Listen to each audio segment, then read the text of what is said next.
Good day and good evening, and welcome to Smol Caetsu Sidequest with me, Caetsu Chaiji, but you can just call me Kai.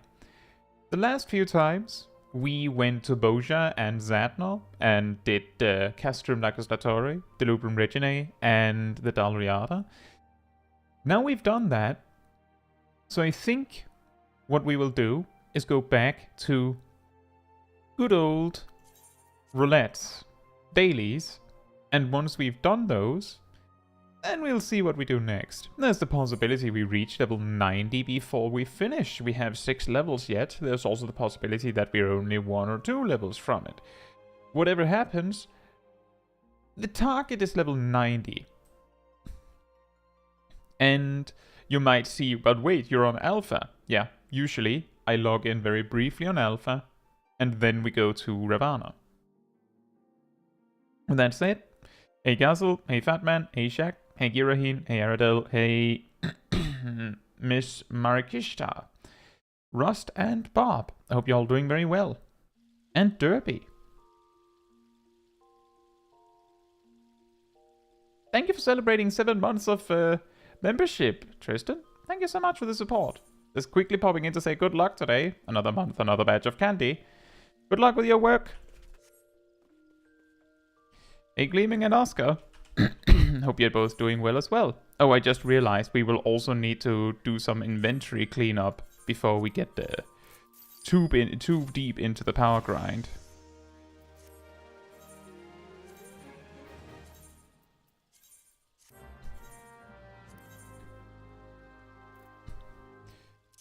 Can we sell this?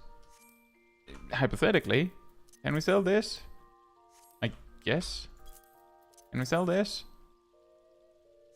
Not really, but we'll try. Don't want that. We can sell this.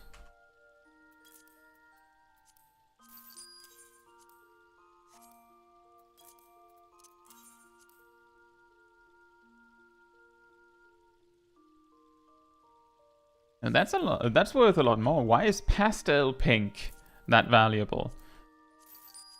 Why would you want that when you could have cherry pink? For 1/7 or less of the price.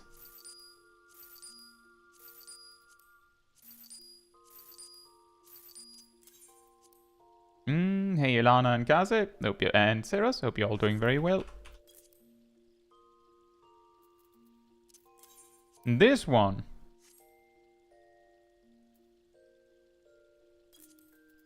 is the big money.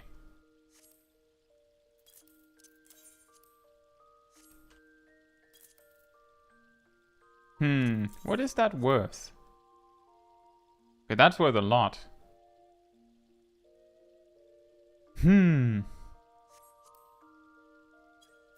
Well,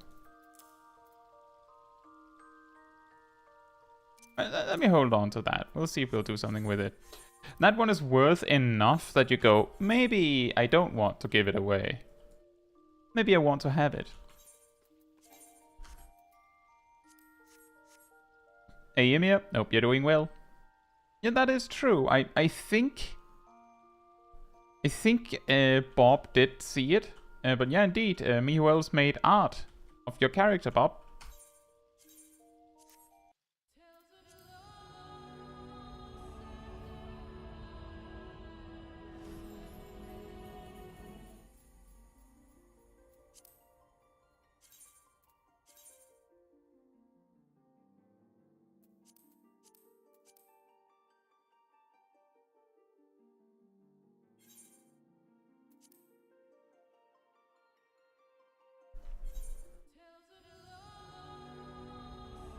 I think that is the plan, yes, Derby. I'm still just, I'm still doing some inventory cleanup, but that is the target.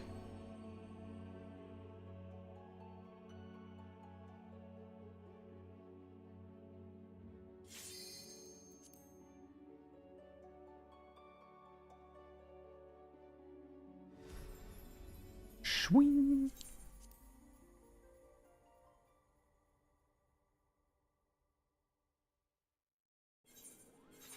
Let's see. Fail not. don't think we're going to use any of this, and it's unsellable, so... You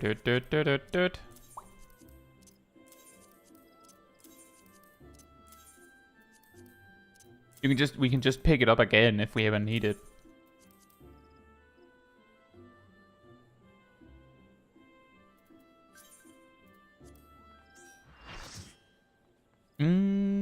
I need a vendor. I need a vendor.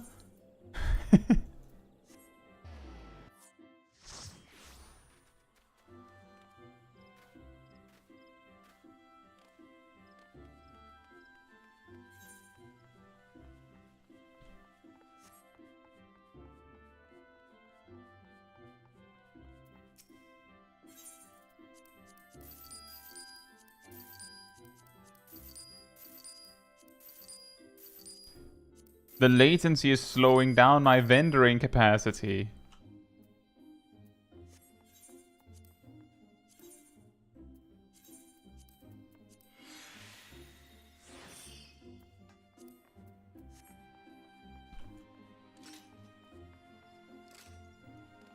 Hey anime freaks, hope you're doing well. And yeah, that is quite nice gleaming. What has that? This one? I don't know. Both ways?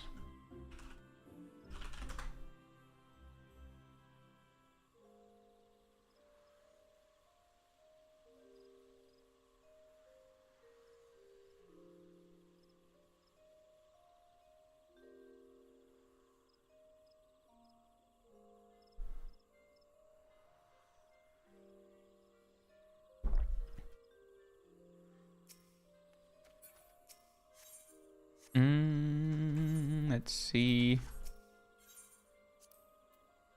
Maybe a quick trip to the gold sources to get rid of my cards. And then we'll be ready to roll.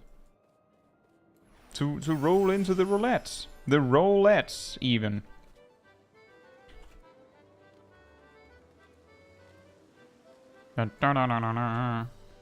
Hey! Why can't you be closer to the entrance? Why you have to be all the way over here? I imagine there's a lot of players that visit exclusively for this. There you go. Can I win this? Let's see speedrun time. I want this one. Ow. Ow. Well, this one kinda sucked anyway. I think the highest one was this one, 360. It's the amount of degrees I'll spin before I leave. And just smack right into the table. And this one. Nope. That one also sucked. Can I have a better card, mister? Nope. All right.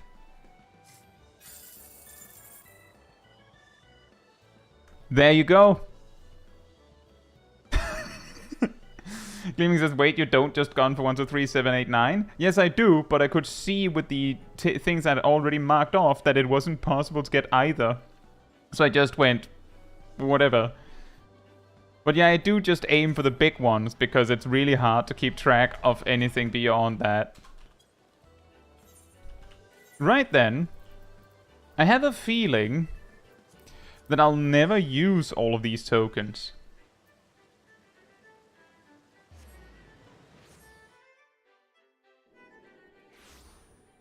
Ilana says, just to make the connection, I created this channel so I could be Ilana instead of Warcraft Traveler. I just thought it would be easier for everyone. Yeah, I know. I mean, you can also just go into your YouTube settings and change the name of your Warcraft Traveler channel if you like. It doesn't matter to me.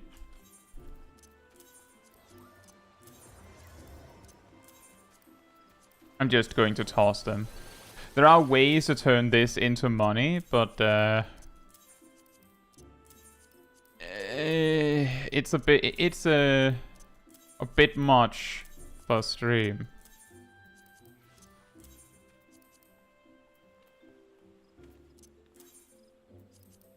You have Gargura at Kai's spot. Do we?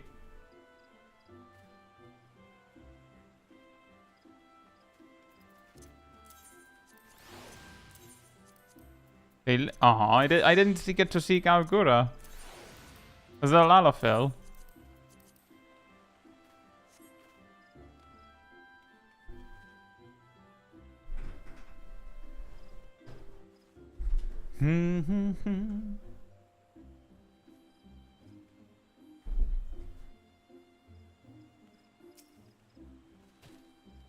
A small Mikote. Oh.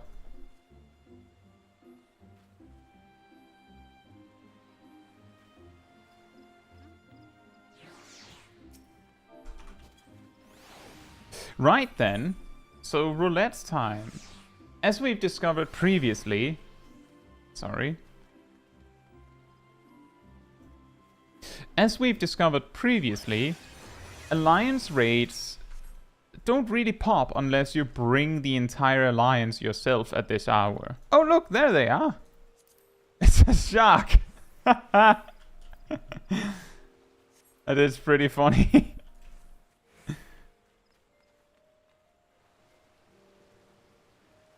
But yeah, alliance raids don't really pop on Materia in the dark of the night. So I think we'll start with the other, like, 8-man content at least. And then make our way down. With that said, if you'd like to join me for Trials Roulette, come on over to me, so I know who wants to join.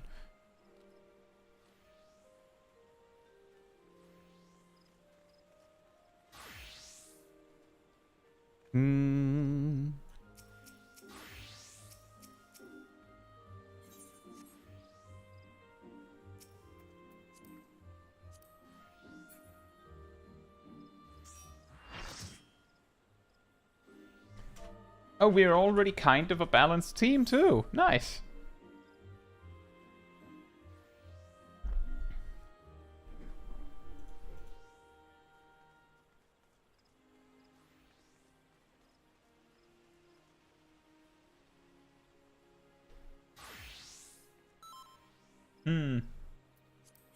Any bets on where we're going?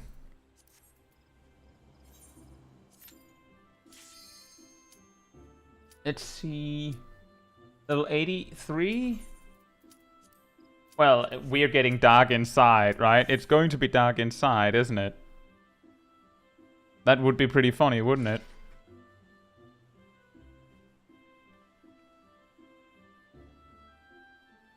We have a 70? Oh, sorry. In that case, we get Shinryu, yeah. Nope. Apparently not. Right, so tip for everyone who's uncertain about this fight. When she puts out orbs for you to have, that is the moment where you click your button. And if you accidentally press it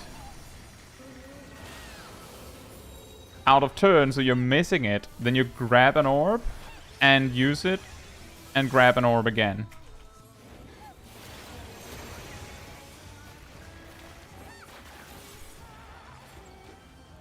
Yeah, basically every time she puts out orbs, that's the time where we want to use orbs. For some reason, she's so kind that she goes, right, you'll of course need this for this mechanic. Just gives it. Just hands you one for the road.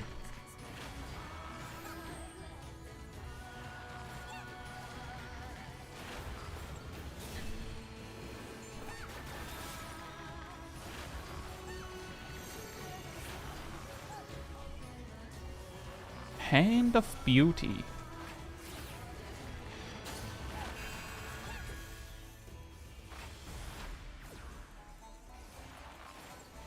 I don't quite remember when in the fight that she goes and becomes untargetable, but if I knew, that would have been insane. I think it's now, actually. Yup. Use, grab, and just party.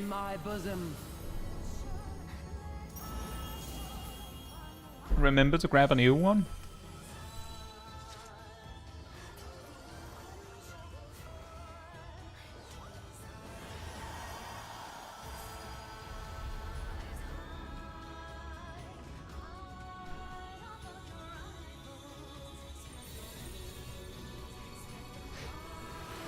I wonder what it is that she takes out of us to do that, by the way.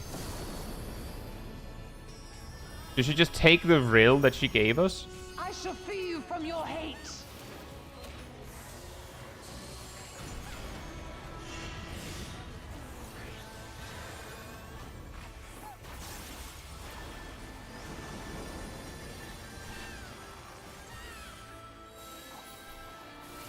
Your party is still in queue? Or are you queuing for trial roulette separately?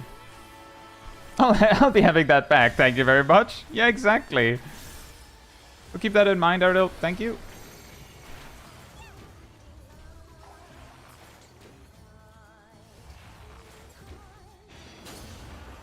Surrender to bliss. Then I know what happened when we come back and people just gone.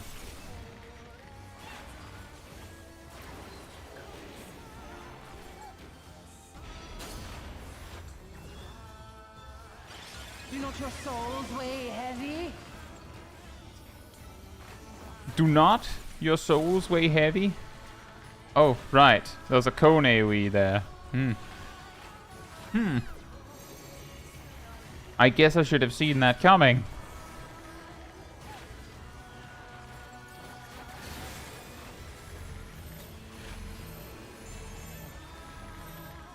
Ugh.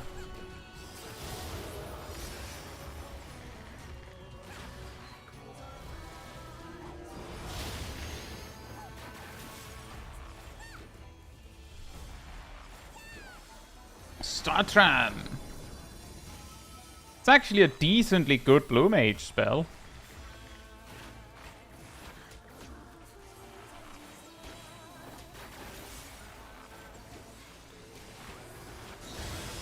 Your souls are stained.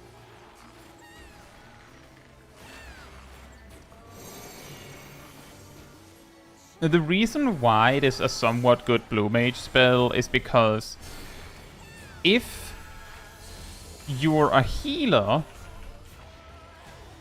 then Startram is basically Medica 1, which doesn't sound very impressive.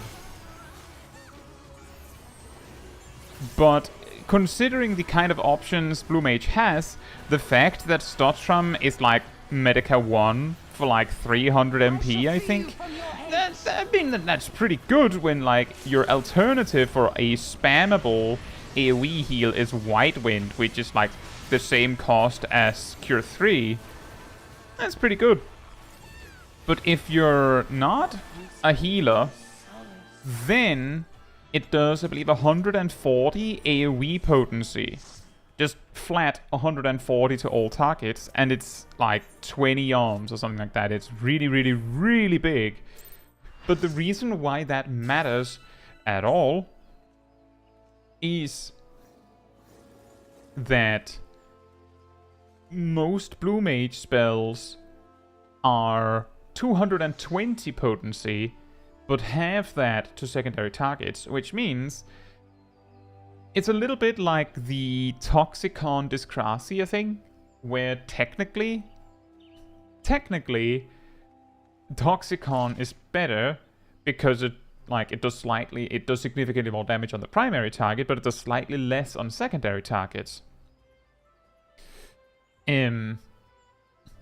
But if you could round up like over 30 mobs, then Dyscrasia might actually win because it does 5 more potency to each subsequent target.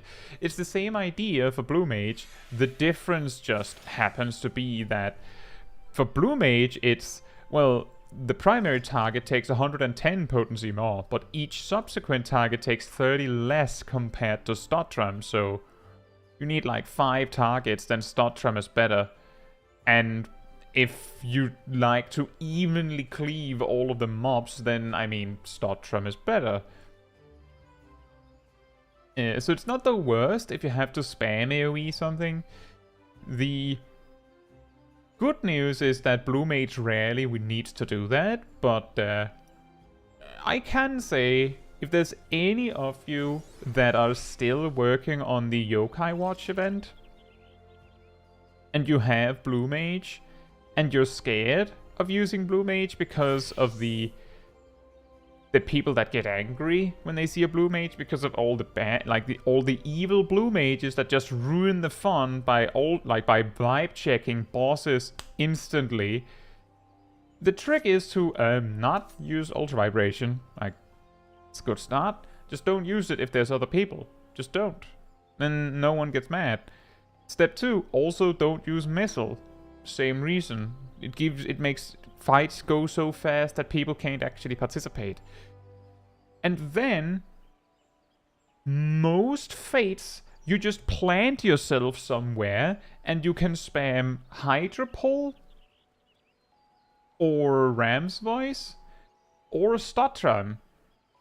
You just stand there and spam it, and you'll get gold rating for your participation. You just sit there like... And the game goes, you win, congratulations.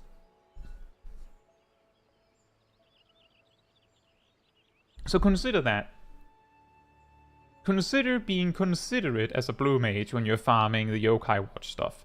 Yes, it goes slower, but here the case here is it saves you maybe 30 seconds, but each time you rob like 5 other people of even getting participation on a fate, that wastes them like a minute each, for example.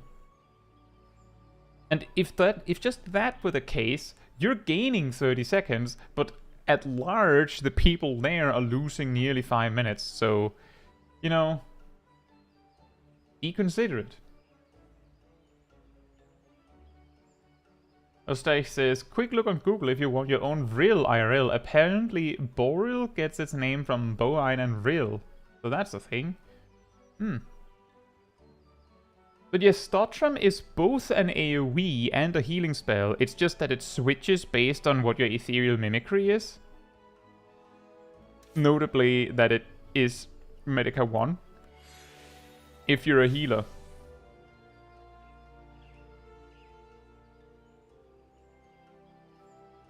Yeah, exactly, Irene. It's kind of like that. It's kind of the same with Hydropole. It's just that with Hydropole, you're also helping everyone else by putting the mobs next to you so they can just cleave next to you. Gleaming says, just when I was thinking, I didn't get any mechanics. This is great for my uptime. She plays the cross AoE on me. Yeah. Yeah, Lakshmi is not super fun for melee a lot of the time. Nana says, when I've got Stotram the first time, I thought that with when I've got Stotram for the first time, I thought that with healer mimicry it would heal and do damage, because that would have been completely broken. I don't know if that would be outright broken, but it would certainly make it a staple for healers. Like, could you imagine? Like, you don't even need to think Blue Mage for this. Imagine if White Mage could, like, sacrifice 2/3 of the damage on their glare, but then it just also heals for like 300 or 400 cure potency in an AoE every time you use it. It would certainly reduce the value of healing cooldowns just in general, if you can just have like a White Mage that's just pulsing heals all the time. Ace Brigazalia, hope you're doing well, and yes, it has been a while. What you're saying is that I should spam Mind Blast. Why Mind Blast? I mean, Mind Blast, if you don't have anything better, then Mind Blast is not the worst. I'd probably say Planescracker is better. Like, if we're going to list some of, like, the basic ones.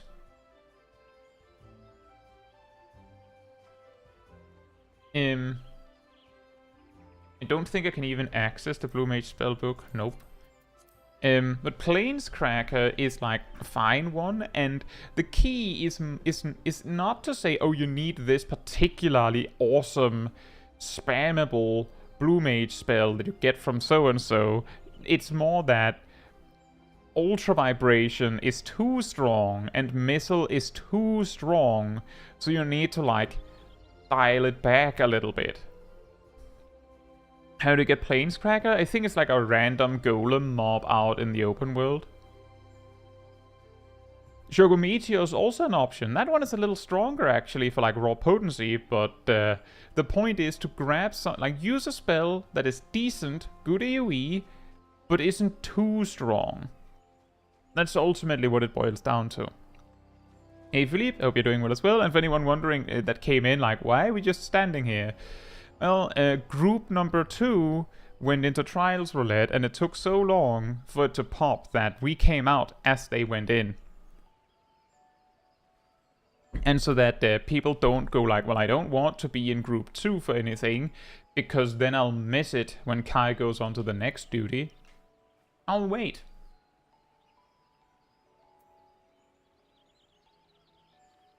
By the way, hey Philippe, hope you're doing well. Don't know if I missed you. Spammable as eyes. Could you imagine if as eyes was a G-City with no cooldown? Wouldn't that be fun?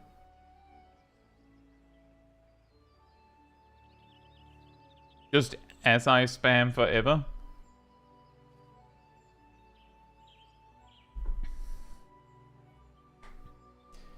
You can have Planescracker from Open World, Copperbell, Mind's Heart, or Azul Magia. If you don't have Planescracker by the time you face Azul Magia, I think there's something wrong.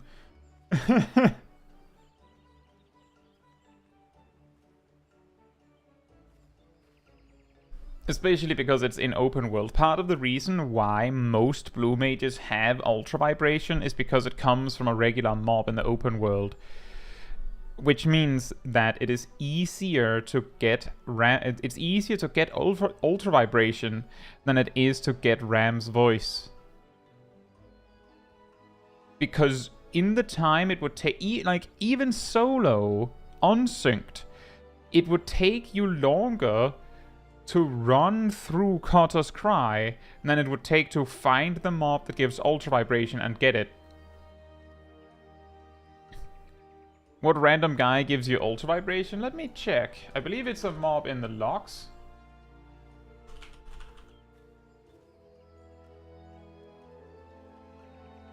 Oh, Kongamato in the peaks.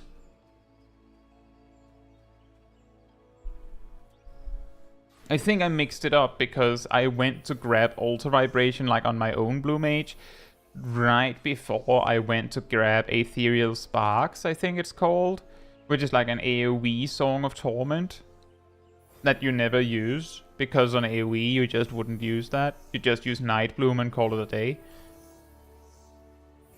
If even that, maybe you just use both ends.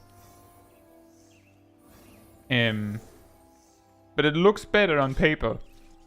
AoE Song of Torment, that's amazing! I use Song of Torment all the time! Oh, you're telling me I can get a cooldown that applies double length Song of Torment as a bonus effect in addition to doing a lot of damage. Huh. Well. We had the Cinder Drift.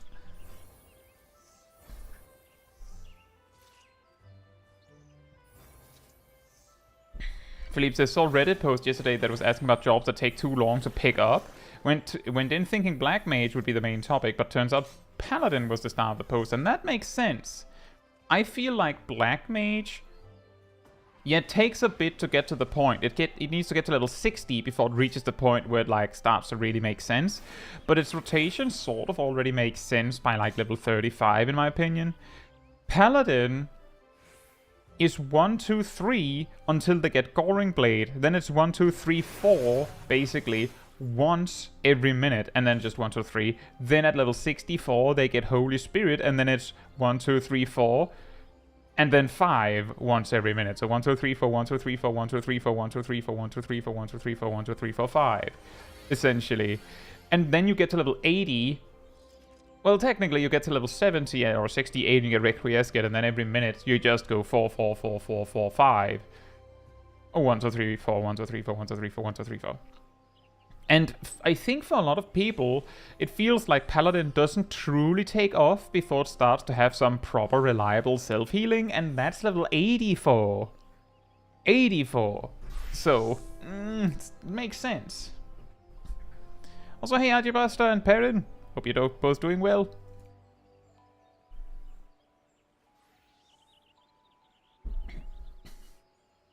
Right, so next we will do normal raids. If you'd like to join me for normal raids, come on over to me.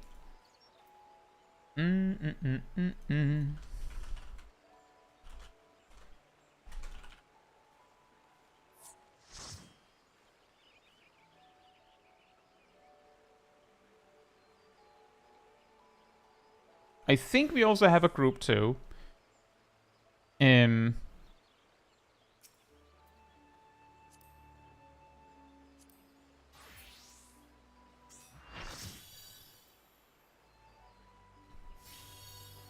Is Bob gone AFK?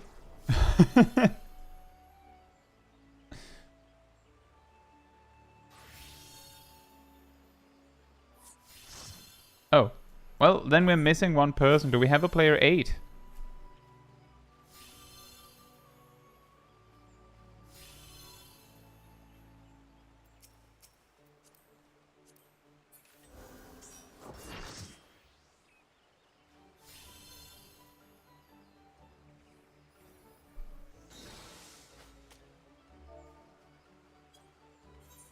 Yeah, exactly, Philippe. I've also said that. From my perspective, it feels like from level 1 to 57, it feels like you're still a gladiator. And part of the reason for that, I personally blame on the fact that in A Realm Reborn and Heavensward, the magic portion of Paladin came from being able to access conjurer spells.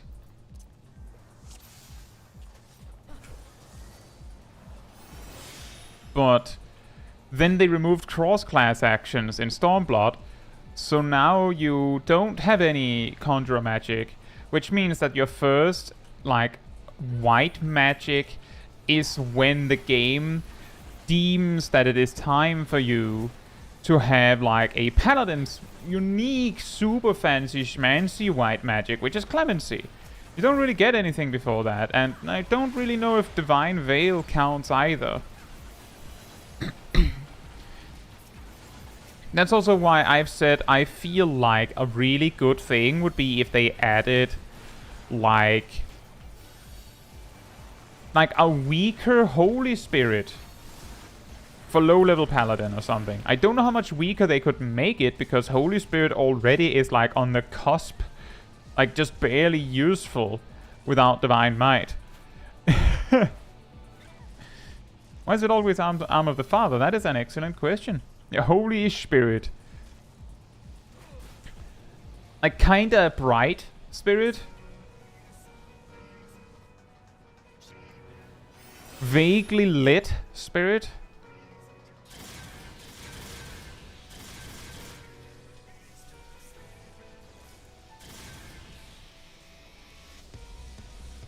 For a second there I thought that gunblade was a fish. Just a big fish as a weapon. How about just spirit? Yeah.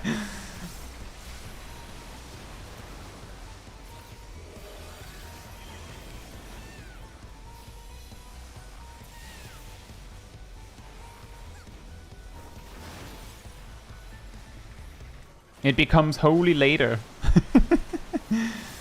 And that could work. But yet the point is just to add some magic. I also feel like there should be a weaker Clemency to be acquired. For the same reason.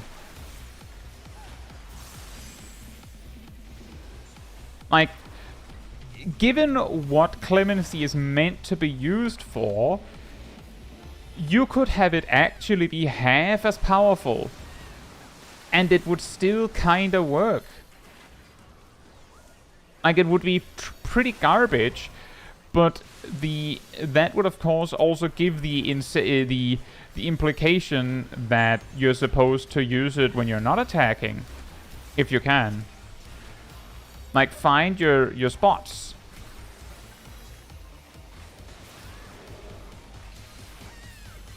I was behind the...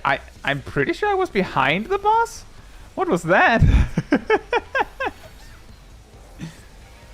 It's already garbage, no need to be weaker. No, the reason why is that if Clemency was 2000 potency, it might start to get so good that there would be some weird, wacky strategies where you would actually have the Paladin use Clemency to cover over the healer so they don't have to stop attacking.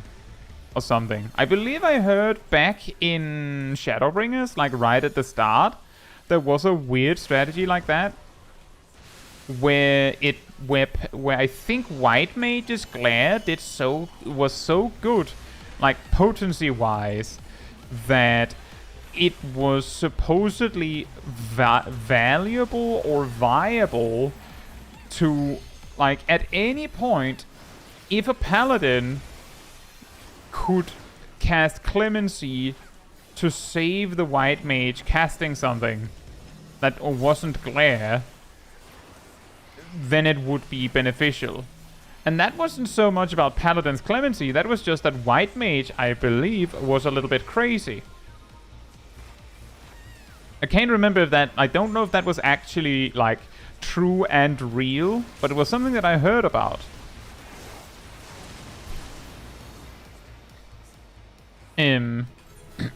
But yeah, you wouldn't want to make Clemency too good.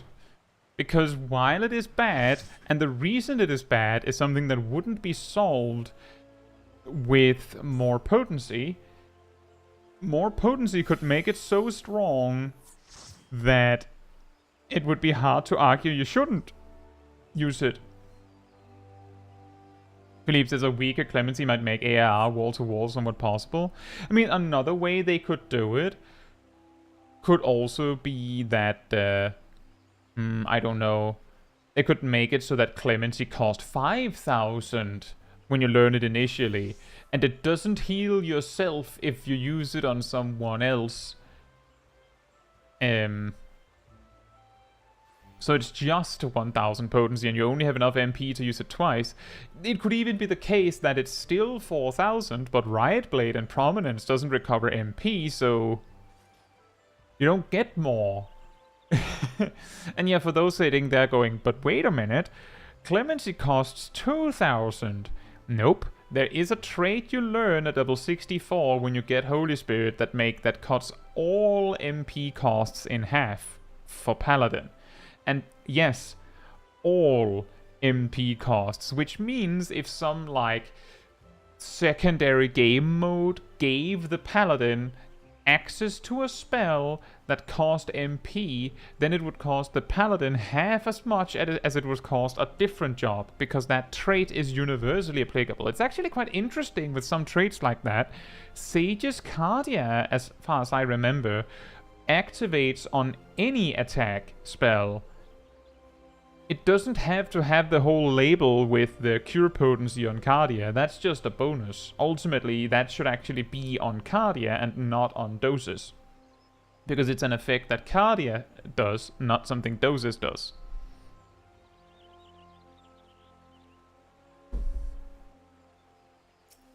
Where did our second strike squad land? Deltascape.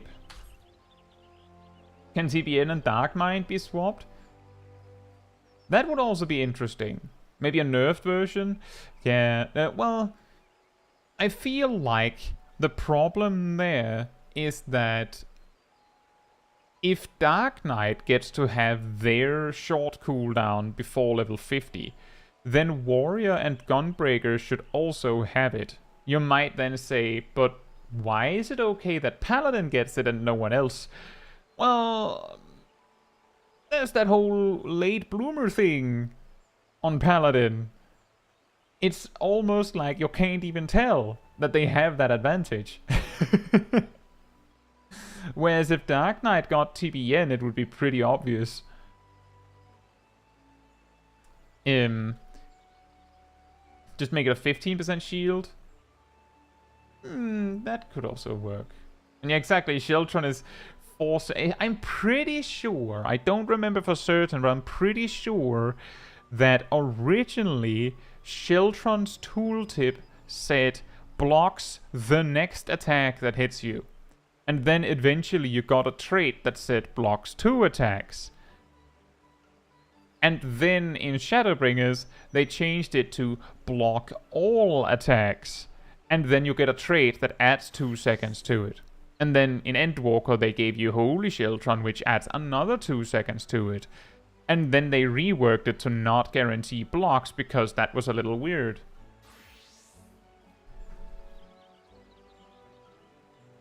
I mean, yeah, they could make TBN like a weaker TBN. They just call it Black Knight, BN, and then it upgrades into the Blackest Knight.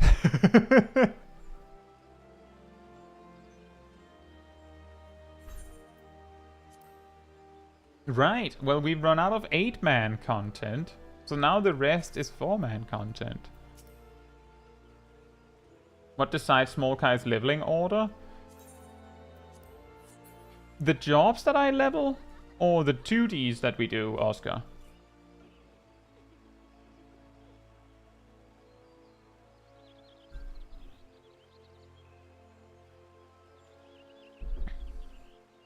Jobs. The cultists do on the channel. All the ones with the green names and the gems have voted. Originally, it was a public vote on what her first job was, and I believe the poll was between Dragoon, Conjurer, and Bard, because they start in Gridania, and that was the only place I've never started before. Then, a little while after, I made an additional poll asking what the second job she should be.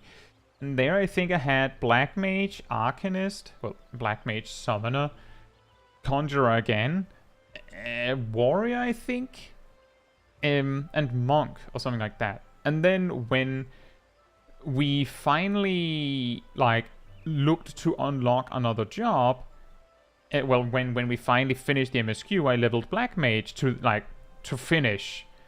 And then we decided to then it was a vote whether I should use a healer or a tank for like side content like raids and stuff, and the vote landed on Astrologian. Then when we had done, like, I believe the level 60 content. No, wait, the level 60 content was done with Black Mage, then the level 70 content was done with Astrologian, and the level 80 content was done with Astrologian, and then that was actually just because the poll won Astrologian twice. And then we polled for another one, and then it became Tank. So then we voted on which tank, which then became Dark Knight. And then when everything had been finished, I then put out a poll which ranged physical job should we level, and the poll landed on Bard. And as it stands, the plan will be that I will level Bard to max, then I think we'll level Astrologian to max, and then we will also be able to do the healer role quest line for Endwalker. And then we'll see how much time there is for Dawn Trail. It looks like we might run out of time after that. But that is the whole story. When we're doing MSQ, we also need to do that. We have this last bit and the Abyssal Fracture. Maybe after leveling Bard? I don't know. And yes, I did pre-order it.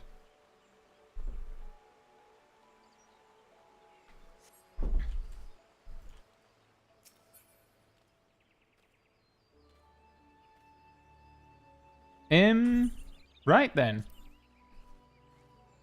If you'd like to join me for leveling roulette, come on over to me.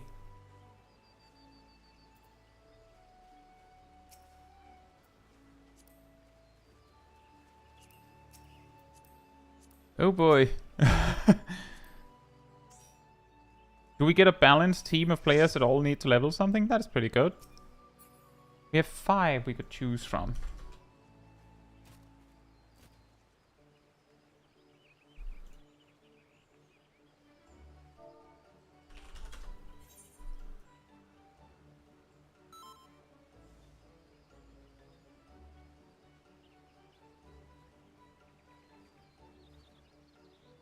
Yes, indeed, Jason. That is indeed the problem with blue mages just using Ultra Vibration immediately. Take my Gabi with you.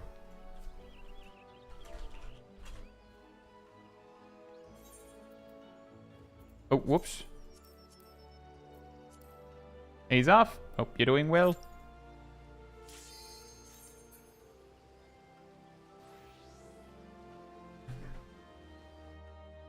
It's already weaker TBN if it just lets you cast weaker Flood of Darkness. Well, Gleaming at level 70, you still have the weaker Flood of Darkness. So that doesn't really count. Like, that doesn't really count. That's not how that works.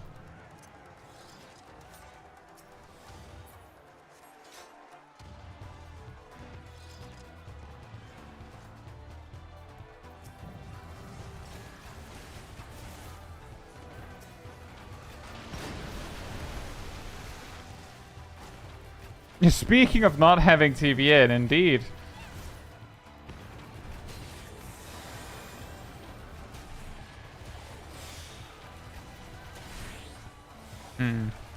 That's a really dumb barrage by me. I'll shoot you in particular, I guess.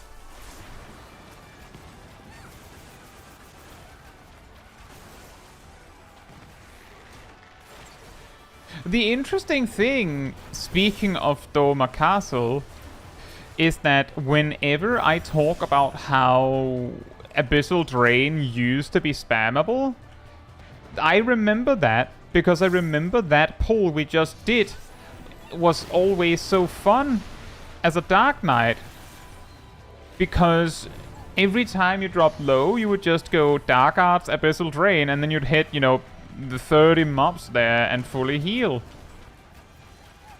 Not quite, but you get the gist of it.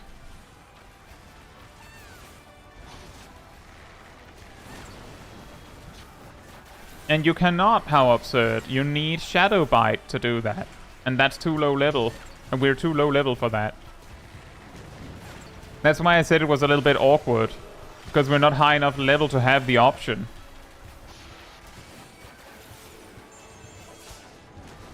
Uh-oh. The lag got to Rust.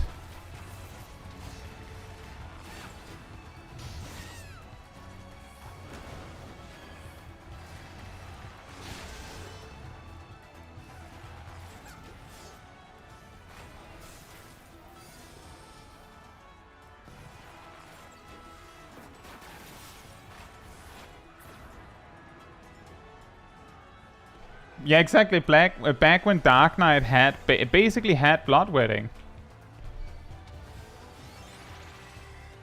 And then the expansion where they lost Bloodwedding, Warrior got Nascent Flash. It's just like it was almost like the developers went, right, Dark Knight, you can't have this anymore. Warrior needs it. And the Dark Knight is just sitting there like, what, why? Why? What, who decided that? And they're like, we don't make the rules. Then who do? Who makes the rules? It's only one. There can only be one Bloodwetter.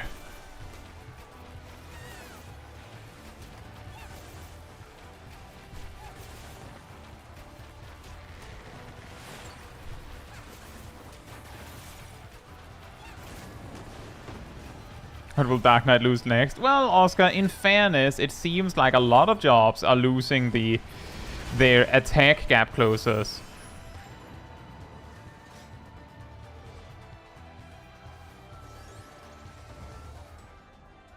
Give it a few years, and then all you'll remember is all the memes about how Dark Knight kept getting some weird trait that related to plunge for some reason.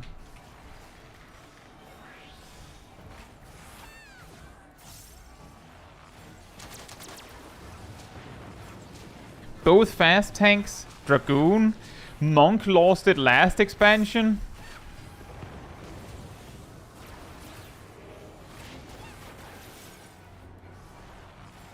Like, when I look at it, what I'm thinking is, finally I get to use that gap closer without worrying about potential DPS loss.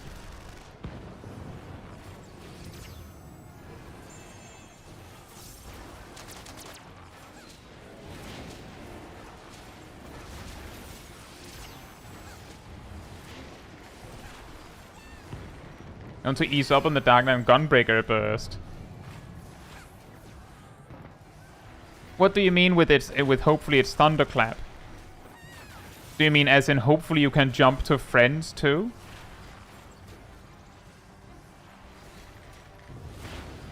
How absurd, they're not taking away the gap closers, they're just removing the damage on them.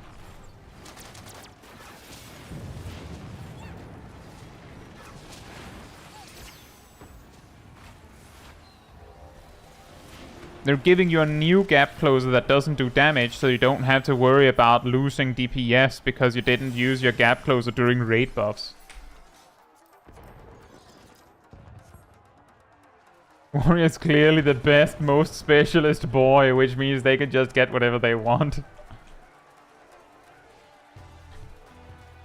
That's true. It is a little bit of a shame that Plunge's animation is gone, but Shoulder Tackle's animation also is gone.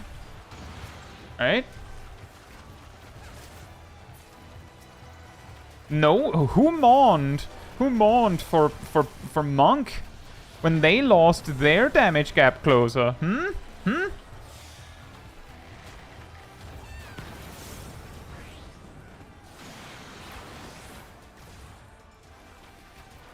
It's a new gap closer, full-on replacement. Plunge is gone. They're adding a new gap closer that does no damage.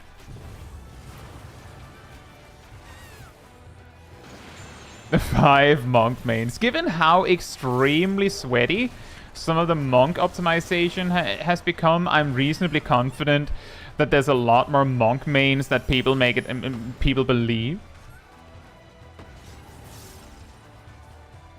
I would be actually more easily convinced that there's basically no summoner mains, given how long it took for before people were like, wait a minute, it's actually a damage gain to have Ruin 4 in the opener.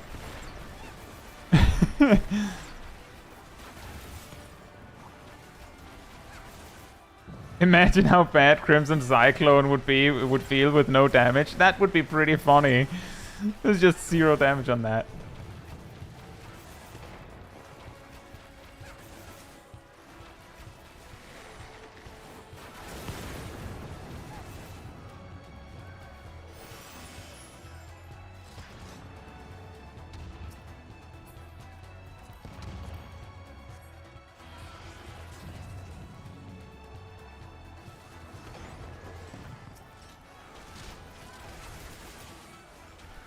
Which job are you talking about there, Oscar?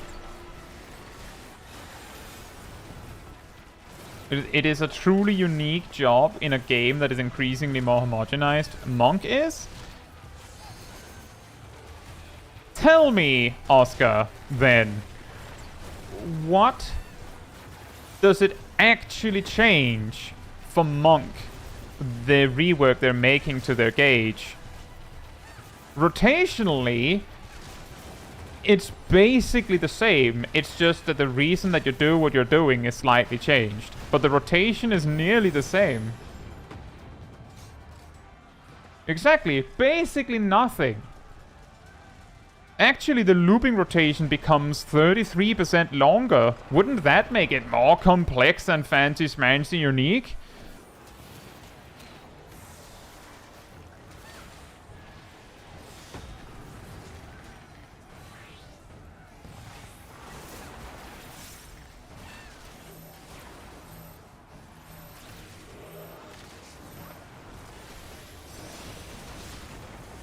Oh, right. That attack ignores damage reduction. There was no point in me doing that.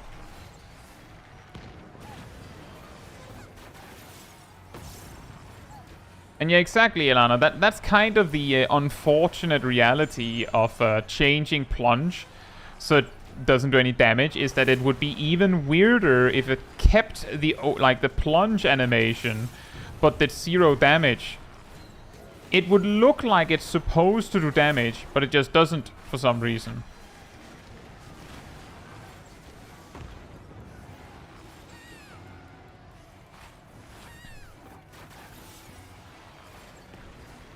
Jobs that have to think about their filler are not my style. That's an interesting opinion. I feel like most jobs have to at least think a little bit about... Uh-oh, I think I'm dead. What? Huh? Huh? What? Did that count? Or did it just not do very much damage? I'm pretty sure it does over 10,000 damage to a single person. I just got yeeted back and forth just in time. Like this. Ow. Since when did Paladin have to think at all? Also true. That's actually, I agree with that. What do you mean by that, Oscar? What jobs do not have to think in their filler?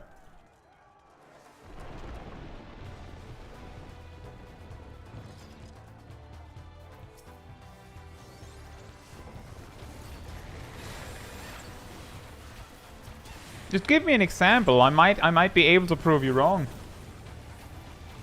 Doesn't Bard shoot an arrow for repelling shot? Yes, you're right. Repelling shot actually used to do damage. It also used to be a GCD. And what slow samurai? Absurd. Samurai has a few different like speed builds. Personally, I don't feel like slow samurai would be be much different in their rotation compared to faster. It's just the same thing with more or less filler slots. Ninja, Reaper, and Gunbreaker? They have to think too. They have to think in their filler too. Gunbreaker has to repeatedly look, when do I use Gnashing Fang? And also repeatedly remind themselves to not click the glowy button. Depending on how much gauge you build, Reaper has to think about when they do things like Soul Slice and their spenders.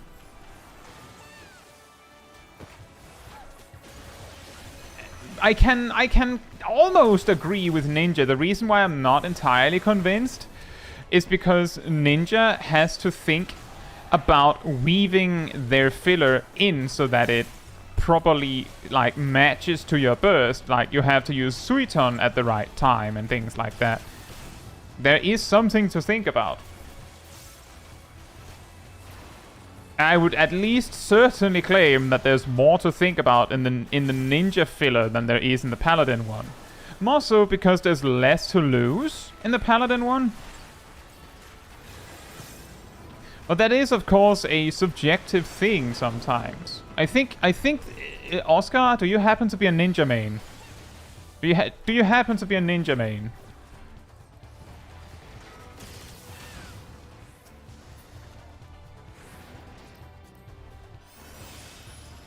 Yeah. Yeah, exactly, Oscar. What you're actually saying is it's not my cup of tea. Jobs that are not my main are not my style, and that's correct, and that's totally reasonable. Like, I know that sounds like I'm making fun of what you're supposed, like what I'm saying that you might be actually meaning to say, but that's completely normal. Quiet, Greenwood. I'm trying to explain something. You just like meshed really well with the ninja rotation, and because you've played it a lot, you're really well acquainted with it, so it feels extremely easy. In particular, it feels like you don't have to think to do it. We go together. It just comes naturally. But you do have to think about it. It's just that for you, you've done it so many times that you don't have to think about it. Like, it just comes naturally.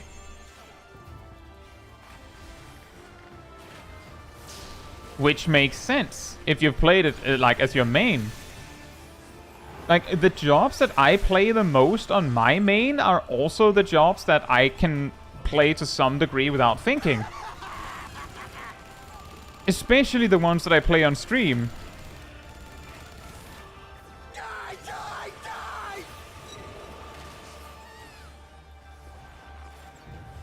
Yeah. Hey Cyanide, hope you're doing well. And little cat dog. A little cat dog. One small cat dog. Ow. Die, die, die!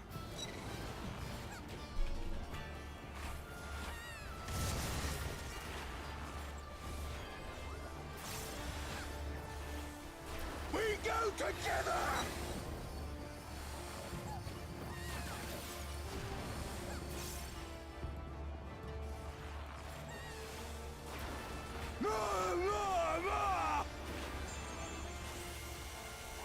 Oh yeah, we do have limit break.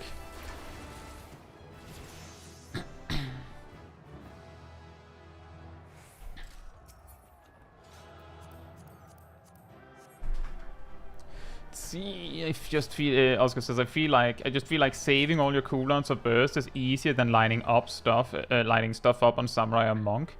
Like Ninja can take a holiday and come back when Trick hits 20 seconds, and that's true. In that case, I think I know what you mean. But Paladin and Red Mage does not have to think about that. Like, they don't actually really care about that. Especially Paladin. Like, legitimately, Paladin played optimally is just... You just use Fight or Flight and that on cooldown, and then we just hope that you have the good burst. Like, optimally, there's nothing you can do. Red Mage GCD displacement. Okay, that's fair. That's a fair point.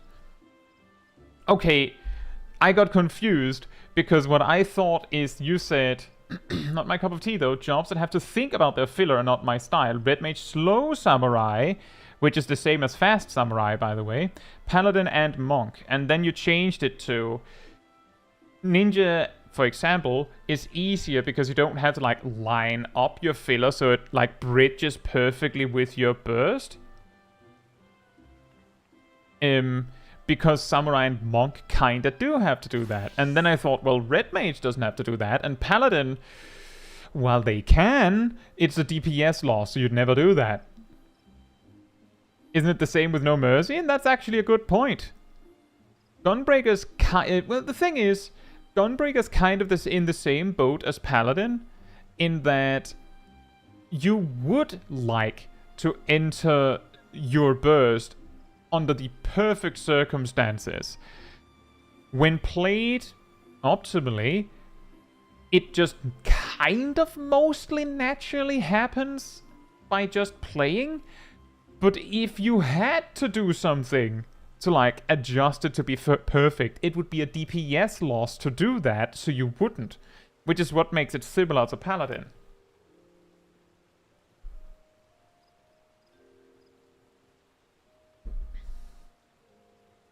And it kind of also depends on your GCD. But yeah, that's true. For Red Mage, there's the GCD displacement. And that does mean that you would have to think a little bit between your GCDs. That is true. And by comparison, Ninja basically just goes 1, 2, 3 for 40 seconds. That's kind of true. And I can see that. But there's a lot of jobs where you have to think in your filler. I would argue that both Dark Knight and Warrior in some capacity have to think in their filler because their more open rotation means that there is more to think about.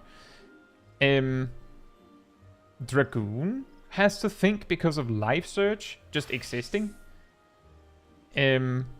Bard, you know, because procs. To me, while Machinist has a filler rotation and a burst, the fact that you need to use so many things exactly on cooldown as Machinist feels like Machinist never has a proper break period. Like, you just have to be on the ball all the time. And Dancer also has the random procs, but, you know, I can see what you mean if someone... I could see what someone would mean if they said Dancer doesn't require very much thinking. Like, I can see it. I can. So, welcome back to the Cult of the Pink Krieg. Thank you so much for the support. Death's Design. The thing is, with Reaper's debuff, Death's Design... To me, it is calling that something you have to think about in that capacity feels a little bit like, we've talked about this a million times, but some old summoner and dot management. You have to click Death's Design twice in a 2-minute cycle, then you will use it twice during, like, leading up to your double enshroud.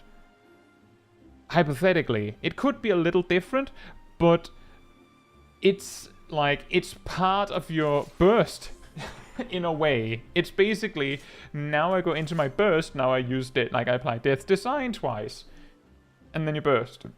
And then a minute later you click it twice, or once, and then 30 seconds later you click it once again. So it's not as complex as you'd think. Yeah, exactly, you don't think about Death's Design very much. It's just something that's there. I forgot I main Reaper. Life Search should have received the chitin treatment. Life Search really is weird.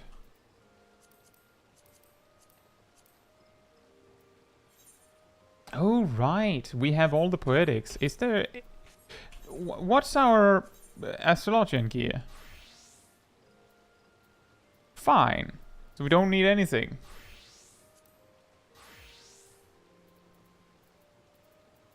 We don't need anything.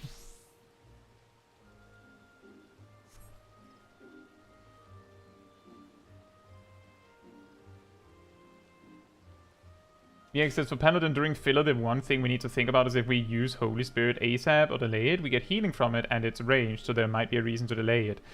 The thing is, Viek, that is indeed true, but if you follow the priority rotation for Paladin, it's basically outside of Burst, 1, 2, 3 combo setup, then Atonement, then Holy Spirit. And in Burst, you just flip it. Like, you basically just put it upside down and go, well, you have your Burst buttons at the top, and then you have Holy Spirit, Atonement, and 1, 2, 3 combos. And the only time you'd have to deviate from that is exactly as you said, if you need to be ranged for GCD. In your Burst sequence, that means if you have to step away from the boss during your Burst, you would think, do I wait 1 GCD or 2 GCD sometimes even with using Holy Spirit so that I have it when I step away? In your filler, that's the same idea, just in reverse. Should I move Holy Spirit further up to the front of the queue of GCDs because I am stepping away from the boss now? And for the most part, the filler part comes naturally because you step away from the boss, you can't use your GCD, so you use Holy Spirit instead. Like, you just go, Fast Blade doesn't work! Well, then I'm using Holy Spirit. And that comes kind of naturally, whereas the burst side you might have to delay. But you're right, the reason why I'm kind of ignoring the healing part is because under most circumstances, healing that is attached to an attack button is, when optimizing, inconsequential or even irrelevant, because you can't plan around that. You just can't. No worries, Jason. I was a little bit surprised. I was like, we talked about that like 10 minutes ago at least, when your message popped up, but it's still applied. But yeah, the reason why Oscar saying I don't I don't vibe with jobs that have to think in their filler is exactly because my perspective was, but all jobs have to think in their filler. Like, huh? Right?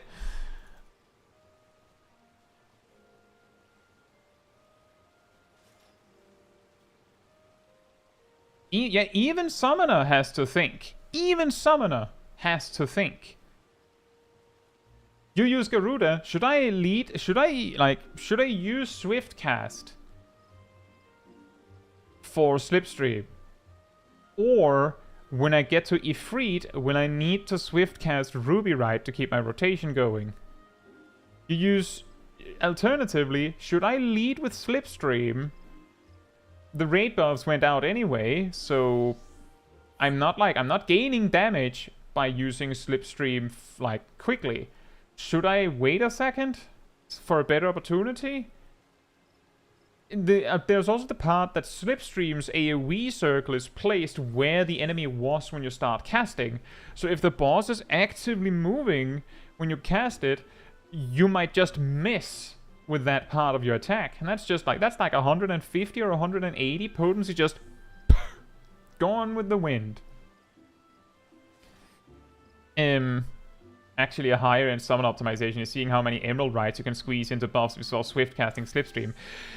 That would require that either A, you're using Garuda first, which you're probably not, or B, that buffs have drifted so hard that they're actually still active when Garuda is activated. That is possible, especially if you have a lot of spell speed.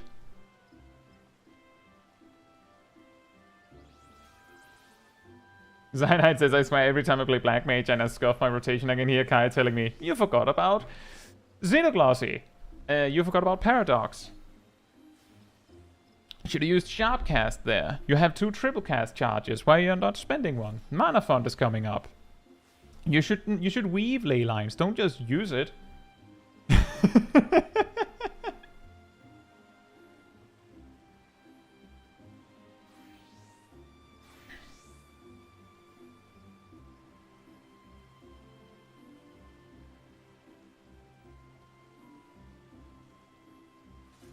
Check out the Summoner Opener image.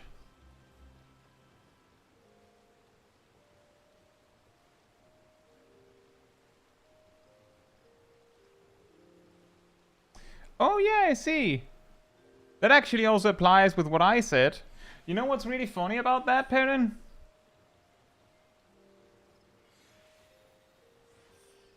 This opener change that starts right here, right over here with Emerald Rite, Ruin 4, Swiftcast, Slipstream, right? This, as far as I know, was added and changed like weeks after episode 4 of the Mythbusters series, where I basically analyzed both openers and went, yeah, you basically never want to use Garuda first, except so and so and so super specific situation. That's why I said earlier that I was making a joke that if how much your the balance page updates is an indication of how many players play the job, then there's no summoner players. Because it took years to come up with this. It felt like.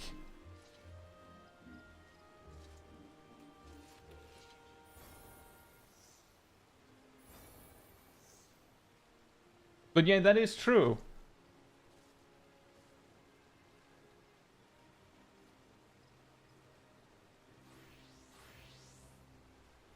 And quite interesting.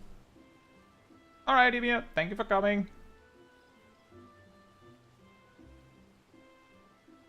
But that is exactly it. Like, this kind of stuff. The issue was that the summoner mentors in the balance were AWOL with the game, so there was no one to update resources. And I do actually remember that. The thing that got me caught on to look at this was exactly that there was this rumor that everyone in like the summoner resources, like everyone who was actually discussing the job knew that the page was wrong, but no one updated it.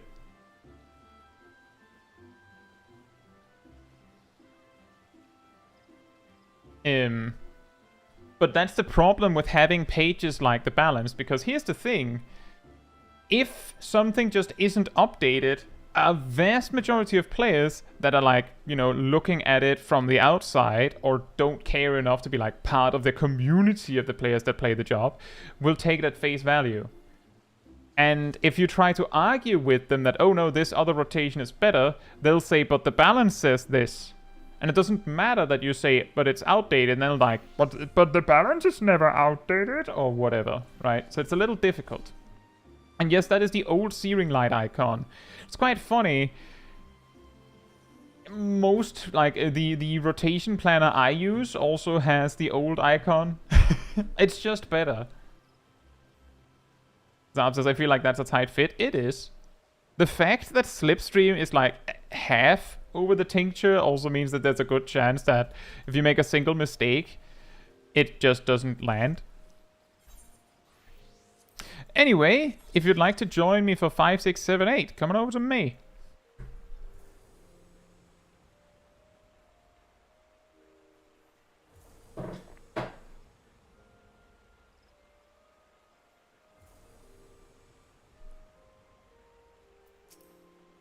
You are AFK.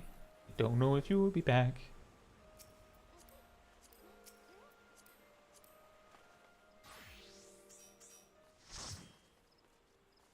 Zab says, I can't fit Slipstream into the Searing Light with Rune 4 there. Do you late weave Searing... Wait a minute, I didn't see properly. Can you even late weave it? Yeah, you can. Of course you can. For some reason, it is the important part here. If you're missing half a second, this means that it's a late weave. And that means that you have to do it perfectly to fit it.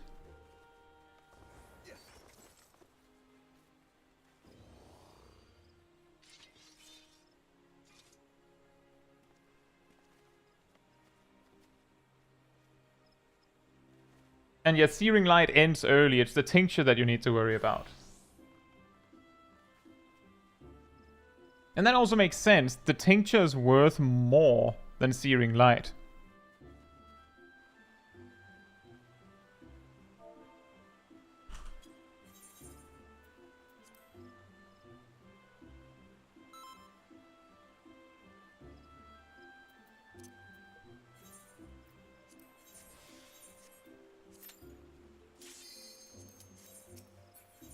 Oh boy, MSQ Roulette is going to be so much fun, right guys?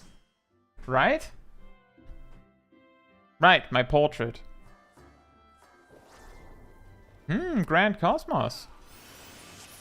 Hey, did you know that Warrior can solo the Grand Cosmos?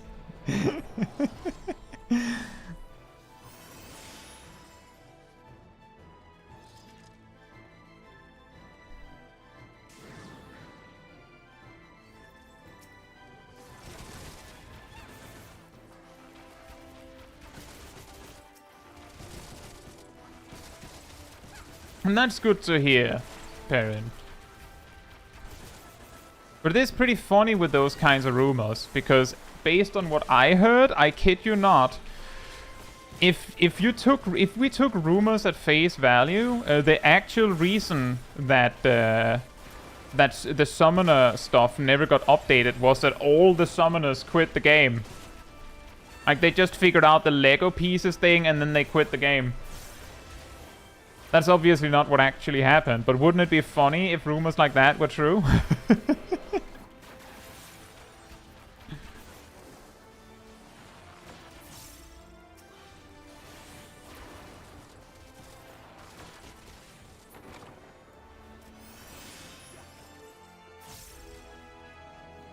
If you don't ever queue MSQ Roulette, you'll never have to do Praetorium.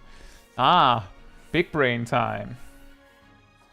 You play with JP client, prayer from MSQ Roulette will be shorter. Only for you?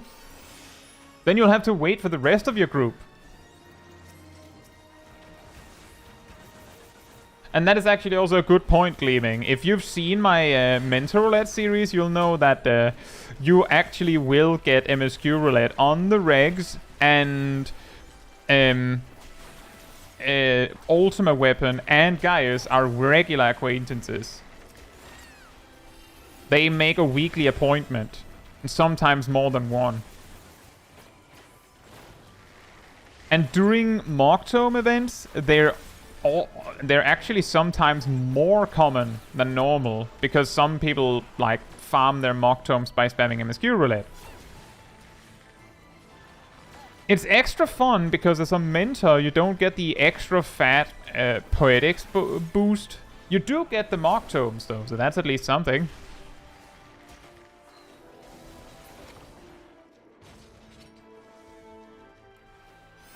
Not for you, only for yourself if you ninja pull while everyone else is still in the cutscene. That's true, but it doesn't give you very much. Didn't we discover, Gazel, didn't we discover that some of the cutscenes are longer for JP and some of them are shorter, so it like kinda evens out?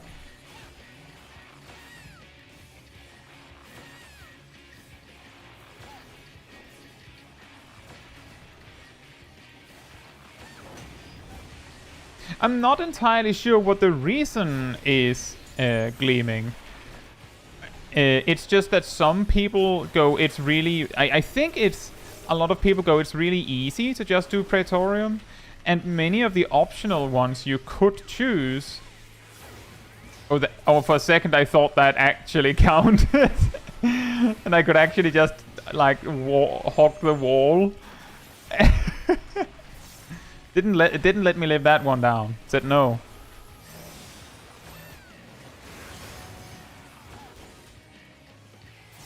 And yeah, so the most effective way, the absolutely most effective way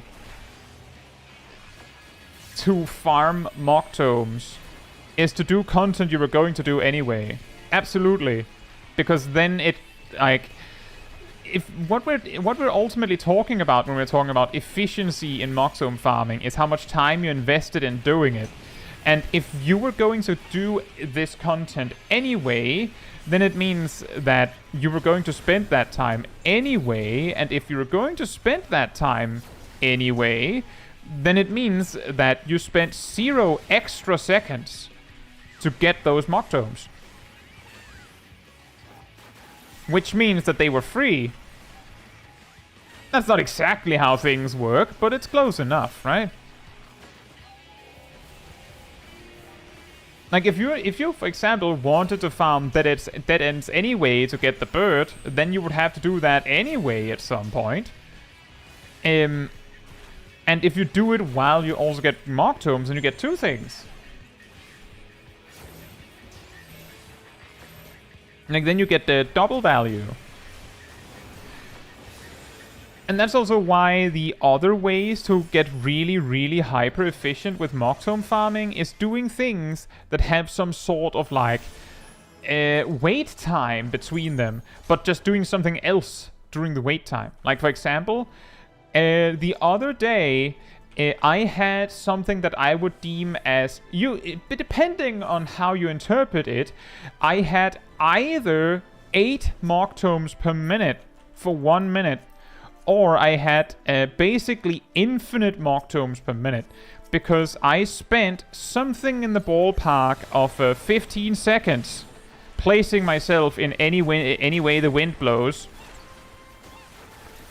and then I like looked at my other monitor and did something else. I wasn't even playing the game. And then like a few minutes later it said ding, and I had 1 and I got 8 Mock-Tomes. I wasn't even playing the game. Boom, 8 Mock-Tomes. It's that easy.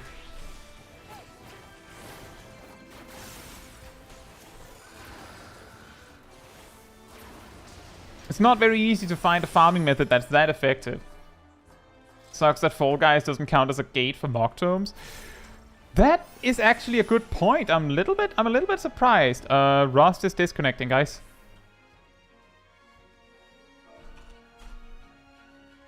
I was a little bit surprised that Fall Guys wasn't on the list.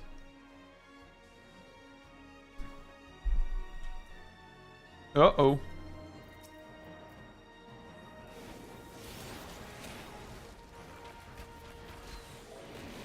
Thank you, Derby, and have a good evening. I use the event to progress my Hidden Gorge achievement. That's also a really good way, because a lot of people get pulled in by the potential mock tomes, and then suddenly the content is more active. Imagine, actually, while we talk about that, wouldn't it be crazy if Hidden Gorge wasn't Mentor Roulette? Wouldn't that be crazy? Did they add anything new to Fall Guys? I didn't see any new rewards. Like, I went over to it, saw that I still had points from last time, and I saw that there was nothing that I could buy that was new. Hidden Gorge full of mentors. Now, the thing is, what would happen, I think, is that you would have, like, Hidden Gorge with, you know, like, some amount of players that actually queued for it, and then, you know, like 2/3 of the mat is just mentors being like, why are we doing PvP?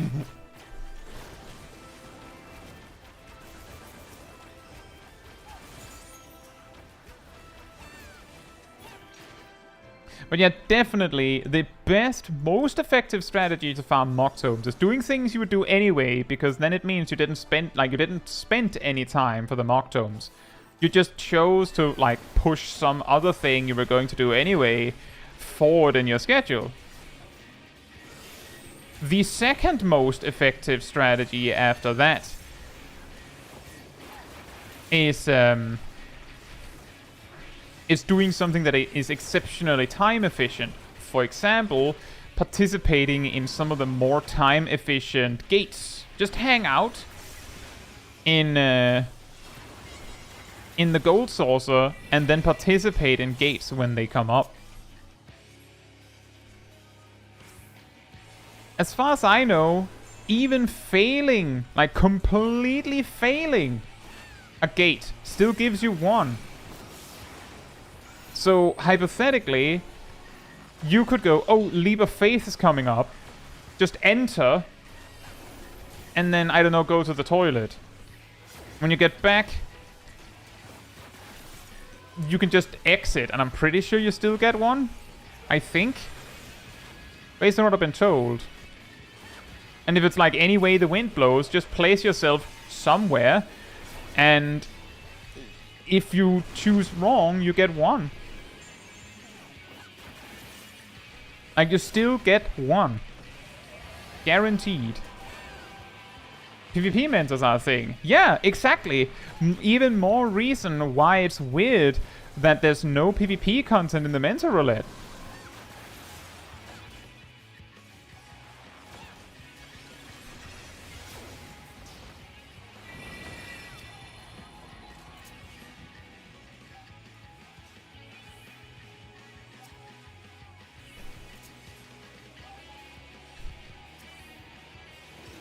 Da, da, da, da, da, da.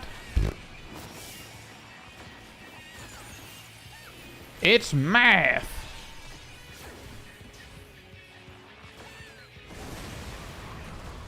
Uh-oh.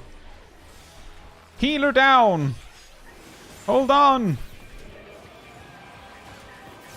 I think they got sniped by lag. Quickly kill the boss before it kills us. BSL says, I've never heard of a Hidden Gorge. Is this a psyop? I believe Hidden Gorge is the name of the map that Rival Wings takes place in.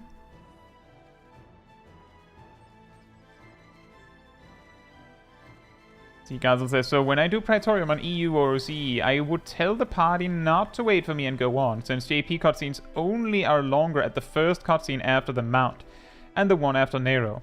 And the one after Nero, I will always catch up.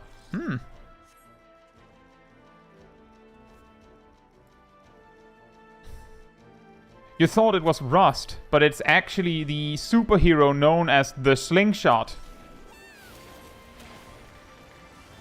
Da da da da. You know, that's fair. That's a reasonable. Yeah, I'm not pulling more than just this guy. Rust straight up teleported to the, like, to the stairs.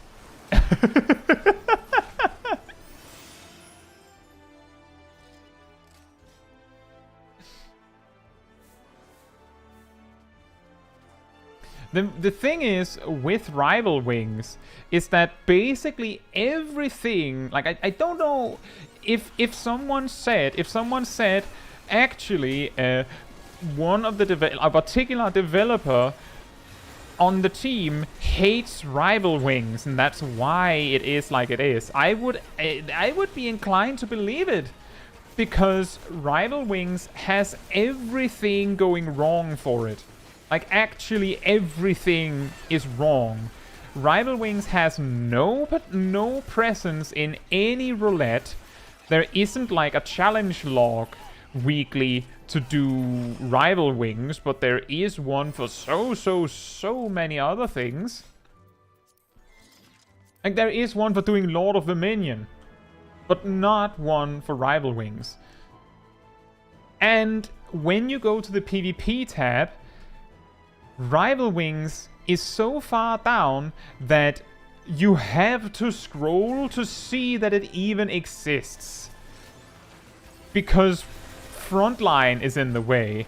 And this is even more egregious when you remember that one of the things that is in the way because of Frontline is the Frontline that has been out of commission for over a year. Rival Wings shows up in Wondrous Tales. Oh boy, I feel like most of the time when I see Rival Wings on my Wondrous Tales, I just go, oh, I guess I'm not doing that one. Exactly, Shurakai. I didn't even know what Rival Wings is. I have never been able to set foot in Rival Wings. Like, I have tried to queue for it, but I've never gotten inside.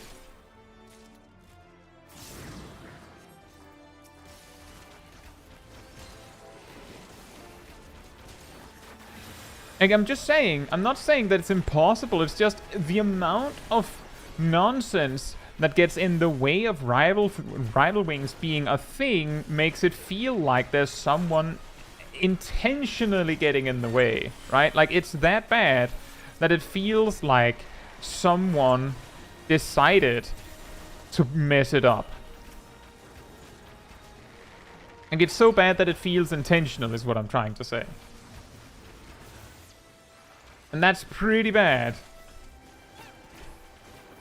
We played on Chaos on Saturdays at 6 p.m. Oh yeah, that sounds great. You know, I feel like my schedule is typically full with something there.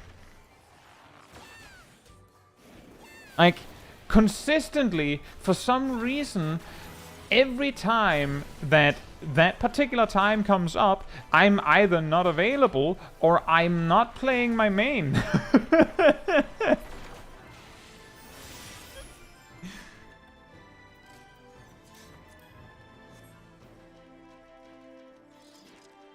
And exactly, Darth, that is the countermeasure to this problem. Isn't it wild that there is a game mode in Final Fantasy XIV that is so difficult to get to work that you basically need to coordinate it to even get the queue to pop?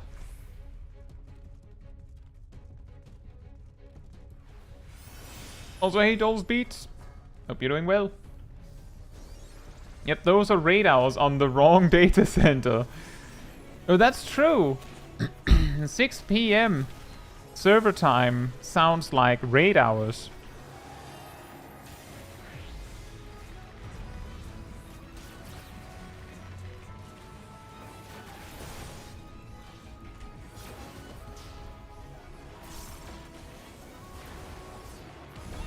But I will say in the defense of that if you try to coordinate anything to avoid getting in the way of raid hours, you can't do anything in an MMO. Because there's a reason why that is raid hours. And that's when people are off work. Like, it's a coincidence that my Tuesday and Thursday streams are planned to end at, like, incidentally 6 p.m. server time. They don't a lot of the time.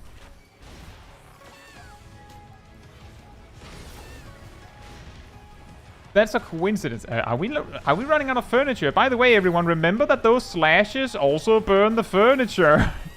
We lost 2 pieces of furniture to that.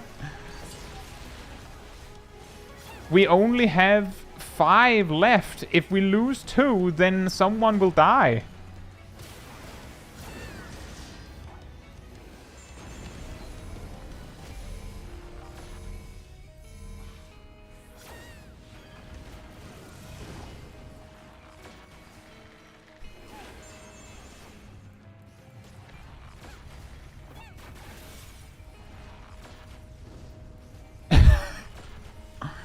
The slingshot! Da, da, da, da, da, da. Do I have anything? Oh, I have something.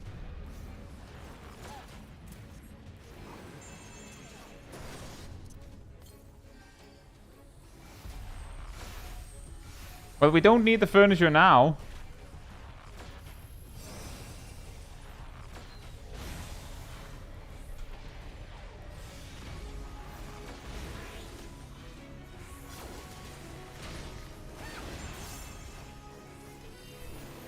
Lag is hilarious. What is the difference with front lines? Based on what I've been told, Ilana, Rival Wings is closer, not the same as, but closer to a MOBA. It's like, oh boy, I think we're wiping. So, like, if you think something like League of Legends, trash mobs going down lanes, towers to beat, and things like that.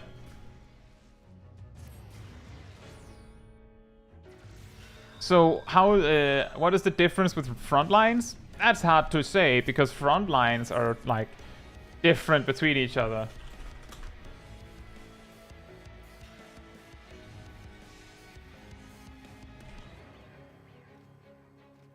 League in my Final Fantasy. You are a trash mob that can become a hero. That is an interesting way to describe it. But then if you gave that description of Rival Wings, I think I would actually, like, if I didn't know any more about it, I would probably go, so front lines. Right? That's basically front lines. You're a trash mob, and if you kill enough other players, you become a hero. Oh, whoops.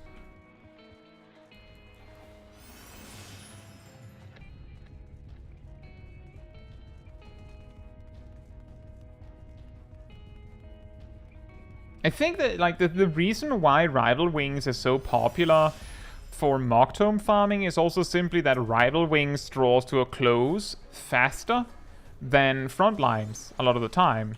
Which means that unless something extraordinary happens, you will get more Mock-Tomes per hour doing Rival Wings. Just reiterating, the dash slashes, which are fiery, can break the furniture. So make sure to have him dash up to the entrance of the room, not into the backside with the stairs and that.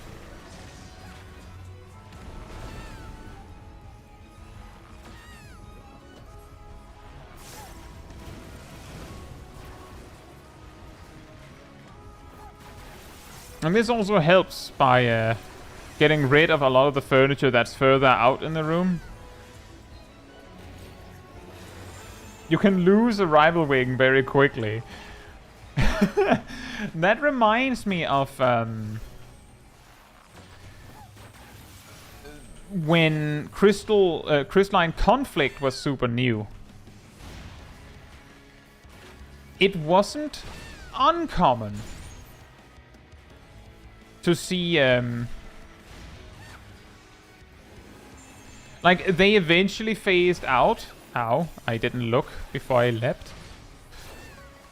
It wasn't uncommon to see AFKers, because they were like, I want all of the glamour pieces or whatever, but I don't want to PvP.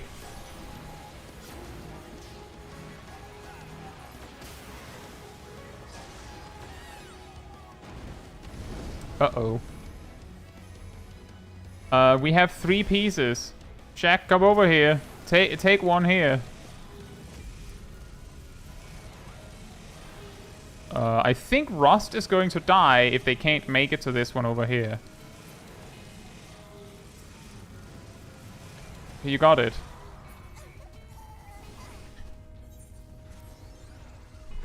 That's what I meant when I said we had to be careful with the furniture.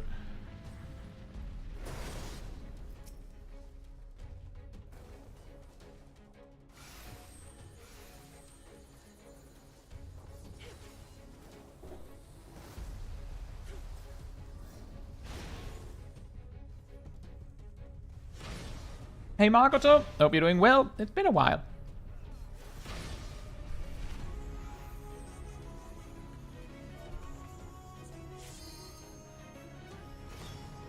Oh boy.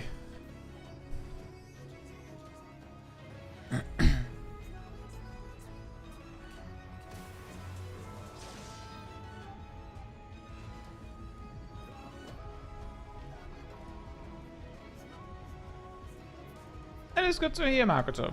I'm also doing pretty well. Although...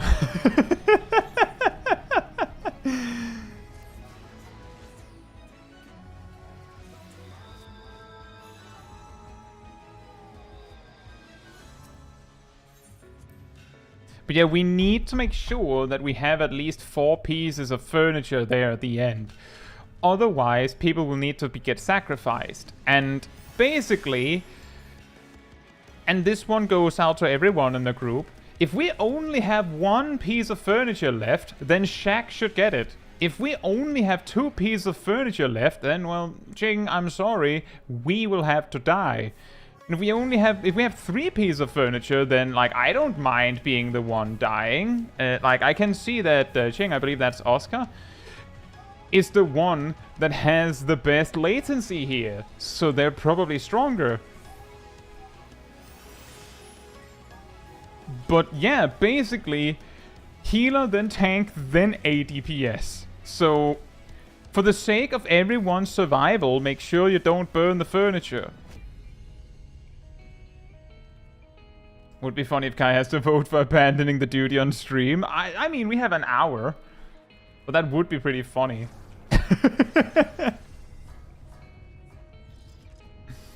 If Jingato was a warrior, yeah, did you know?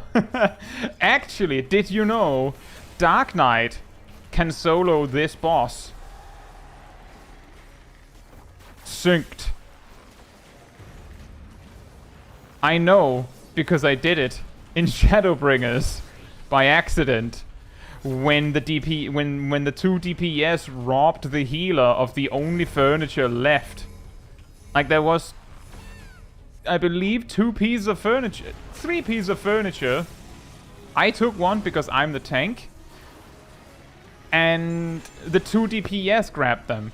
The funny thing is that the furniture that was robbed from the healer was a DPS that basically used their gap closer to run ahead of the healer because, oh, I need it! And then on the following raid wide, they died because, lo and behold, they didn't, like, they were missing healing because their healer was dead. I know.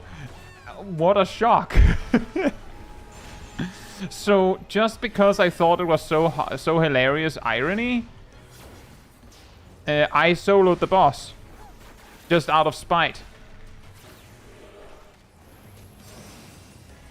As a Dark Knight. Can you solo it on OCE? See, that's a different question. Can you do it if you have vuln stacks from not being able to dodge things? I think this is... Yep, that's fine. We have exactly 4 pieces, everyone. Come on down.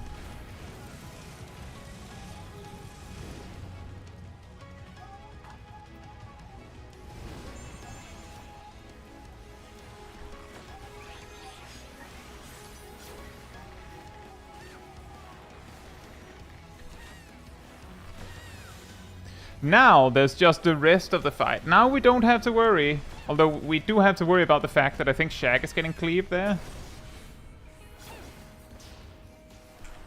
But now we just have to not die. The furniture is no longer something we need to protect.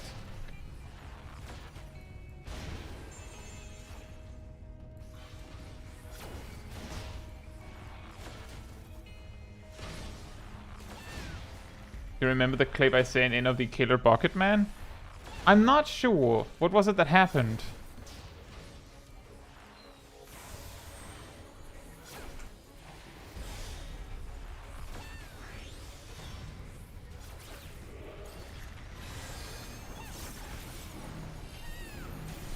That's how I figured out Warrior could solo that boss. Ah! Yeah, Malik as well. Did you know? Warrior can solo that dungeon. Synced. It's shocking how many bosses you can solo with just a warrior.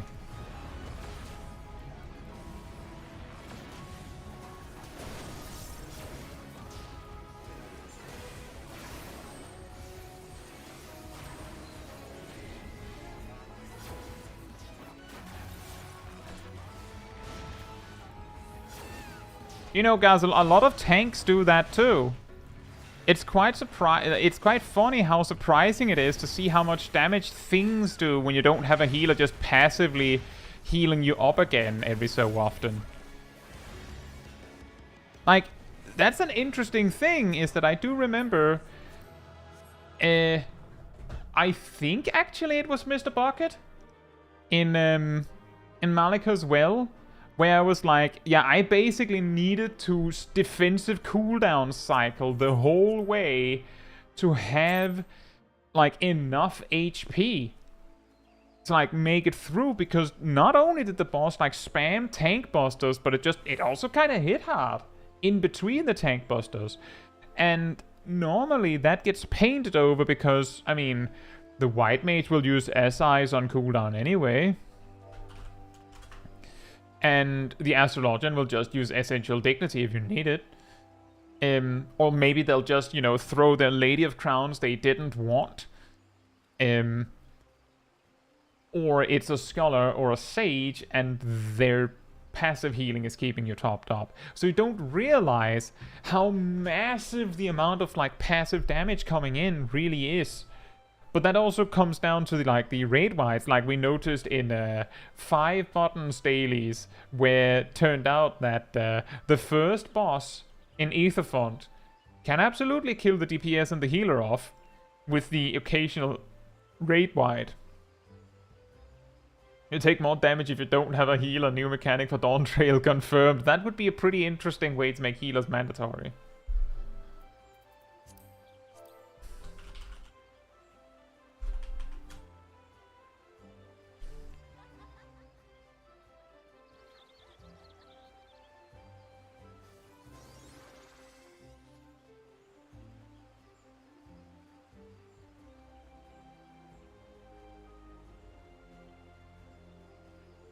Let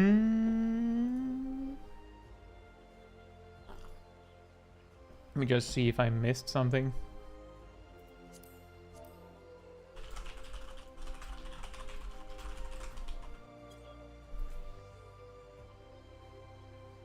IKEA doesn't approve this conduct of burning furniture.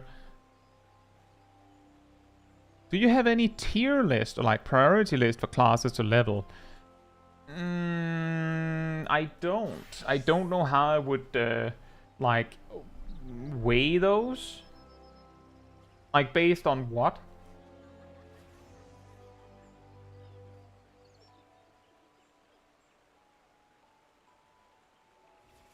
Like, I think it's a healthy choice to level one of each role, at least.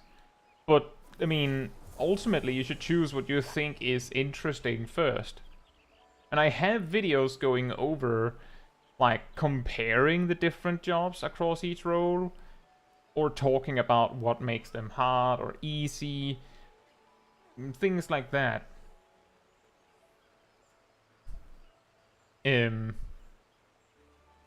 I feel like it wouldn't be possible to make a list that actually makes sense.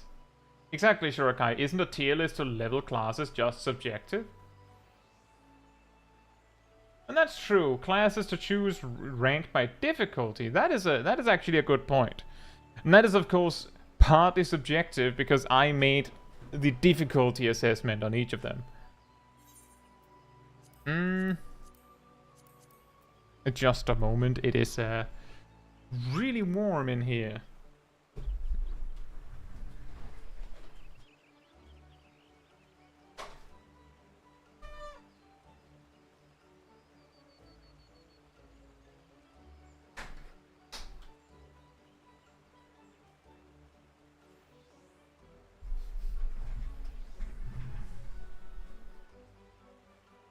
Oh yeah, that's also true, Philippe. A long time ago, I genuinely considered making... Is your desk in the corner here? It's 90 degrees there. Correct, and yes. I have actually considered a long time ago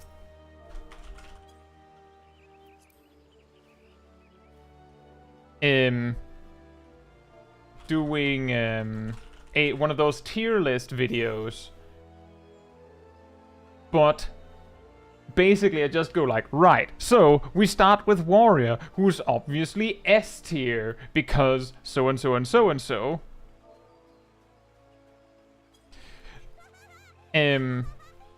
And then I go to Paladin or something, I'm like, and that's obviously S tier because so and so, and then we go to Dark Knight, who's obviously S tier because so and so, and then Gunbreaker, who's obviously S tier. Just basically I have S, A, B, C, D tiers on the screen, but all jobs land in the S tier for whatever reason I can come up with.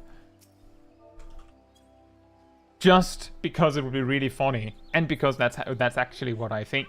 That's genuinely how I think it is. That all jobs are great.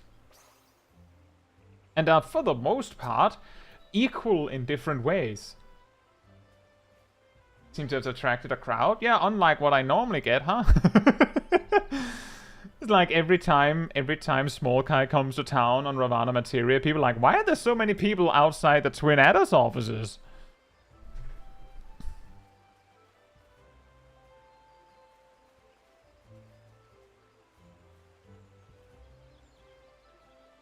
But every job gets put in the tier which corresponds to the first letter of their job name. Red Mage is obviously R tier.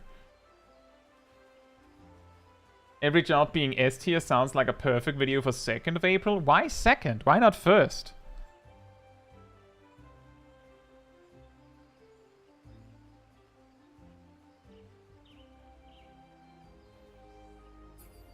Right. So next, we're doing MSQ Roulette. Just, if you want to join me for that, come on over to me. I'll move a few steps so I don't capture anyone who didn't actually want to go. It does look like we have a squad at the ready that really want to go. And I'm pretty sure it's like a squad that hasn't gone all day, I'm pretty sure. I think this kind of works. I guess. You could also have I think F. joined earlier, but I think it's fine. I think it's fine. Is that okay? After this one, we'll have to spam dungeons, I think. It's almost like you're getting saved, Naomi. you get to skip this one. Or do you? I just come back and like everyone's gone because we got Castrum, but everyone else got Praetorium.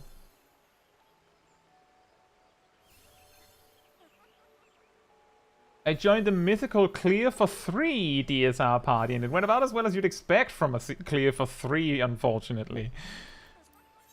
Clear for 3? I feel like that's dangerous. April Fools at first glance, but actually true. Oh yeah, I see it. I mean, the thing is, what kind of April Fools videos have I done?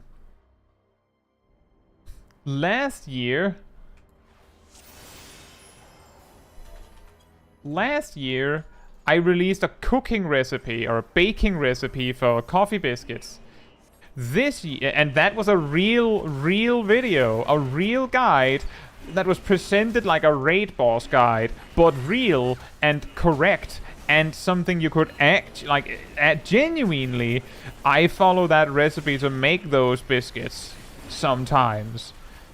Legitimately, it's real, not no nonsense, even though it came out on April 1st. And this year I made a stream where we genuinely just walked. And yeah, well, it was not the I don't think it was the first appearance of Kai on camera, because I believe I started using camera on streams like a few days prior, exactly so that it wasn't the first time I appeared on camera. Like, I intentionally made sure I had streamed with camera on before that, so that the first time I appeared on camera wasn't in an April Fool's video. But that was the reason why I started using camera for streaming.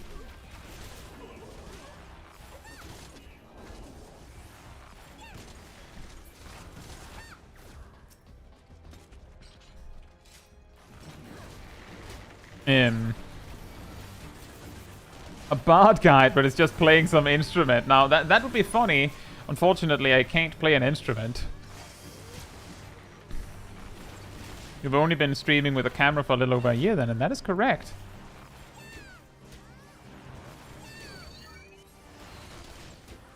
I joined streams after that video. Well, that I suppose that's a good sign. I suppose that's a good sign.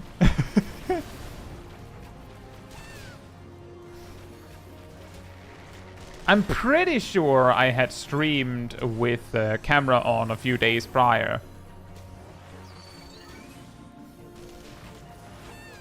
That's at least how I remember it. But for a lot of people, it was probably revealed, because at the time, I'm pretty sure that the amount of people that watched the streams were a lot less.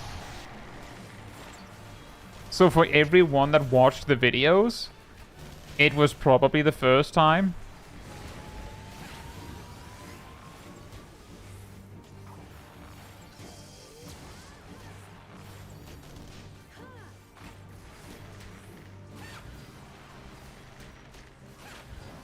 And that also makes sense. When you really think about it, a little bit weird of a twist to go from just making job guides to streaming. But then again, when you run out of things to make guides on, what do you do then? Nothing. Not even the cowbell. I haven't tried playing the cowbell. So I guess not.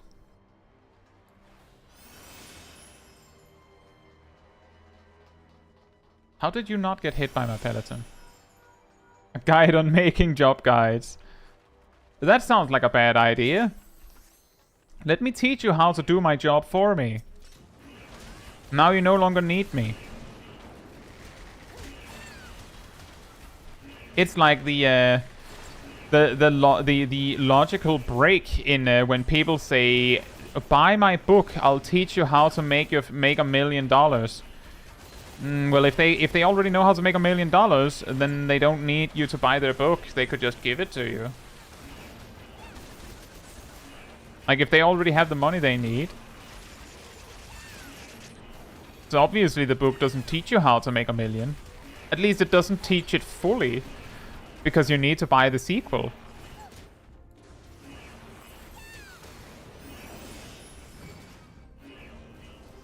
Is there still hope we'll get Wanderers at 50 in Dawn Trail? I mean, there's no indication that we will get it. Just like there is no indication that we won't get it. And exactly, Philippe, the problem is precisely that that million comes from you buying the book.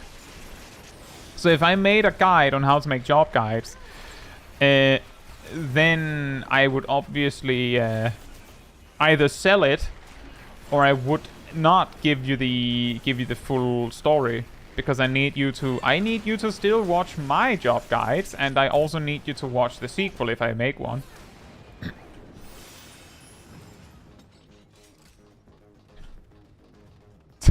Money making book part 5. Trust me, maybe I'll actually reveal the secret this time.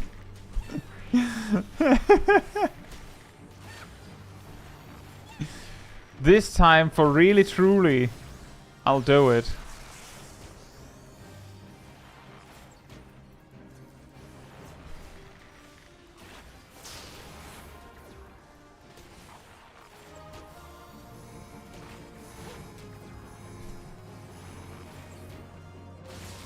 Exactly, it's just every page is just like, so step 1, like write a really big book with a lot of stuff in it. And then tell people to buy it.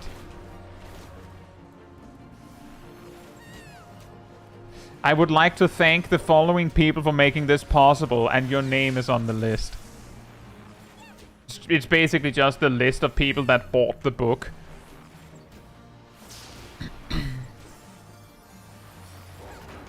But yeah, what happened actually on my end is initially I made like job guides, and when I ran out of job guides to jobs to cover, because I started by just making starter guides, like just level 1 to 50 guides was where I started, because that's actually a level range I felt like wasn't very well covered.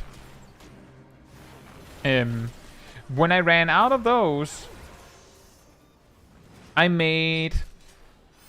believe that's when I made the history, or rather the Shadowbringers level 50 to 80.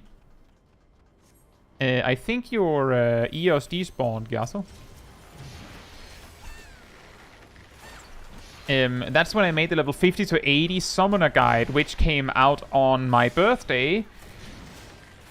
Which should have been, like, either on the release day of Endwalker or like 1 or 2 days after. Rather, 1 or 2 days before Endwalker or something like that. But then Endwalker got delayed 2 weeks. Then I made a healer starter guide and a tank starter guide. And then I made my practical demonstration of keybinds on Endwalker release day. And then I started making job guides. And I actually made... when I had finally made all the job guides, I did a whole bunch of other stuff. And eventually I looked back on my job guides and went, I could do that better. That's why there's 2 guides for every job at level 50 to 90 on the channel. It's because I went back and did it again. And when Dawn Trail comes up, I don't think I'll have to do it twice unless any jobs gets drastically reworked during Dawn Trail. But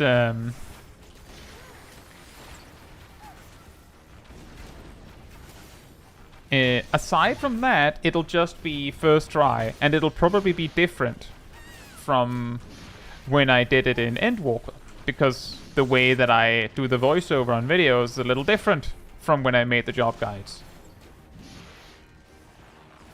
That, at least I've been told as much. I believe the most recent set of job guides came during the slightly less ASMR Kai phase. Slightly less.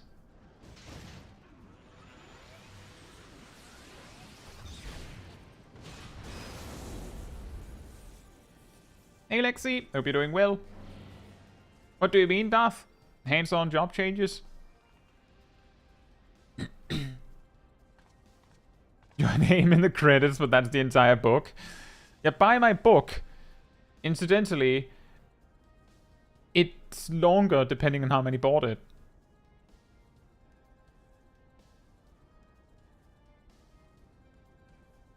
Yeah, I have a feeling that what I'll try to set out to do is I'll probably make guides on whatever job I play through the MSQ with first. And then I'll probably make something for Pictomancer and Viper. Either order. And then basically make my way through jobs as I level them. A direct comparison after playing of what changed with the jobs. You can only get so much with the live letter. Well, the thing is, I wouldn't make a guide before I have already leveled the job to 100.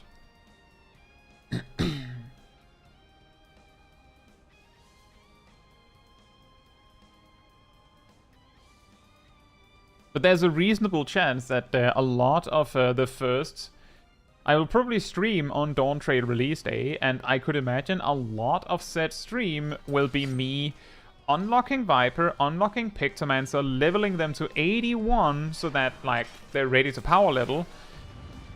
I'll probably do some leveling roulette, like do some different roulettes if I can.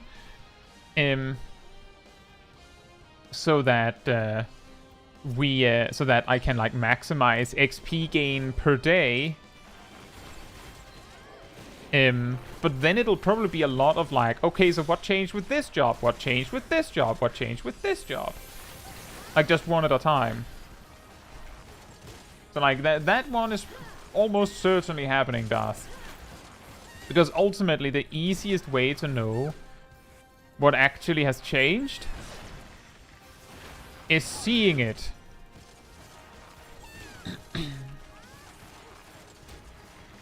You should probably have the math figured out pretty quick. I mean, Perrin, most of the time I do the math myself.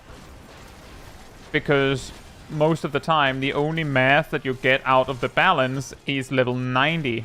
Or rather, level 100. Like, it's just the max level part that you get from them. The rest I often have to do myself.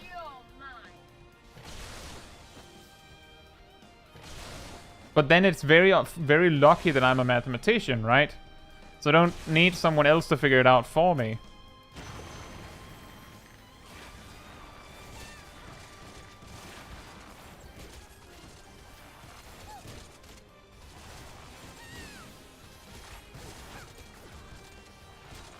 But it is, of course, easier for me if I know what the opener and rotations are going to be at level 100. Because then I would just, like, if you see, like, for example, my Dragoon guide, you'll probably see that I recommend some kinda weird openers in the lower level ranges.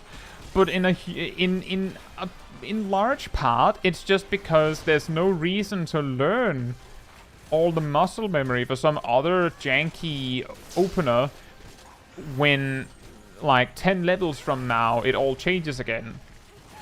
And then 10 levels from now, it all changes again. Especially if the damage difference is relatively small. Then it doesn't really matter.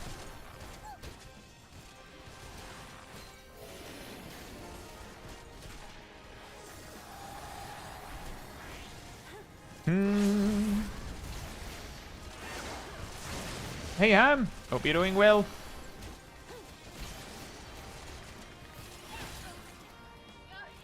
Yeah, exactly.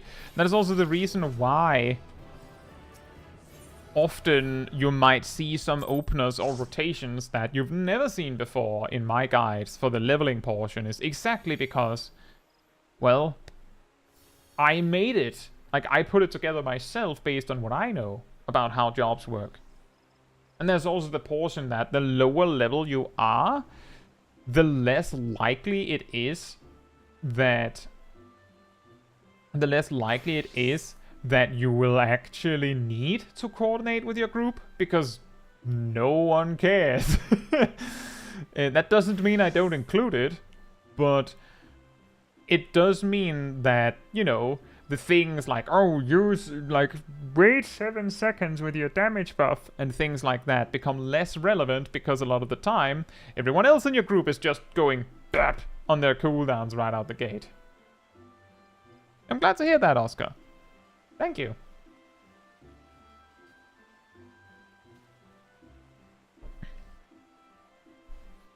Are we out of roulettes? Roulettes that we can do anyway. I think we are.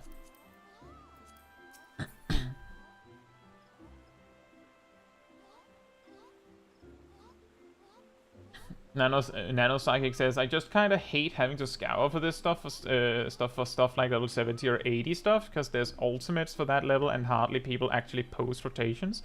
The problem with that is that a lot of the time, based on what I've learned, and I can admit here, I have not beaten an ultimate, not because I can't, because I haven't tried. Like, I spent my time on something else. I know how most of these things go, like how you optimize for a raid boss and things like that. I just don't.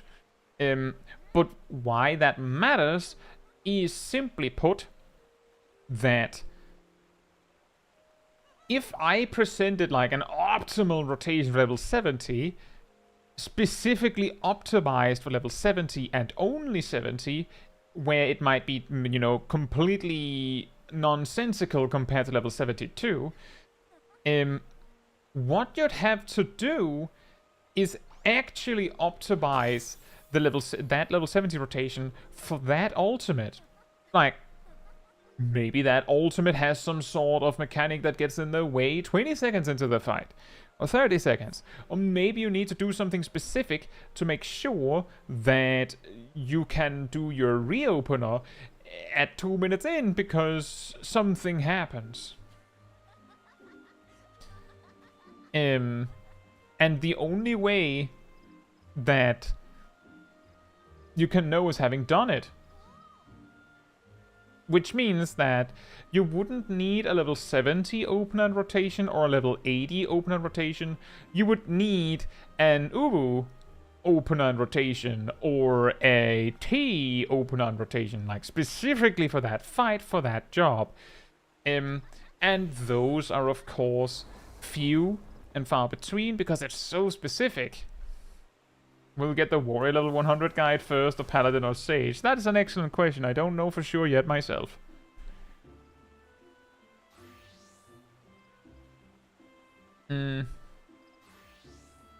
Now, the question is here whether we should spam dungeons or go to Bozja. And I'm specifically saying Bozja, not Zadnal, because if we go to Bozja, then more people can join. I don't know what would be more fun.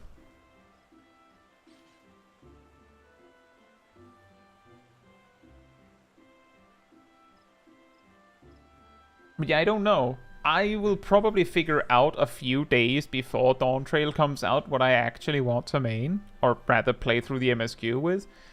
And that will probably be the job that I make guides for first. Mainly because, as I kind of said before, I will probably not make a guide for a job before I've leveled it to 100.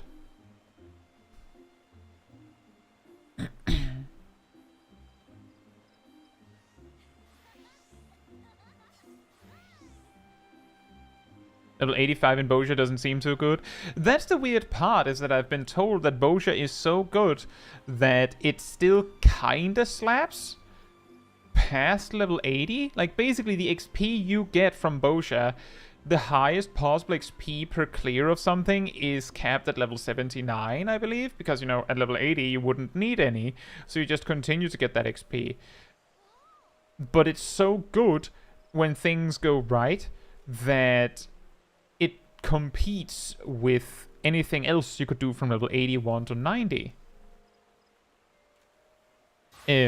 But that is a good point, that it's probably not that great. And then there's also still people that haven't really started on Bozja yet. And we also previously had issues of, like, people can't enter our session and things like that.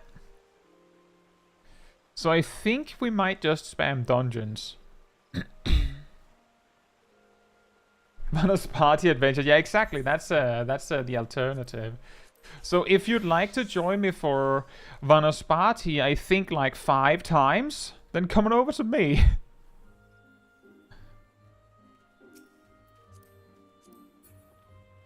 Do you want a Vanna's party? Do we have a tank if we do the the Lala squad? Do we have a tank among us? Or do we not?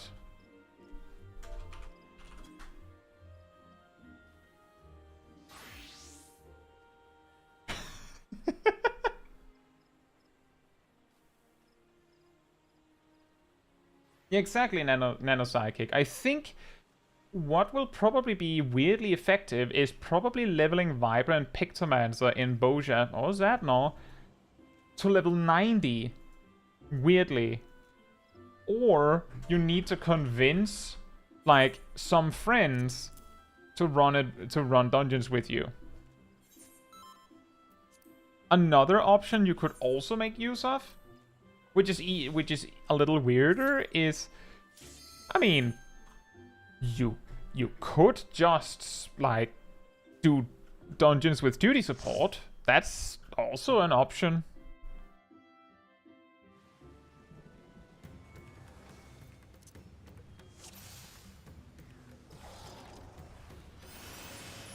Like, there are options. It's just that because of the amount of Vipers and Pictomancers there will be, it might be difficult. Which is also why, if you are grinding Viper or Pictomancer day 1, consider that you can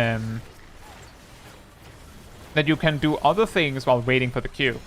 I don't know how much other things you need to like make it work, but you can do other things. Like, for example, you could do the Argasodata tribe dailies.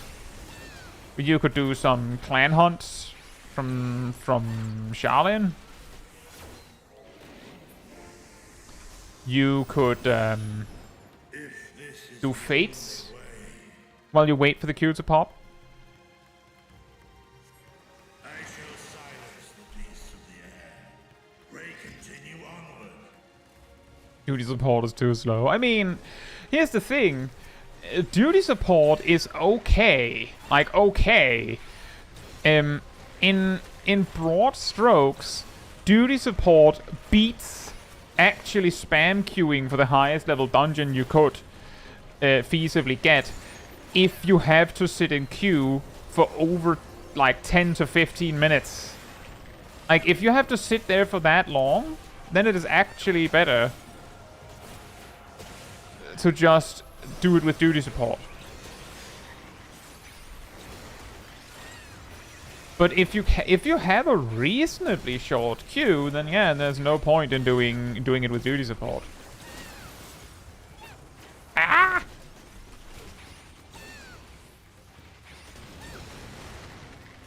Perhaps doing the MSQ with another job slowly while you wait for the queue. That could be an idea. I feel like, see, here's a funny story. Here's a funny story. When I came back to the game at the start, like shortly before Shadowbringers, like a few weeks before even, I wanted to level Gunbreaker, but shockingly suddenly everyone wanted to be a tank. Weird. So the queues were insane. And when I finally went, okay, whatever, I'll just like do the MSQ with a different job, I got into the first long cutscene right at the start. That's when my queue popped. Your queue will pop when you least want it to. It's almost like a natural law of the universe. The queue pops when you don't want it to. It'll sit there and do nothing for an hour. But when you go into a cutscene, bam! Duty ready. Near raid time or whatever.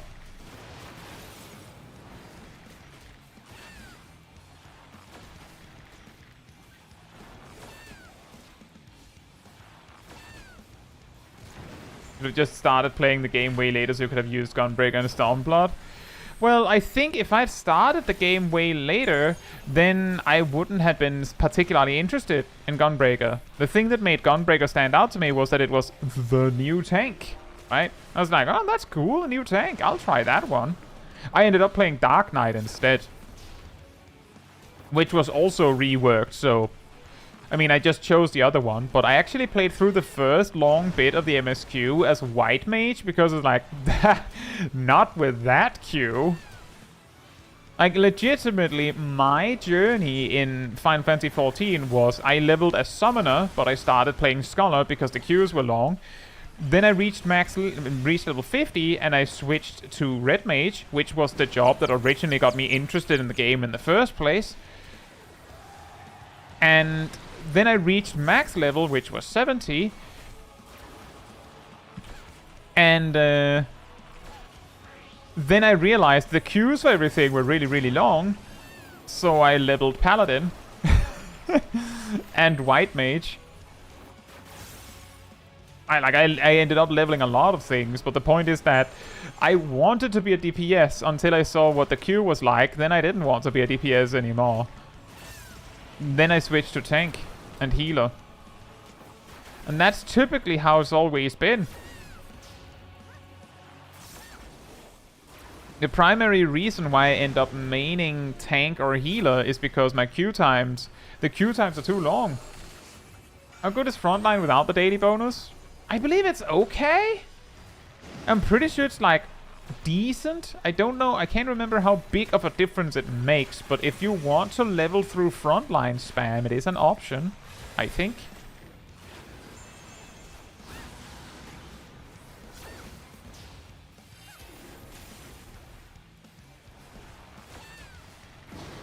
I mean, exactly, Nanopsychic. That's the thing. If you have a good, like, if you have your average random group doing a dungeon, it usually takes around 15 minutes, sometimes more.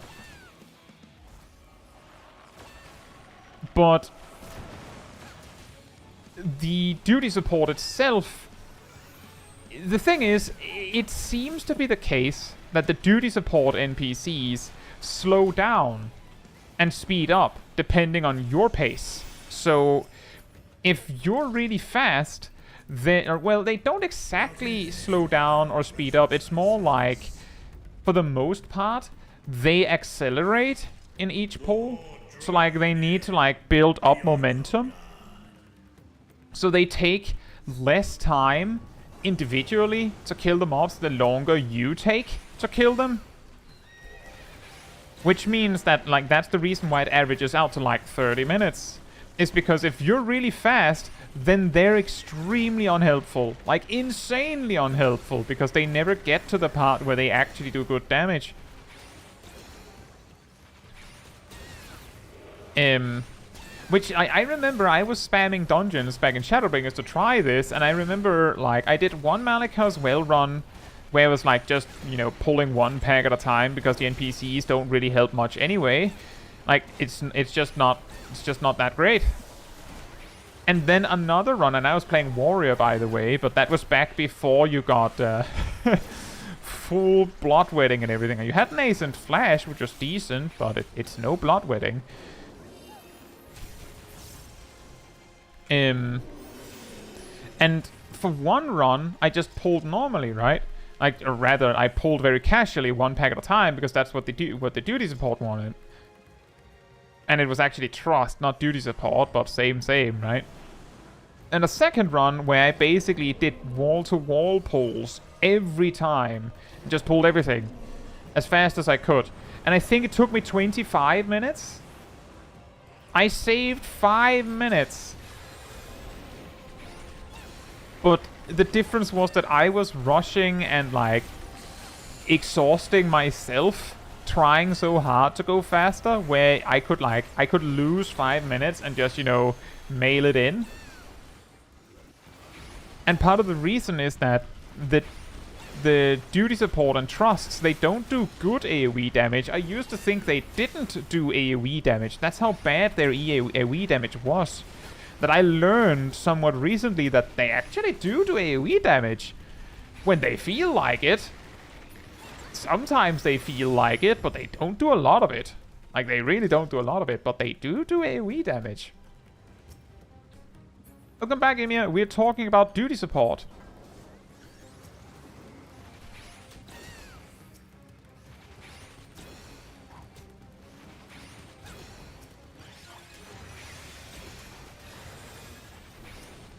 Pull one pack at a time, run away from the mob pack and do some dishes, come back to dungeon when pack dies. Yeah, you could do that. That would mainly work for DPS jobs. I don't know if that would still take 30 minutes. But yeah, that is a way.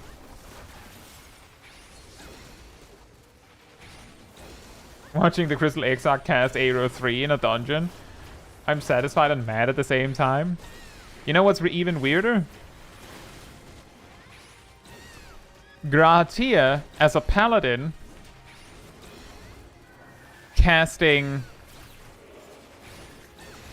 Confiteor in Tower of Zot and like Holy Spirit a few times and then switching to single target.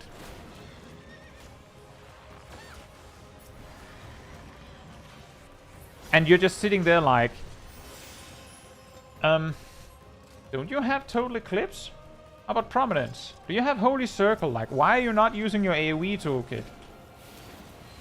There's also the part that Y'shtola has, like, things like, I believe, Foul of the Seventh Dawn. And I used to think that it did single target damage. It's just that it does so bad damage. It's so terrible AoE damage that I didn't even realize it did AoE damage. That's pretty bad, I'd say.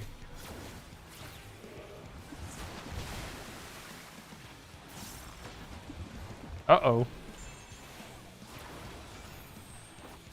You're having a kindergarten outing in the apocalypse, yeah.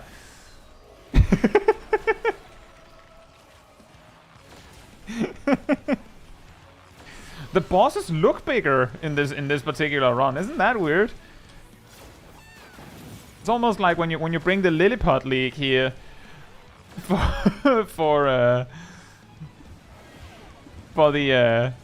the normal sized bosses, it gets a little scarier. That doesn't even make any sense. The blood for Lily. No, Bob! No! Not the Bob! That's not good! It's actually very bad! The Medica when?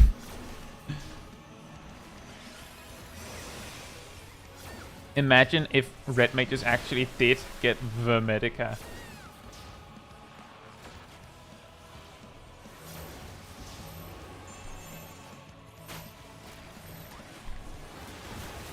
I think, honestly, if Final Fantasy XIV was an MMO that had a little bit less of a focus on the Holy Trinity of a tank, healer, DPS, I could imagine Red Mage getting the Medica and the Suna, or, you know, all sorts of support spells added to their arsenal, because if it wasn't as strict in the...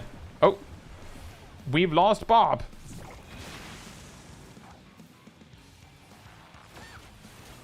If it wasn't as strict in these like role segregations, then we would like be able to have those like jobs that are like in betweeners.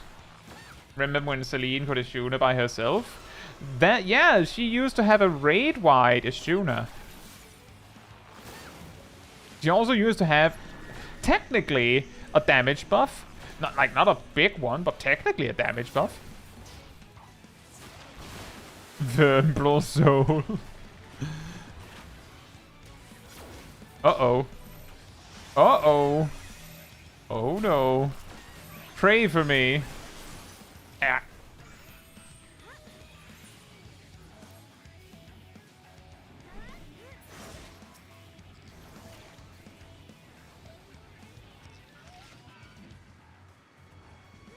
Did it eat your Swift cast? Should have used Mana Ward if only I was here as a black mage. Run! Oh. That's actually also, like, that's probably a better idea. Just kill the boss, idiot.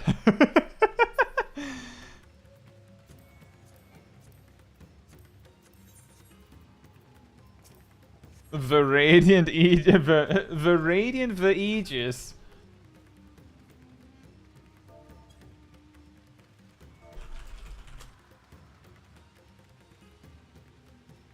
Consider the foul. Ymir says, I'm surprised we aren't getting a Circle of Scorn upgrade. We don't actually know if we are. Was like, we saw Paladin use a new atonement, and we saw Paladin use a new blade. A new blade!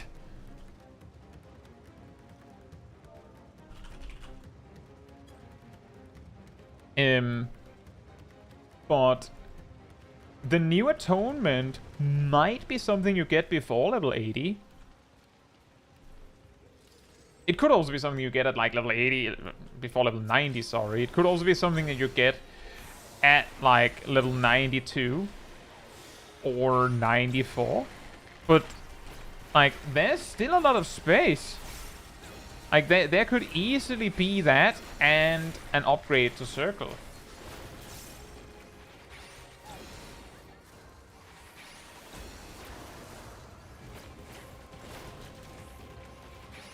The guy is gonna be so bad. Sphere of Scorn. Ah, yes. It doesn't do any dot damage anymore.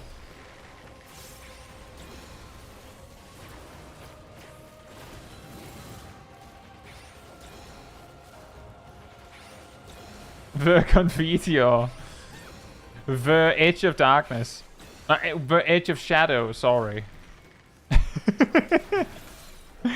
The Red Mage just sitting over in a corner with every single spell and ability that has had anything to do with magic and just like taping the in front of them and then adding like a little property of Red Mage underneath. You made this? I made this.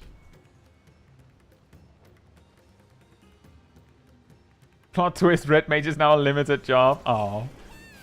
Ah, and just on the day they received the Grit.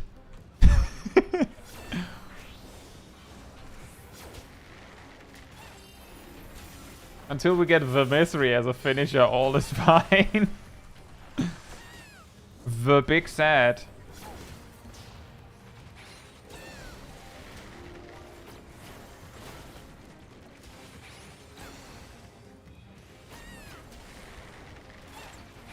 The Flatus Misery. The Flatus Solace. The Flatus Rapture. The Draw. And just to add extra salt in the wound, Giraheen. It's the old draw. Like the Heavensward Stormblood style. Why are you AoEing two guys? Because Bard's potencies are really weird. Rain of Death beats Bloodletter on 2 targets. Ladon's Bite beats Burst Shot on 2 targets. That's why I was looking at my tooltips in the middle of the poll, was because like, wait, is it really true? Yup. Yup. It's really weird.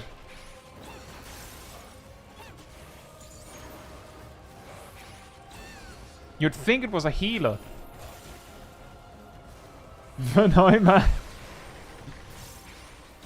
On the draw. The Living Shadow.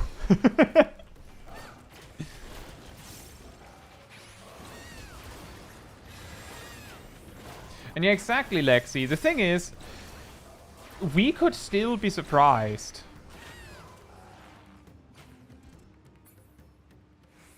The crazier. Have we lost Bob completely? Where Bob? Is Bob still in the stream chat? Did we lose them?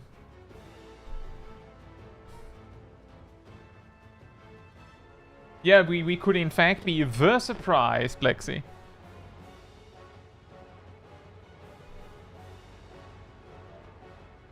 The fellow cleave.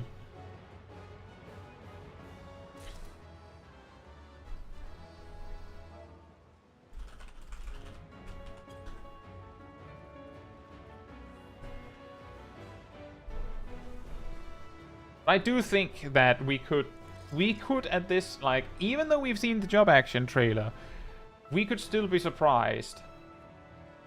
I don't remember in full detail what we saw in the Endwalker job action trailer, but I'm pretty sure that we didn't see everything. Like, I'm pretty sure we didn't see everything.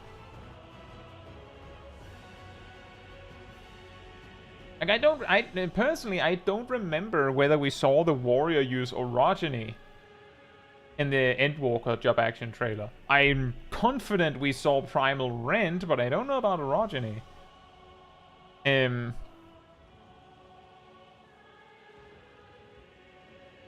I'm pretty sure we saw hypervelocity on Gunbreaker, you know, the burst strike continuation. Pretty sure we did. I know we saw double down. But, like, those kind of things, like, those smaller things... Smaller? That could easily be missed. And yep, we are in dungeon spam mode, Gleaming.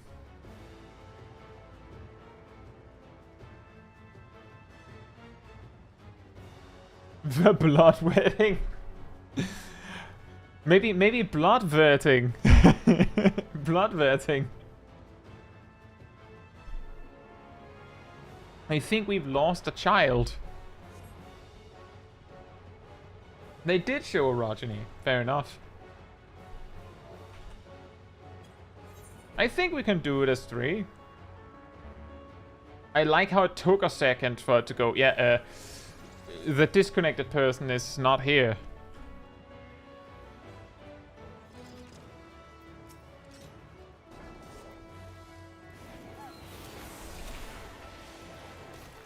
Big guy's gonna be so mad.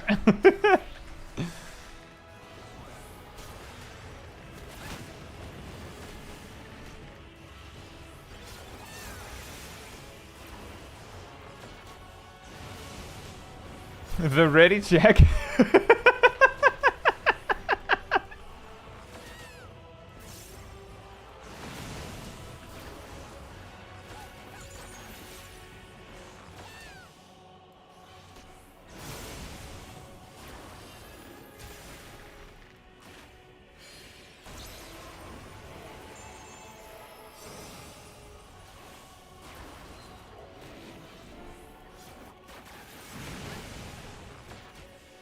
Oh, right. Guess who wasn't actually thinking there?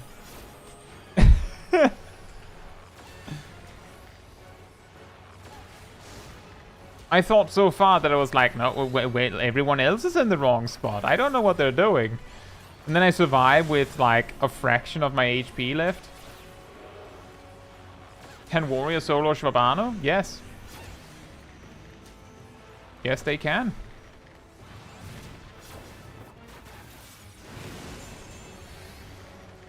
Warrior can solo Vanospati. Get back here, you! Take this blast arrow! Bam!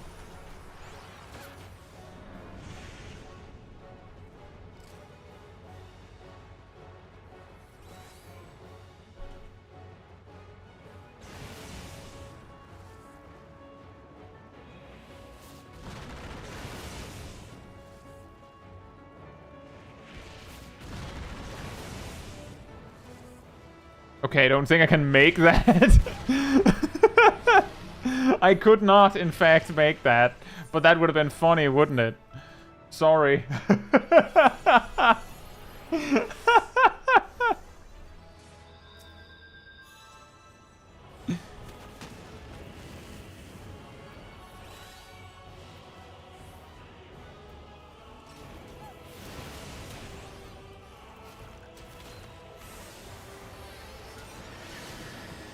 My hubris.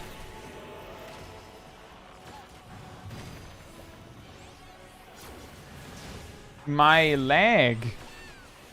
I used arm's length. It just didn't work. Crap.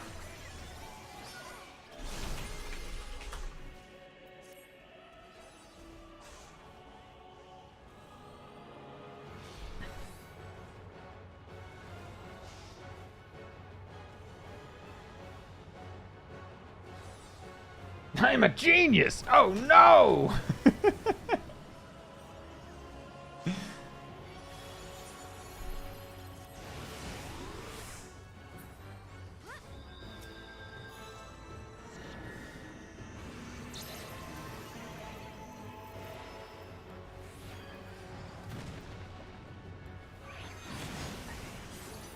Flap.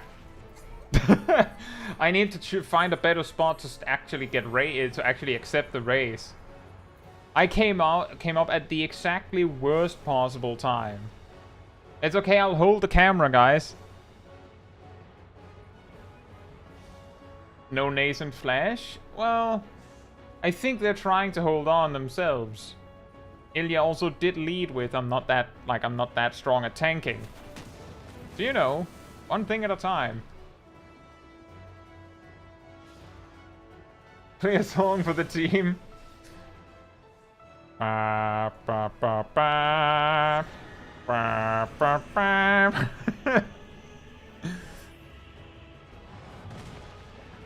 Oh.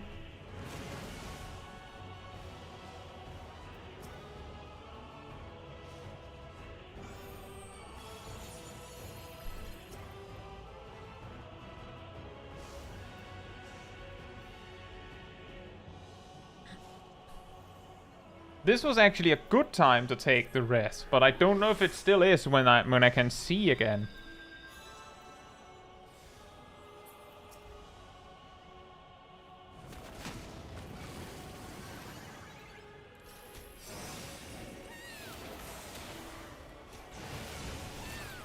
Sing torn from the heavens, bruh.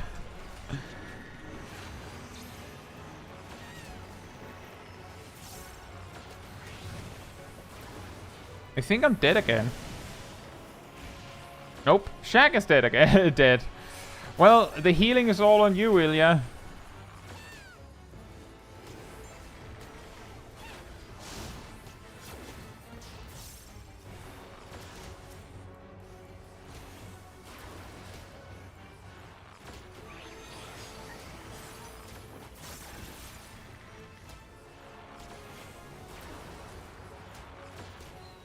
Yes, Mo Machine. Warrior can solo Vanaspati.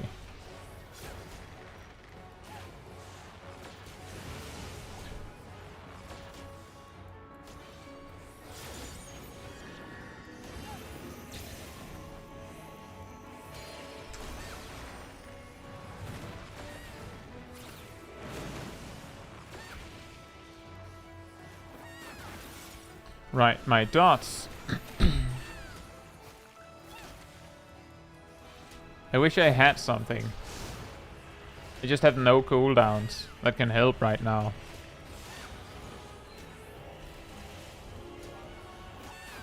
What's a dot? It's the thing that I keep forgetting to like reapply.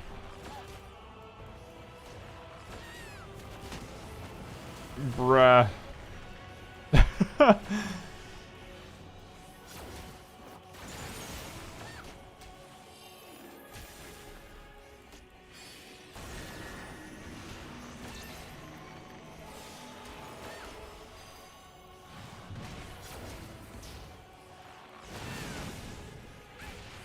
Look, I forgot it again.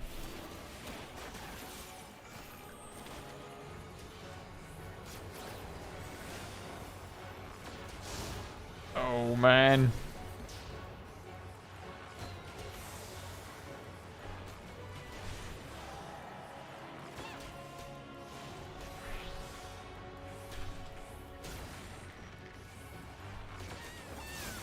It's about as close as it gets.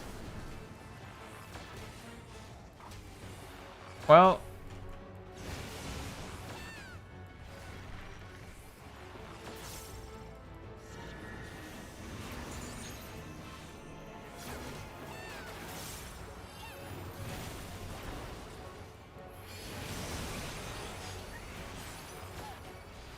That I really tried. 1%.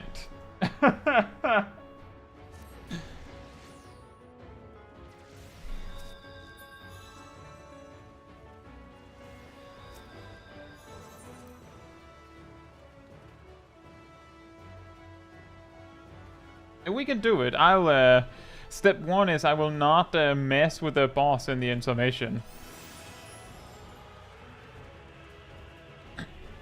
Yeah, I was also looking at the LB, Emi. I was actually looking at it like, oh wait, I don't have that. Hey, Kraken Mo. Hope you're doing well.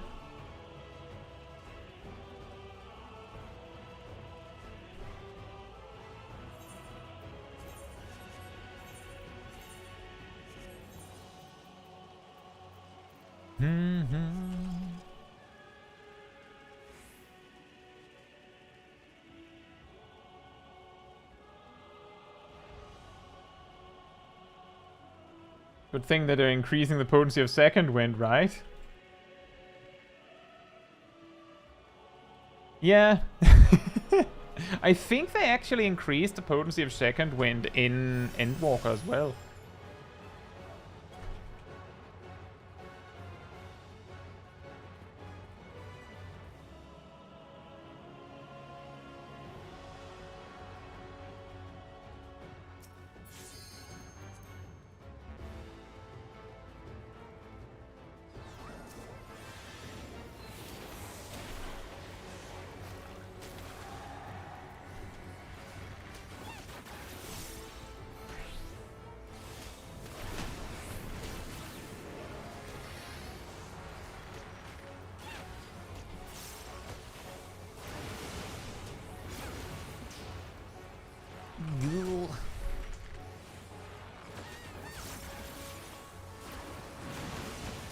So there's a Delubrum Regine party fight up on Materia.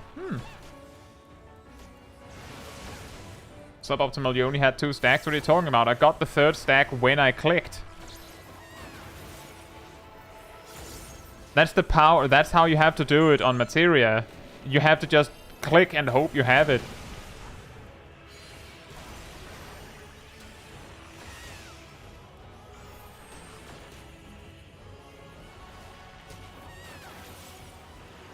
Exactly, full send. Just hope that it works. Just click Imperial Arrow and then pitch perfect. I'm sure it'll work.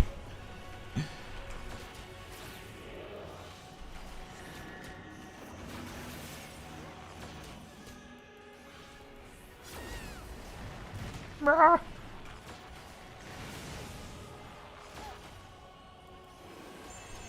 did you mean something else? A different kind of stack? A different kind of snack?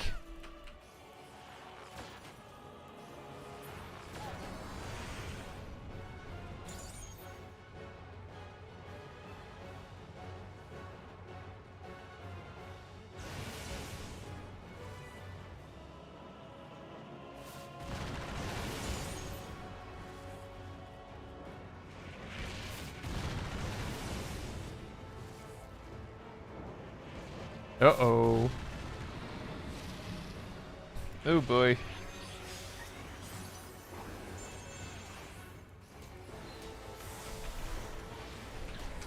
Yeah, optimal rotation is a pipe dream on this kind of latency, at least for me. If I can get it mostly right, that's good enough for me. I think I wasted a refulgent arrow there. Because I have to kind of just click barrage and just hope. Bruh. Bruh. Heal yourself, Shaq.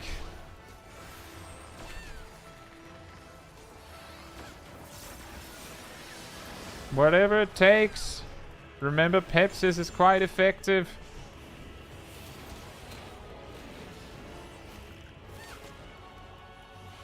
This stream could be sponsored by a VPN. Oh, it isn't.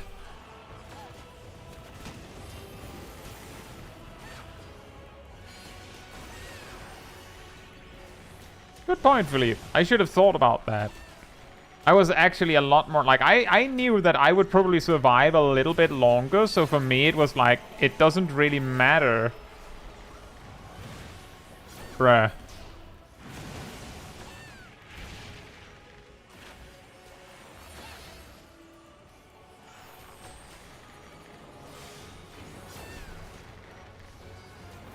It's a little difficult with the positioning.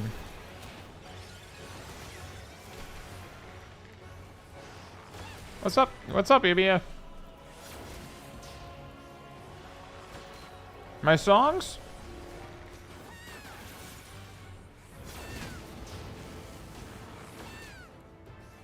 I take it to OCE so you can play optimally. That would be an... Could you imagine?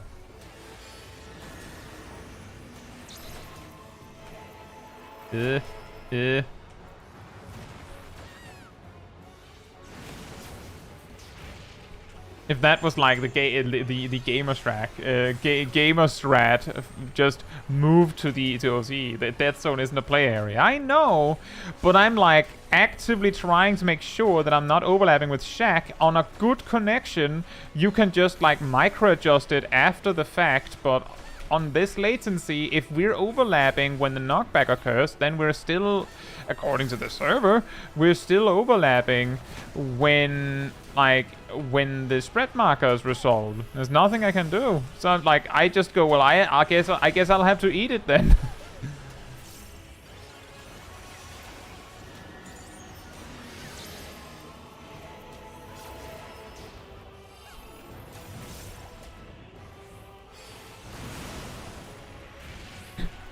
Shaq could gap close. It wouldn't work because of the latency.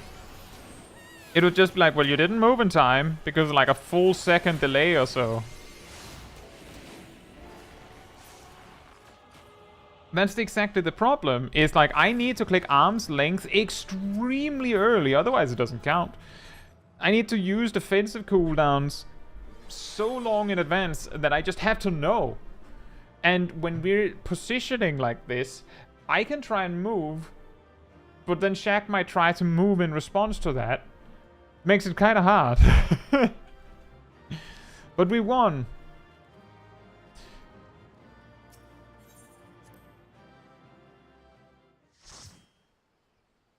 But you're right, we had a lot of options we could have used.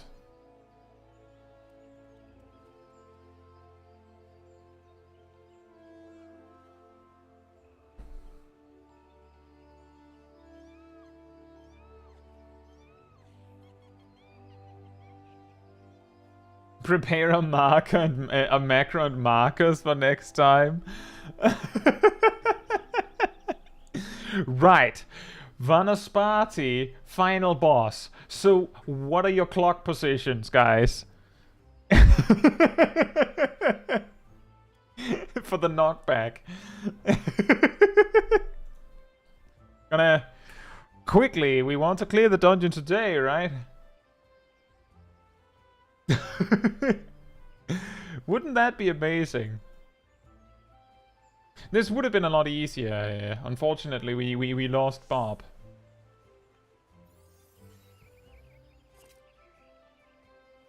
We lost a Bob in Vanaspati.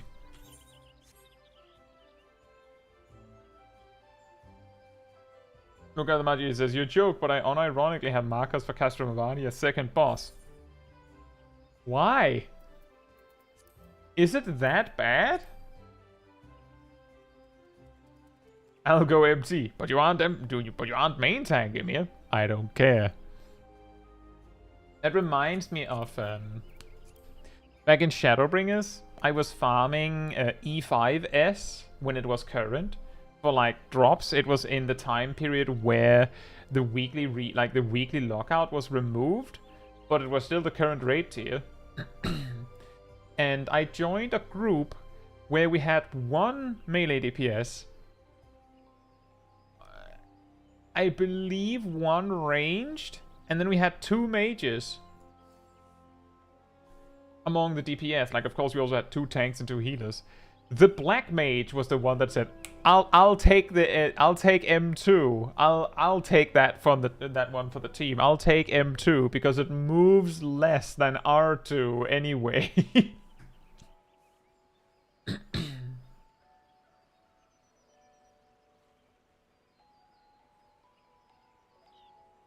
On expansion release, we should drop down markers for the new dungeon bosses to scare first timers.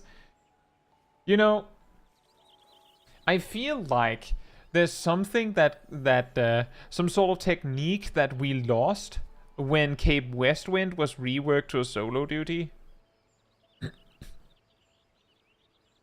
Exactly, taking one for the team.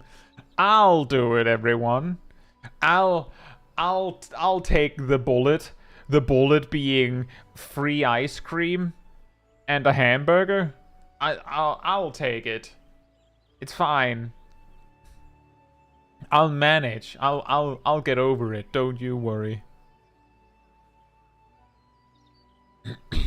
Some of you may die, but that is a sacrifice I'm willing to make.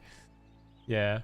So the thing I'm saying that they kind of got lost with Cape Westwind is that some of you might have started on Final Fantasy XIV after the rework. But Cape Westwind used to be the first 8-man content you'd face. So there was this gag that people did, was that whenever they got Cape Westwind, which like genuinely was the easiest 8-man trial you could get. It took like a minute. If a new player asked, the answer was always that Cape Westwind was incredibly hard. And there was this thing where people would have like elaborate macros where they had just replaced the name of like the actual boss encounter in question with Risasön or Cape Westwind to like make it seem more believable and like put down crazy marker positions and stuff like that, so to scare the first timers. And I think the funniest thing that happened as a result of this running gag was when Preacher from Preach Gaming got into Final Fantasy XIV. He reached that trial and basically was like told, oh yeah, it's really hard. It's going to take time to proc that. So he was like, like prepped an evening to do that, had like snacks ready. Like he was strapped in for the long run. He was like, okay, we're procking tonight. And finished in 1 minute. On the one hand, I was sitting there like, oh man, like I could just imagine how he felt. Like, I think the closest comparison like that you could easily compare that to is like a new major patch comes out and you're like, oh man, I'm so looking forward to this. I'm going to play it all today. And there's one quest. And just one, like you thought it was a major patch, but it was actually, like a X.X Y, right? Like 6.51, and there's one quest. Or actually, 6.51, was that one? Was that 2 quests? And my point is more that there's 10 minutes of content in this patch, and you've prepared. You've like taken the day off. If you have kids there, like someone else takes care of them. You've bought snacks for the whole day.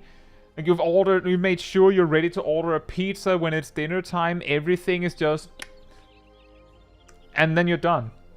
Like you can fix it. You could just play something else, but it's still, oh man. Dawn Trail is actually just a cutscene of the Scions having a beach day. Exactly, Cape Westwind meme became reality on that day. And also, let's see, Lukatamaji says, doing that solo duty as a new player on Black Mage was an experience.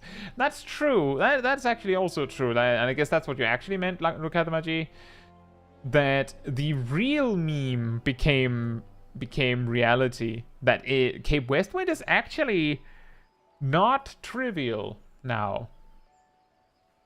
But what I actually wanted to say with that whole side quest here is there's nothing preventing you from just doing the joke in any content. Like, I'm just saying, some of you might be running mentor roulettes. If you zone in somewhere and you see that all 3 players in your group, or all 7 players, are first-timers,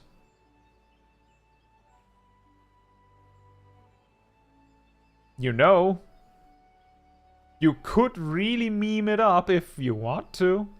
You could do it. That's okay, Bob. We somehow managed. Good to hear that the child has been found. We have 4 children going out to save the world from disaster.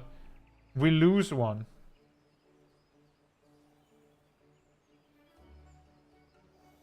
You're in. Mentor Roulettes are starting with full first timers. Okay, get ready for a tough one, Sprouts. Well, if you do that, maybe they'll actually listen when you're like, okay, so there's this piece of paper in this side room that we need to read. It's important what it says. It is. It's not very important, but it is important.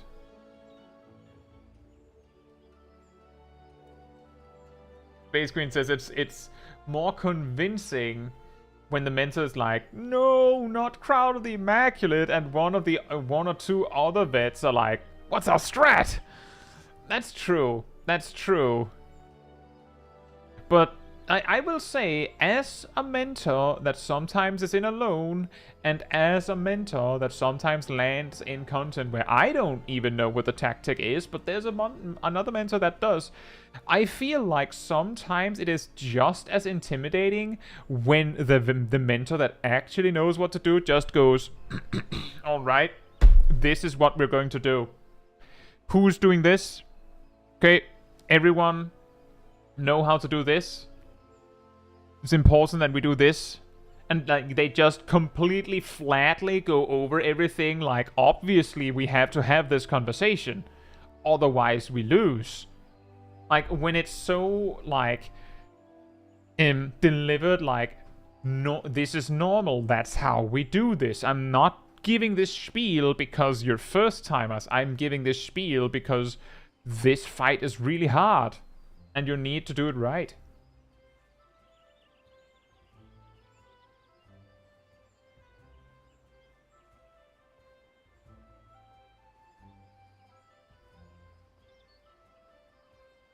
Yeah, drop the macros in chat. Just like the thing is, if you oversell it, then it sounds less believable. But if you make it sound like, while for them it's their first run in the dungeon, for you it's Tuesday, then it sounds a lot more believable because you're sharing the macro because that's how you normally do it on Tuesday.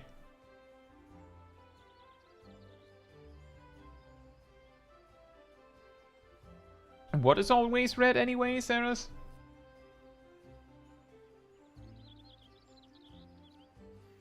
Anyway, we're probably doing Vanaspati again. Does anyone oh, what? Oh, right, Castrum. Does anyone want to join for Vanaspati round 2? We can regroup. I'll do this. I have two friends that want to join for Vanaspati. Oh, the Sastasha paper, right. Had a guy tell me it's always red anyway. It's not. It's really not. Like, it is blue or green quite regularly.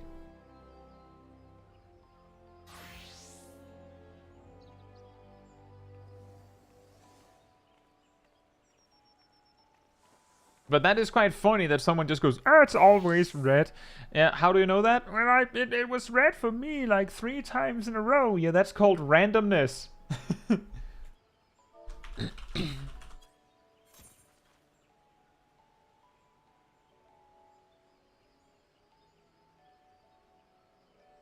The Sprouts should be glad they're not getting the Monday macro, yeah. And yeah, that's the thing, is that every time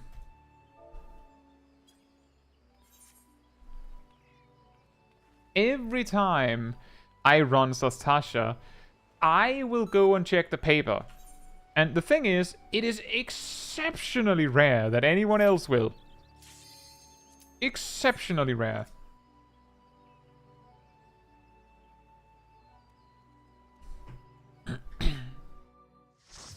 Sometimes, like, rarely someone else will run with me, but simply because I'm not used to anyone else checking, I just assume that they, oh, right, I should have equipped that. Well, I'm not breaking my, my uniform.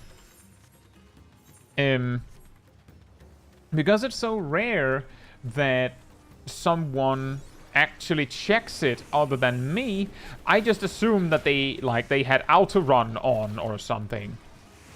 And they forgot to take the turn. So I'll just continue and just act like they're not going, because I don't trust that they actually will when it really comes to it. I also usually write in the chat what I found. So I'll just like write the color that I found, so that we have the answer. And if there's a player that don't actually know that you're that's where the answer comes from, maybe it gives them like a hint when they see, oh, the guy that ran off to somewhere else suddenly reported the answer, and that was the correct answer. Then they know for next time.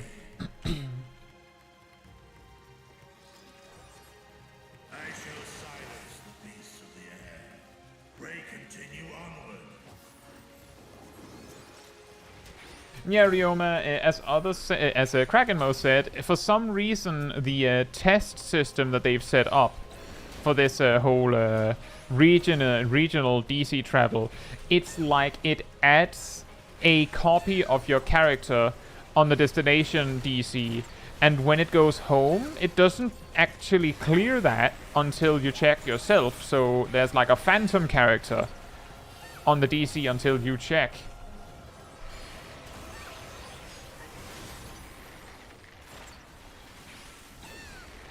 Thank you, Aridel.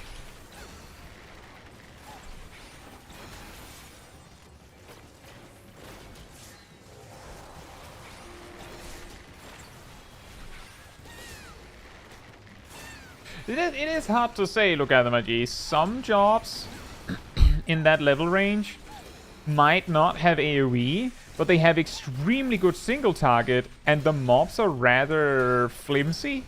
So there's a very real chance, a real possibility, oh boy, a real possibility that the mobs will die to your single target damage before it becomes relevant to AoE in the first place. Like, I know Samurai has this. Samurai, if you get synced down to like Sastasha, you just have 2 1-2 combos essentially, but your sustained DPS is on a single target is insane. Like, I'm just saying, like, yeah, having 2 machinists or something just spamming spread shot is amazing for like speedrunning dungeons, but it's not so bad to have a melee DPS. I just realized I switched songs at the wrong time.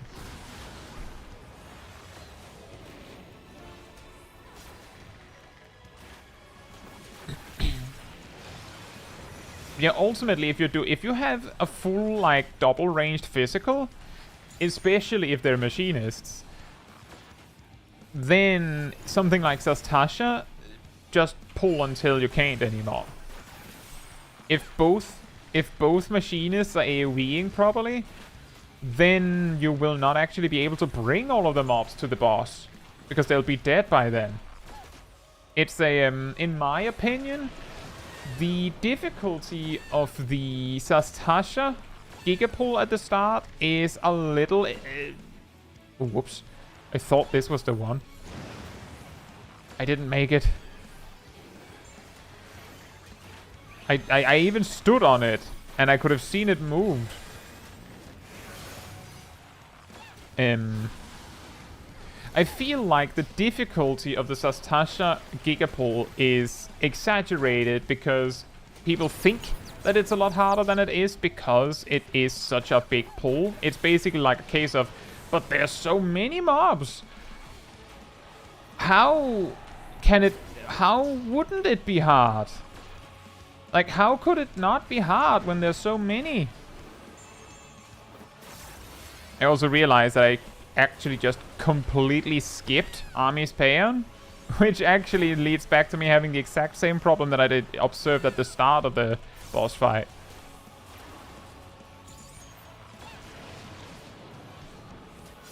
And that's also true with the clams. That if you just run away from the clams, they'll leave you alone. The clam!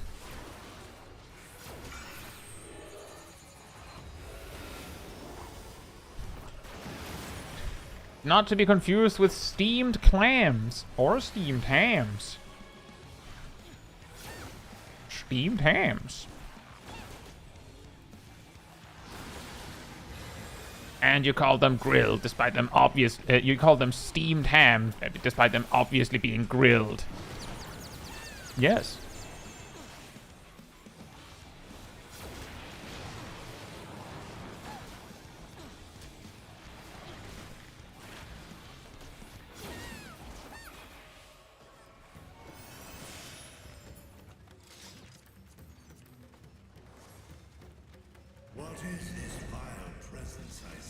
Steamed hams, but the red mage explosions keep getting bigger.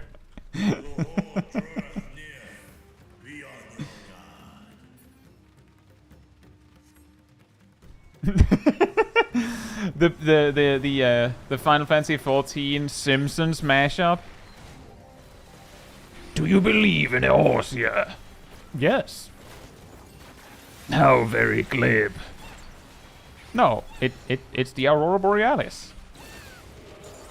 What? Yes.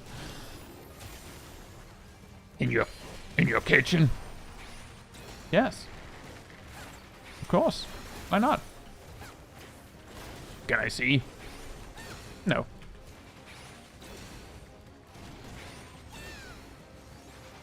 Can I feed it? Can I feed it ether? And let it gorge on crystals? No. Absolutely not.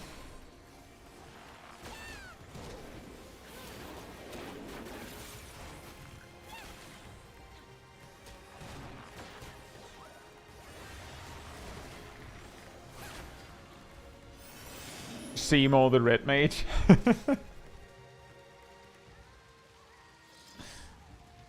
Ether to fortify its blade.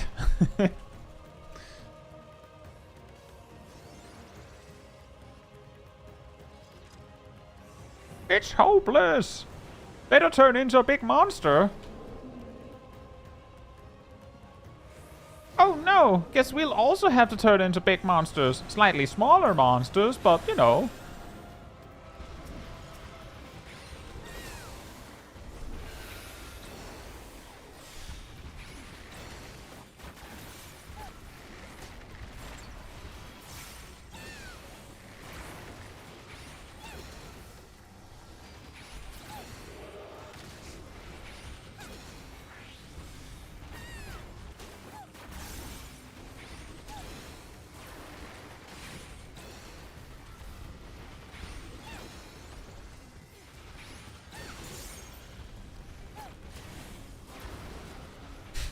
Oh boy, I hope I don't get turned into a big monster today. Ah, shucks. This is exactly what I didn't want to happen.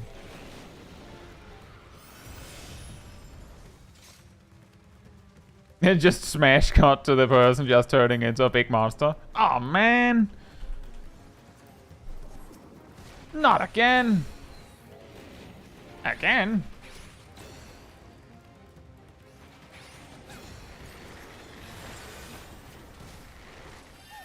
Sounds like a Snickers ad. I sure hope I don't turn into a big monster today. That's fine, have a Snickers. You're not you when the final days arrive. You're probably someone else.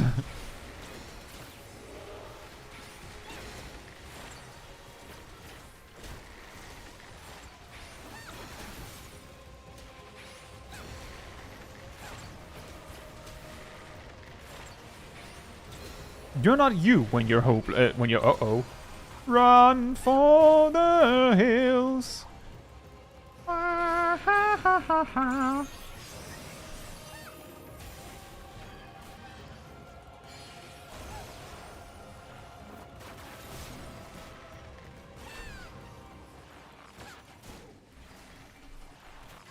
Crap.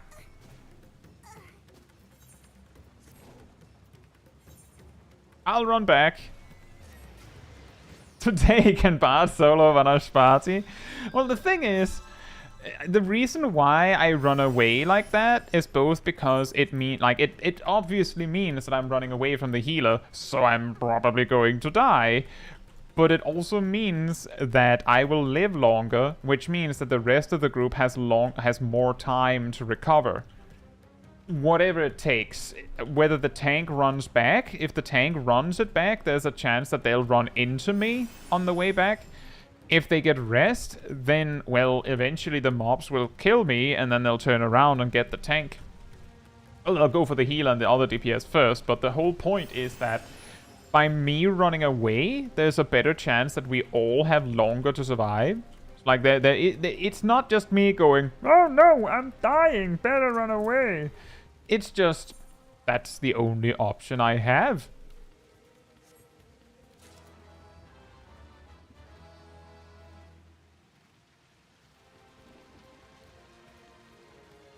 You're not ether when you're dynamist. That is true. Are any of the jobs playable with upwards of 1500 MS? No. Not really. I mean...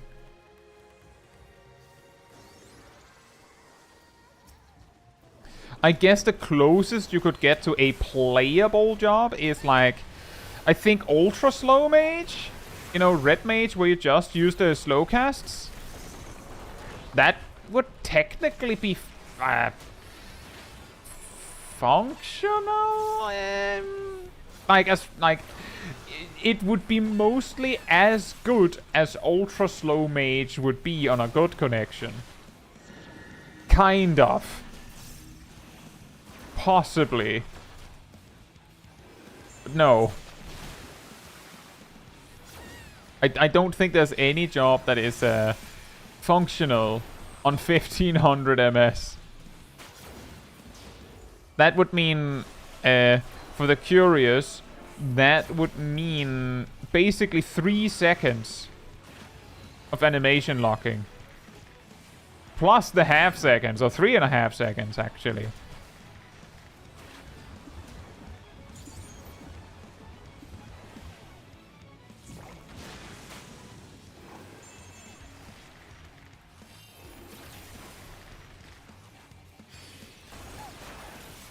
You're not you when you're ether.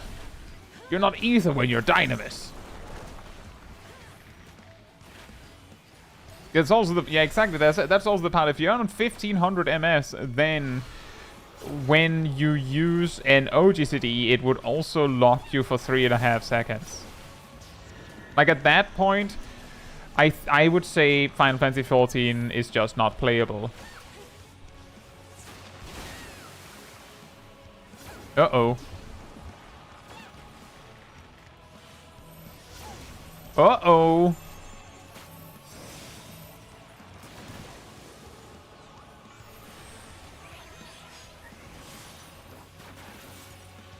That's what we call the danger zone.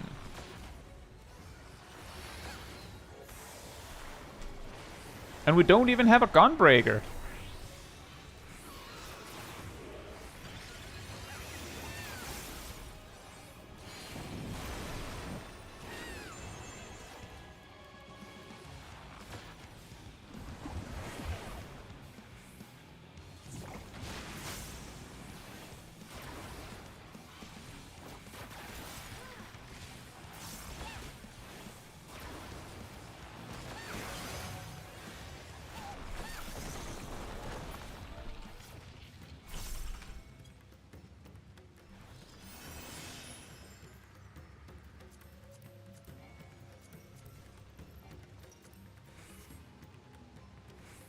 Gleaming says I gotta figure out where the US servers are so I can put my VPN connection closer to it.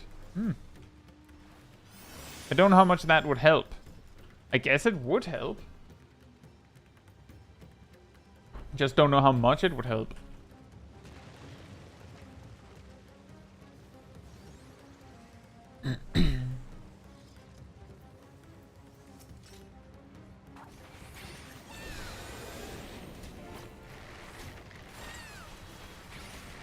I know that it helps. It's just that I could imagine that how much it helps might be mildly exaggerated.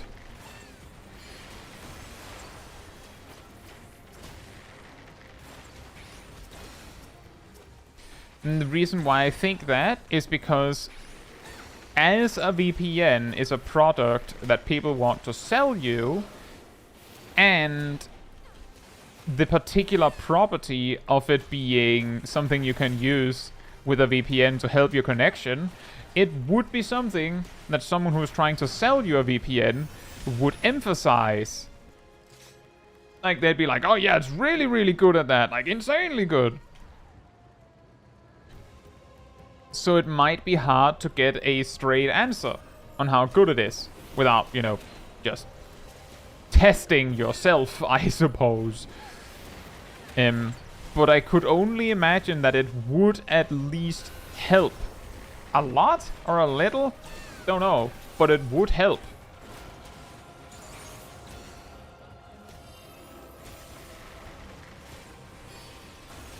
I'm just saying that the capacity for it to work is like difficult to get a straight answer on, exactly because there are people that stand to make money from the answer.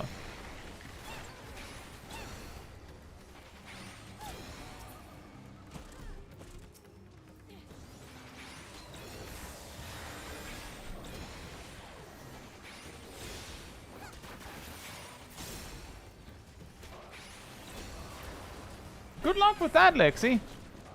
We'll all hope and pray for you that it goes well.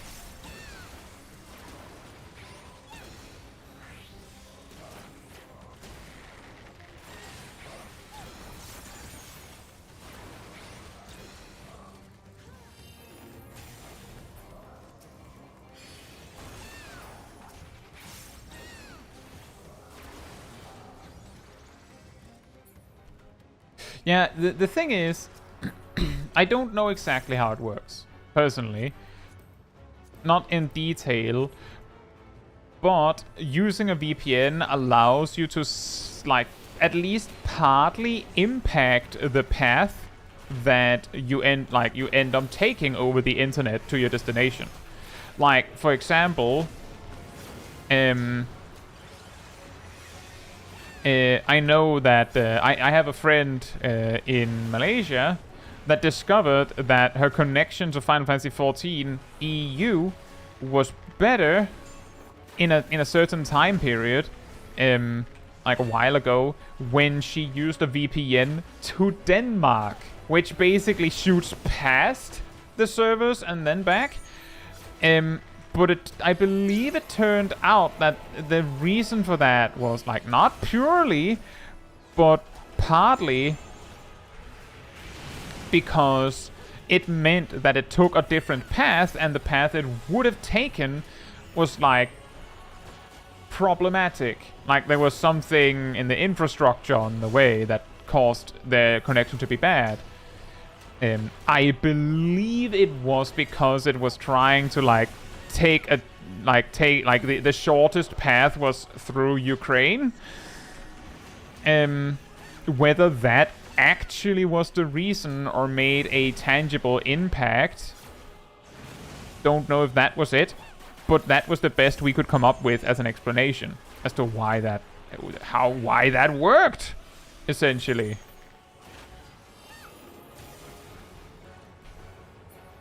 No! My blaster! I clicked the button! I was goofed by latency.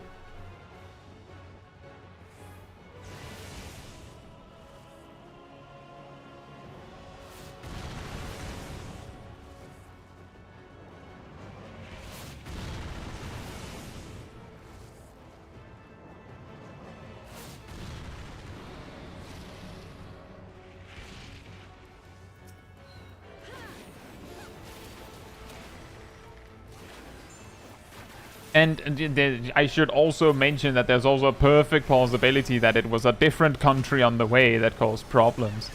That was just the observation that for some reason it worked better when we forced when she forced her connection path to go like in a weird circle around that or something like that. The internet is weird. I also want to just reiterate that I am not an expert on this subject. Possibly the exact opposite.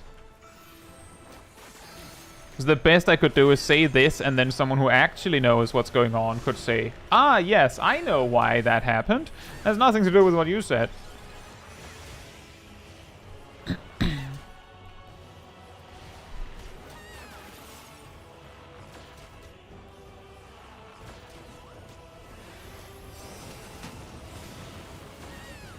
And that could also work, cleaning.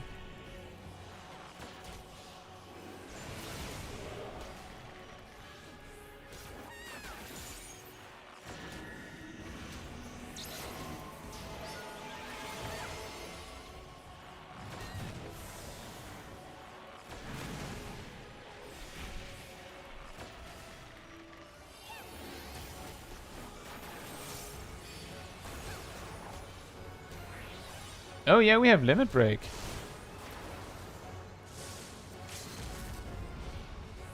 It's far too late for this, but I'm using it. I didn't get to use it last run.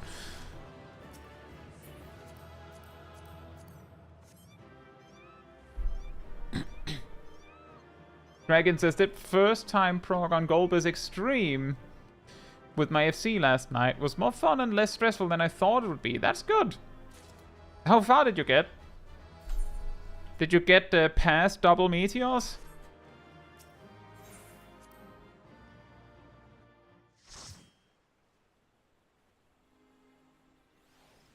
Dart says use a trace route and experiment. It's trial and error to know for sure. Yeah, that that's basically also what it came down to. Like, it's like the thing is that's worth mentioning about that story I just said with my friend VPNing to Denmark from Malaysia. The reason she VPN'd to Denmark was just going, well, you're in Denmark and your connection is fine, right?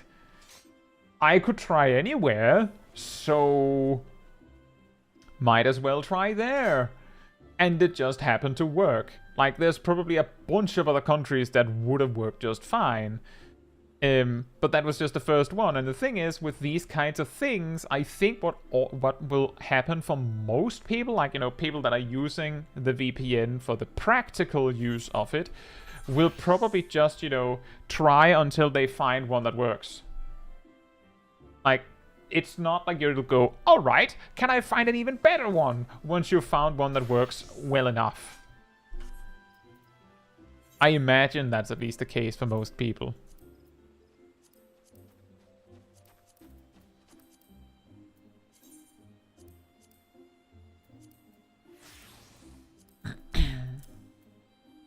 Oh yeah, we're really close to leveling up. We should probably go and do tribe quests. By the way, can I trouble someone for a gear repair?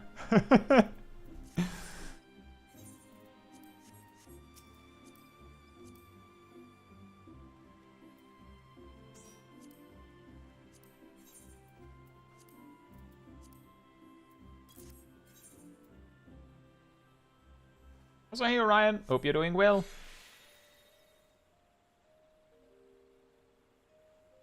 I can't repair your gear, but can make it worse. That is actually impressive in its own right.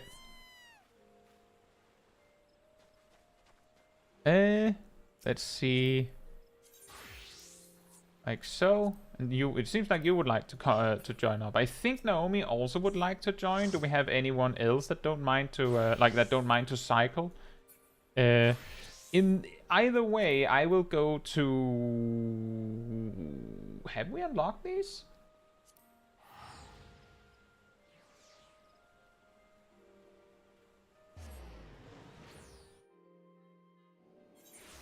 We have. It looks like.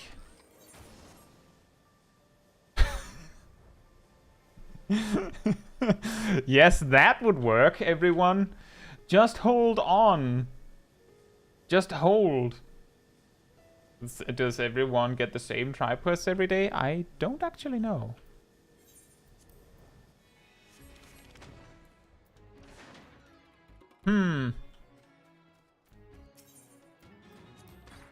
We actually have a rank up quest. Should we do that?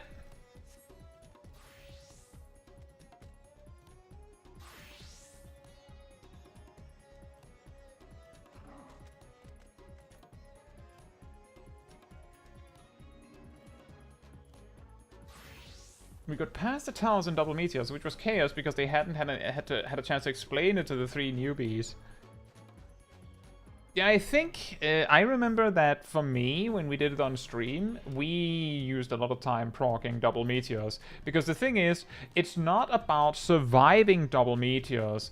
The problem is that you kinda need to do double meteors well, because if you're not all alive for the thing that comes afterwards, then you probably die anyway. Let's do it then. Caetsu, here to see how we're getting along, are you? Let me go and grab Maru.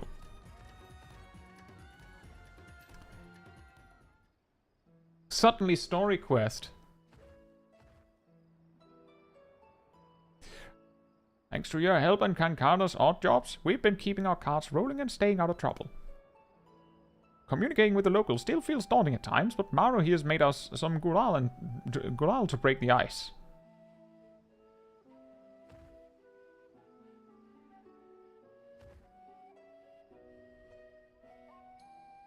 Maybe you don't know what I'm talking about. Gulal is this bright-colored powder used in some of Thavnair's religious traditions. There's an old belief that you'll be blessed with good luck and spared from evil if a visitor sprinkles you with a healthy handful. It's enough to make even the most stubborn buggers happy to welcome us. Sister knows it's been nothing but bad business for everyone lately. I reckon a little extra luck would do us all good. Sisters know.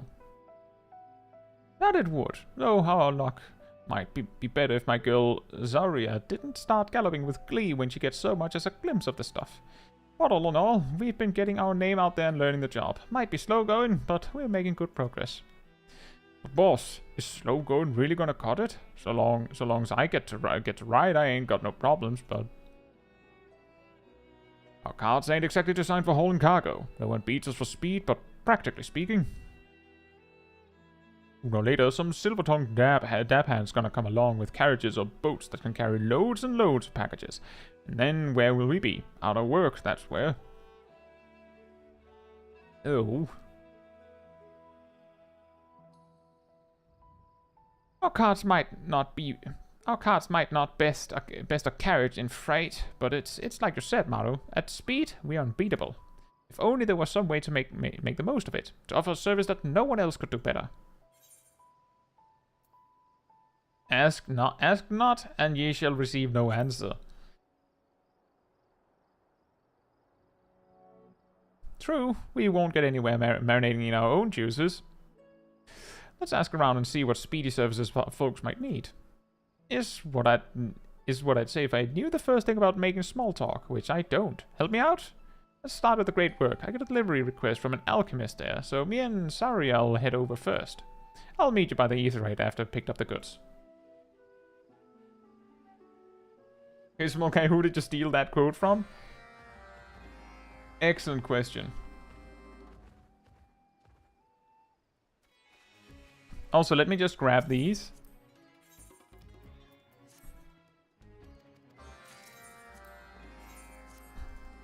Grabbing a quest.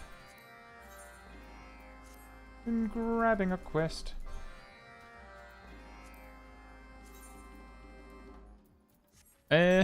I'll just go and do the thing, I suppose. Do you see that our final boss? Hopefully you were not the tank or the healer.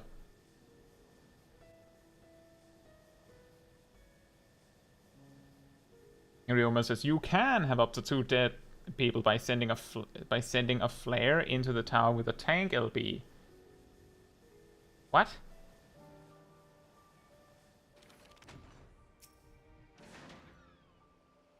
Sending a flare. Oh, like that. Right. Wait by the Aetheryte, but no sign of Truna. Who should have arrived before you? Have trouble befallen her? Perhaps you should search the area for any wayward hippos. Hmm.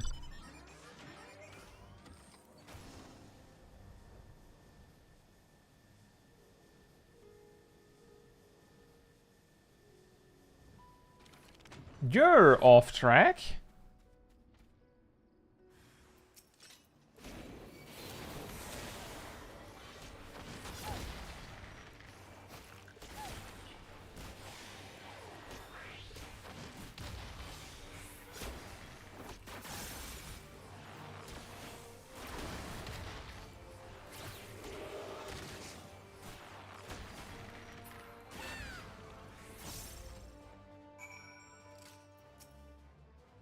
Whoops.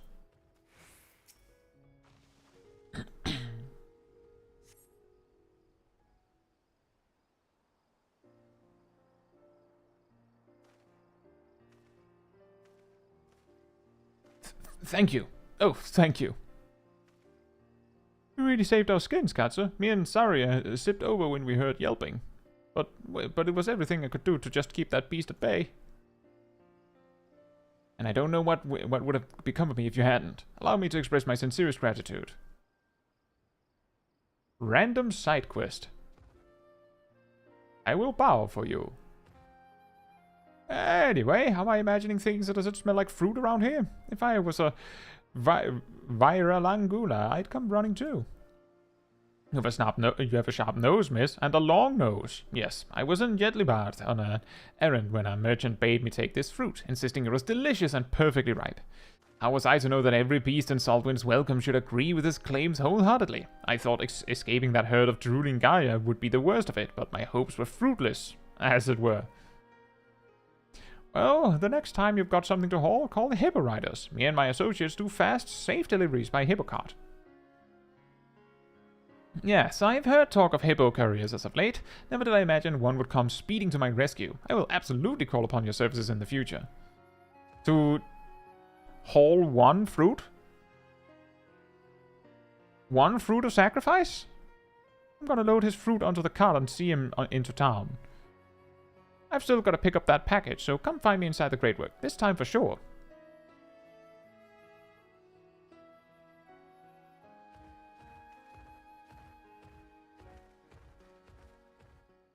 Just go with it.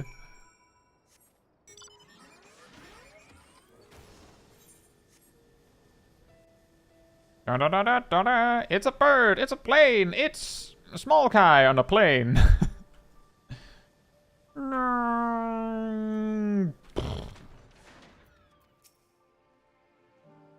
Ah, you're the couriers, aren't you? You're here. You're already here. Huh? But you're with the students of Baldessian, aren't you? What business have you with our parcel? I don't know about any Bald students or nothing, but Caetsu's helping out with our new delivery service. Really? Supporting small businesses? How grand! So, can I have the goods now? Well, you see, that is to say, it's not quite yet. It's not quite ready yet. I overslept, is the thing. Just a tiny little bit, so I was rushing to get it all prepared, and that's when I made this truly minuscule error in the formula, and it... well, it exploded. Quite explosively. Ah, yes, as explosions are. Exploded. That's, my condolences. In that case, I'll just hang around here while you're getting ready. No rush. Let's go and do the talking thing while we wait. See what our potential customers need most right now. Alright, conversations, here we come. Oh boy. What a quest. Where do we go?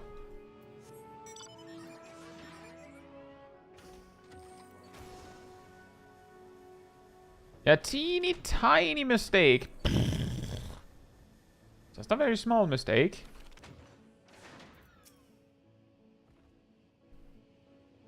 Do I need anything? Well, the Radiant host used up its entire stock of medicinal supplies during the final days, so requests for replenishment keep pouring in without end.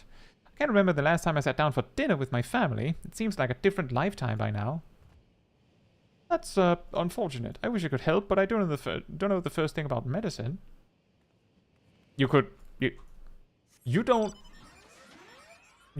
need to know anything about medicine. You just need to, like, send it.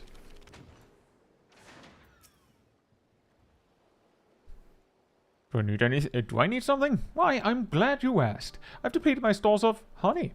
I haven't a moment to spare for such trivial affairs as eating, but cognitive functioning dramatically decreases without regular sustenance, so I came up with a brilliant scheme. Lick honey throughout the day for quick and easy nourishment. Only now there's none to be had, as I've licked it all up. We could start beekeeping, I guess. Honey hippos does have a ring to it. And again, I'm not sure how many people use a high-speed honey service. Indeed.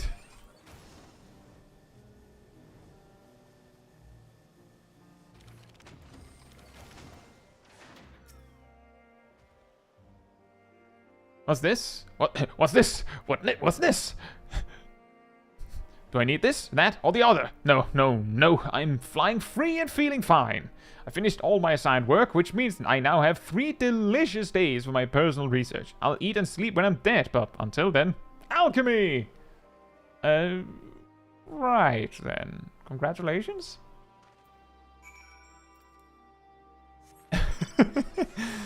Yeah, it seems like here at the Great Work, people don't eat. As in, they don't eat. Eating, you say? Nah, that's for living people.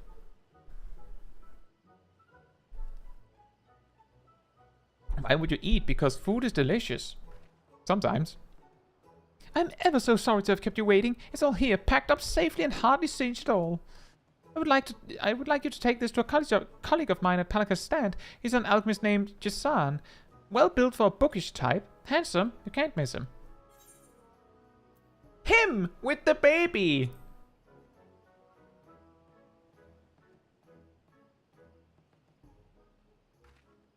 Oh, you're acquainted, are you? What a small world indeed. Small world?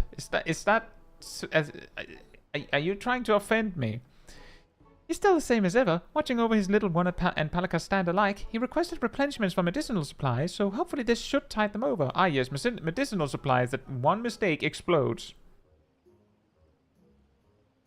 I also threw in a handful of finished samples, and the whole explosion incident stays between us, yes? Now, if you'll excuse me, I should eat something before my hand starts shaking again. Oh, but do give him my regards.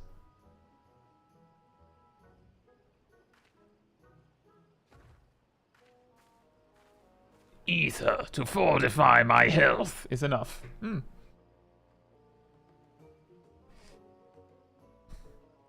These alchemists don't seem to stop for nothing, even meals. Ain't no denying that their work's important, but it's a miracle they haven't all keeled over by now. What if the vitals came to them? But I'm getting ahead of myself. This package ain't gonna ride to Palaka's stand on its lonesome. Introduce me to this Jazan when we get there, will you?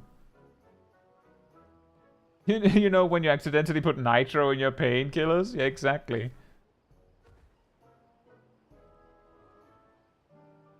Who's worse, Sharlians eating Archon loaf or alchemists from the Great Work who eat nothing?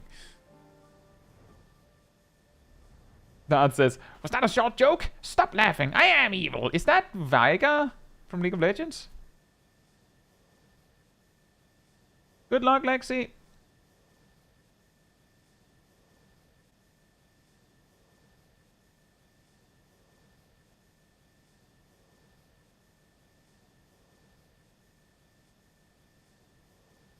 Yeah, same.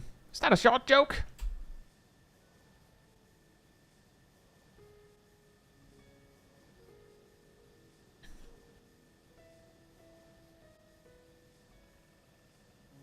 Injecting nitro into my coat tank. Is that how gunbreakers heal? I don't know.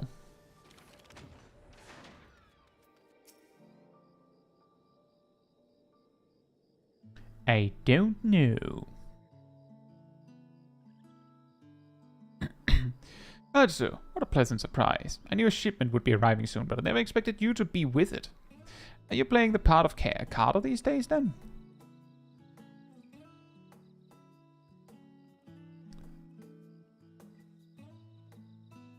Knots all around. The alchemist who said this said it's herbs for medicine, and something about finished samples, too. That's so. I know how busy the work keeps them. It's very generous of them to send ready concoctions. I want to get straight to work replenishing our medicinal stores, so your prompt arrival is welcome indeed. Oh, if it's prompt you want, you ain't gotta look no further. The hippo riders will deliver anything to anywhere in a flash. Anywhere? Of course, we're always fine-tuning our cards and services so as to better serve the area. Seeing as you're the one looking out for folks over here, I want to pitch you an idea. My impression is that folks over the Great Work are so busy they barely have time to eat. That can't be good for the alchemy, not to mention the alchemist, so I'm thinking we start delivering fresh food by hunger-harrying hippo. Only starting a service for just a handful of peaky alchemists ain't exactly gonna pay the rent. You think folks here could use some grub runners? I do believe so. It has long been tradition to send food to those working in the jungle, so I'm fairly certain you'll find our residents amenable to such a service. As these hot and humid climes tend to spoil foodstuffs easily, we'd like to deliver meals as soon as they're prepared. However, transporting victuals in this jungle can prove somewhat dangerous. You mean that this smell attracts all sorts of hungry critters, right? Precisely, and what with our fighting fit currently healing or engaged in other matters, we simply haven't the manpower to spare on escorting meals. But our hippos are a different story. A hippo cart can outrun most anything in this jungle, so you ain't gotta worry on that front. Thanks for weighing in. I've got to consult with my associates, but something tells me you can look forward to fresh meals from now on. Call it a lunch hunch. Hey! Is this questline just founding Uber Eats in Eorzea? Pretty much. Alright, Caetsu, let's head back to Svana for a team meeting.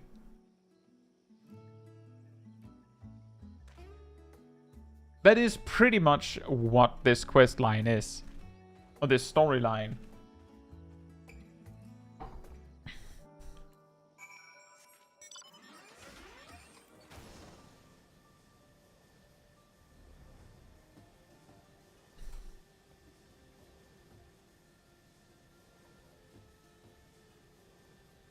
There's a person on Ether that sells us raid food called Gobu Eats. Like just a dude standing on the street selling raid food? Or is it like a retainer that happens to be named Gobu Eats? Thevner Eats. Rats that hungry. Rats that ham.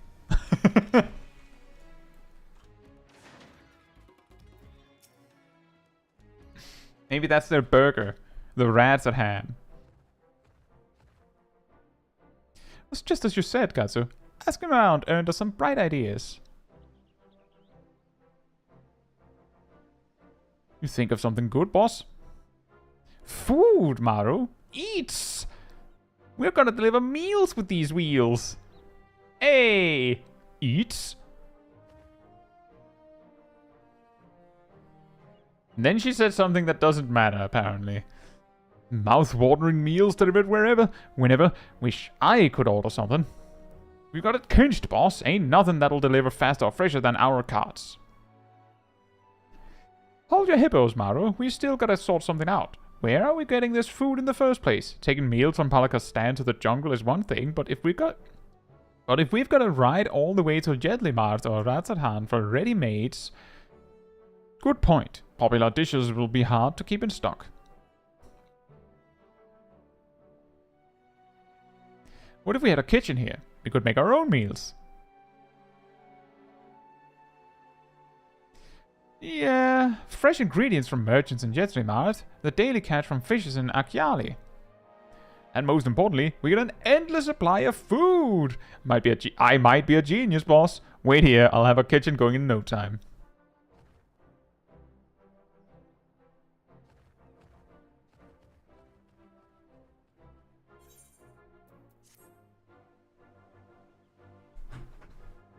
Ratsidan. Palaka's food stand. There you go. Soup.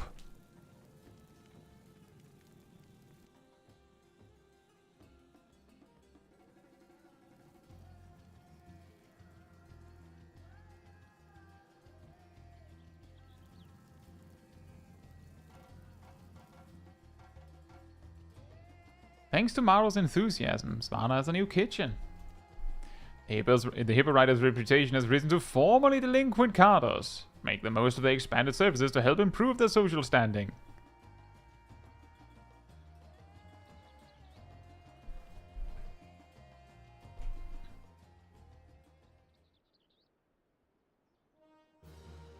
Yeah, that's actually a good point, Krakenmo.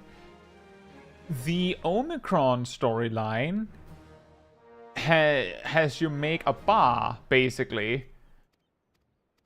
The Lopridge storyline includes a section where you, like, basically make a kitchen.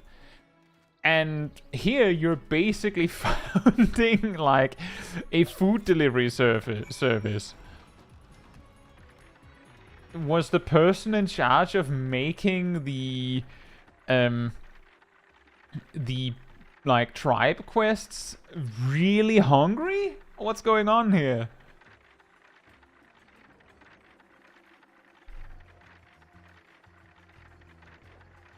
It's just like, right, so we have this Akazadaro tribe. What should their story be? I don't know, they make food.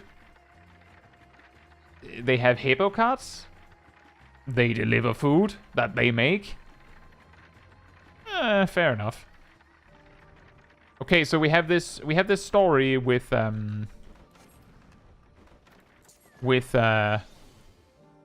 bunnies that are, like, trying to find their dream things to do in life. Right. Well, some of them are going to want to be cooks and chefs, surely. Sure. Yes, I suppose so.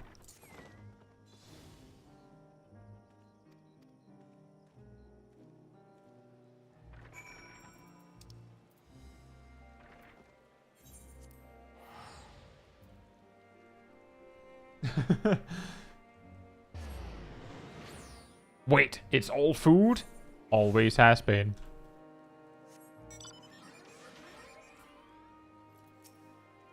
How do you combat despair? It's clearly... It clearly is food. That is a good point, Goats. That is actually a good point. That would be something to solve despair for a lot of people. And also, despair is actually food, so, you know. What's the next remaining Garlemald population? Chase culinary skills. What's next? The remaining Garlemald population chase culinary skills in order to rebuild. Maybe. Okay, but hear me out. The omnicidal robots need to be culinarians. Well, I mean, they kind of are. Where can I get one of these despairs?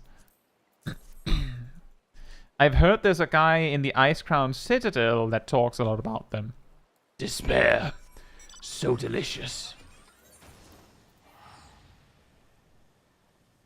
Fear. So exhilarating.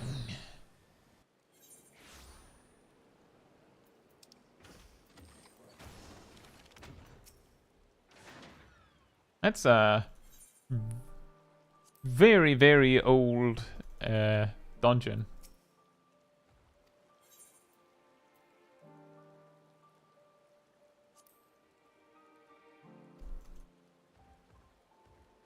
Fish for the Ishgardian restoration.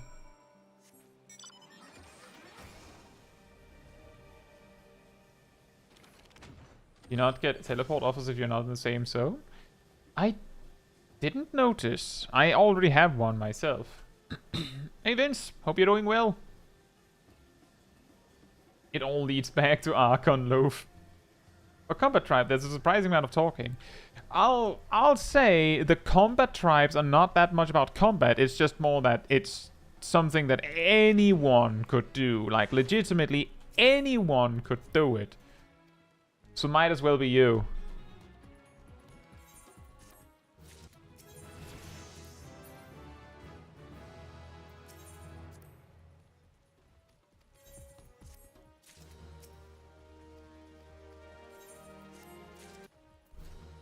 Except crabs and gatherers. Well, I mean, they can do other things.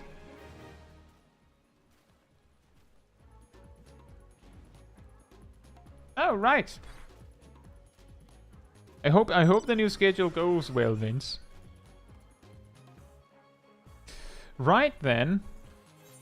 That means we're doing Catesis instead. Do we just go with the group that we have now?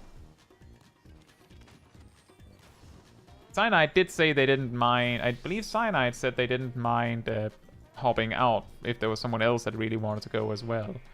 I did see Giraheen wanted to come as well, I think.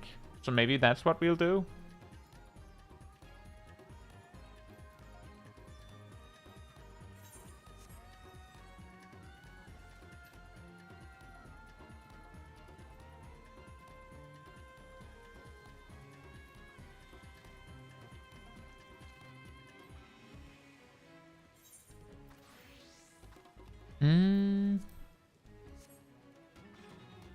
I don't know if maybe Naomi or Giraheen is actually AFK now.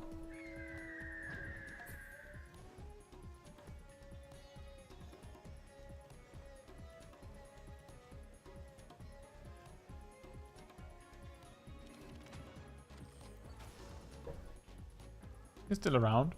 Did you want to join Giraheen? Or is it just a coincidence?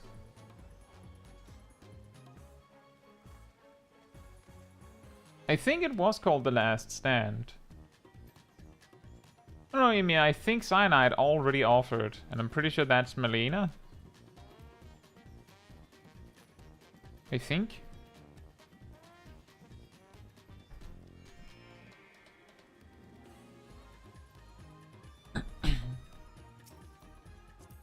But I believe I saw Giraheen stepping up to the plate. And then I was like, oh, tribe quests, and just left. We'll do it like this.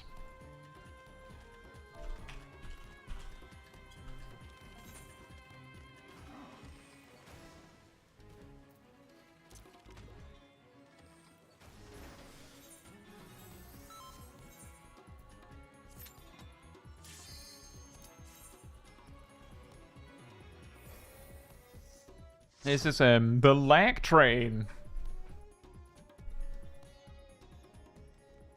Ba, ba, ba, ba, ba, ba, ba, ba, ba.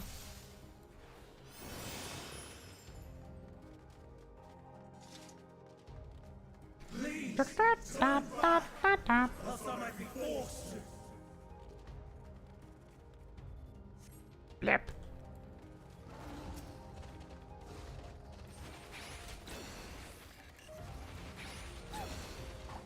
It's the lion. And panthers. That's not... Those are not panthers. No. They're clearly panthers. Look at their name tag, everyone. Don't question it. It says hello, my name's Panther. That surely has to be good enough.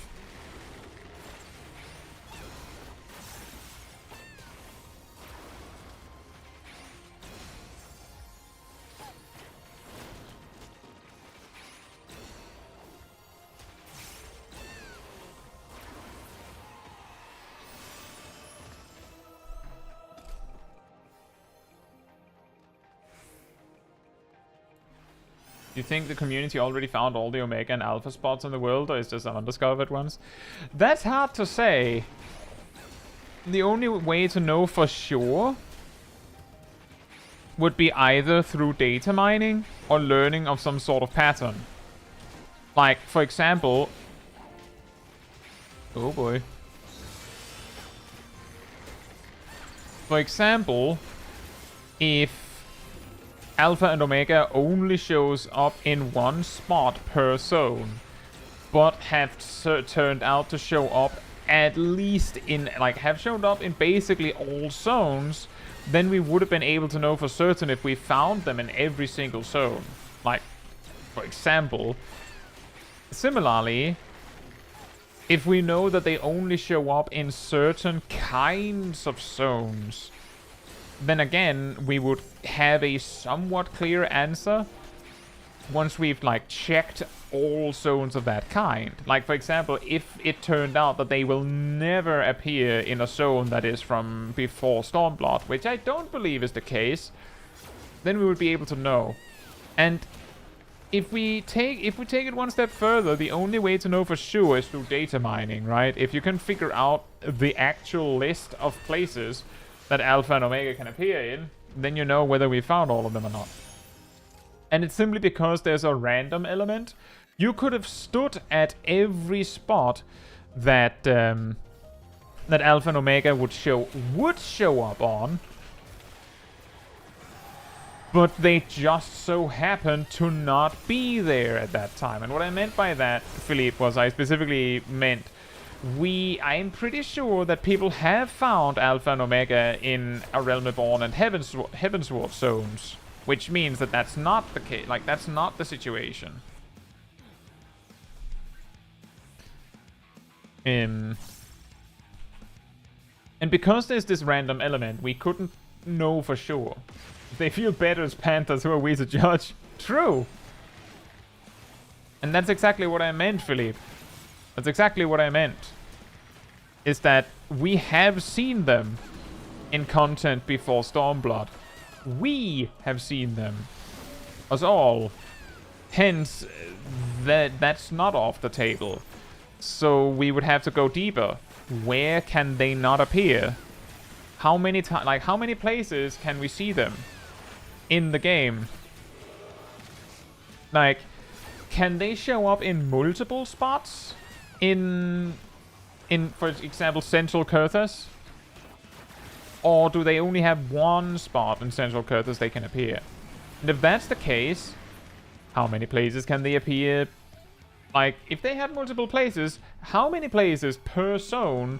Is there more than one per zone? Is there for sure one per zone? Like, is it, like, how many, like, we would need to figure out what the system is to know if we've covered everything. That's kind of the problem.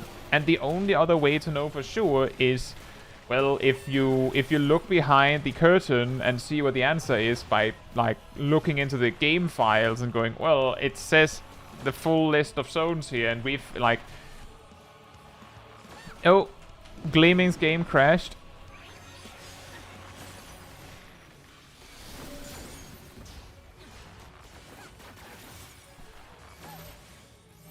It's called for an organized pixel by pixel search.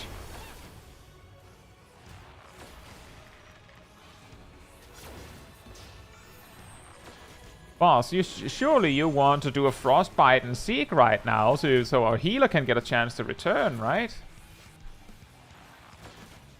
Right? Thank you.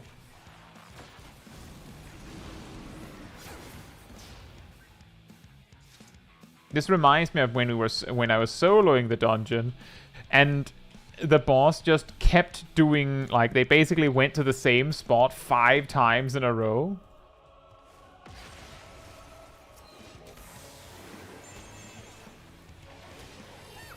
I was like, can you get new material, maybe?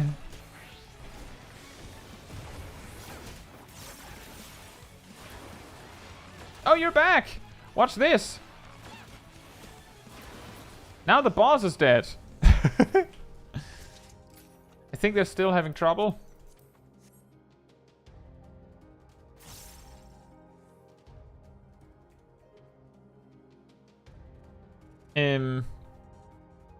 Let's give it a moment.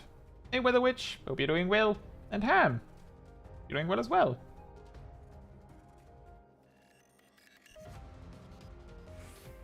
Wanted to do some crafter class quests I've been putting off for months, but I forgot I can't get material from my retainers on Ravana. Yeah.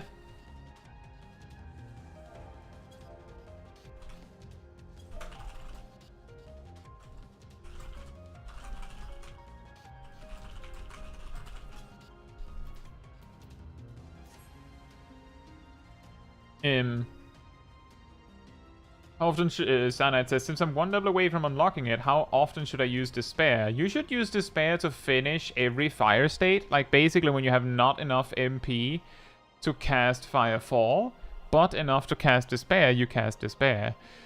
If you use Mana Font, then you will always land at just enough MP to cast Firefall and Despair. It's basically used to, like, finish your astral fire states. You should never use Despair because you should be happy. Aww. Yeah, that is true, Ham. That is also part of the reason why Smol Kai logs in on Alpha every time. It's both because if I just jumped over to Ravana immediately, then we would not have her coming out of bed. She would just land in the streets. And that's weird. But also because that's the only way for me to check the retainers before we start doing stuff.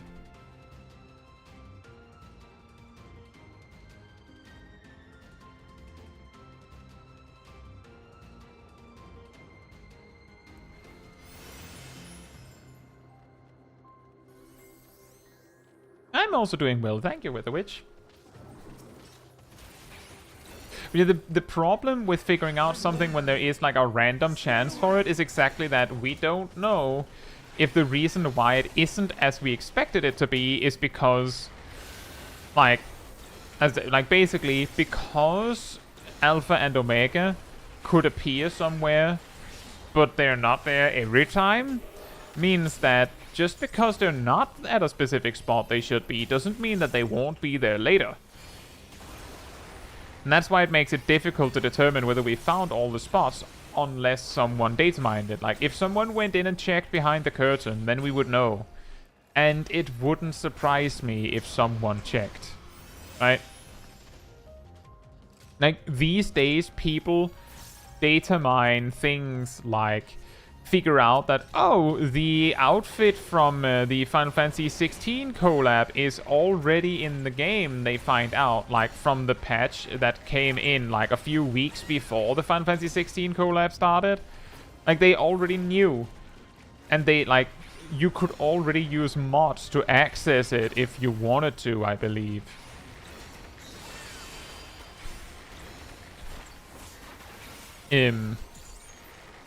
Because, like, that's what people do these days. They just go, well, it's in the files, let's have a look. But if you can find the file, or wherever you would look to find out where Alpha and Omega would land, and you were interested enough, you could probably get the answer.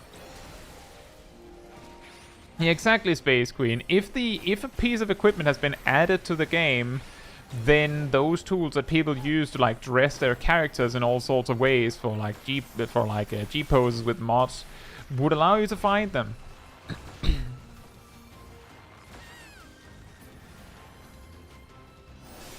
I could imagine the spots where Alpha and Omega would be less glamorous, and yes, that is pun intended.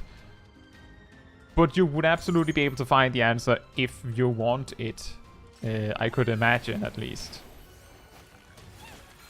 Now, the question is whether anyone cares enough about knowing whether we found all of the spots to look it up. Like, that's the key here, is we both need someone to care about the answer and care about the answer enough to try and figure out the answer.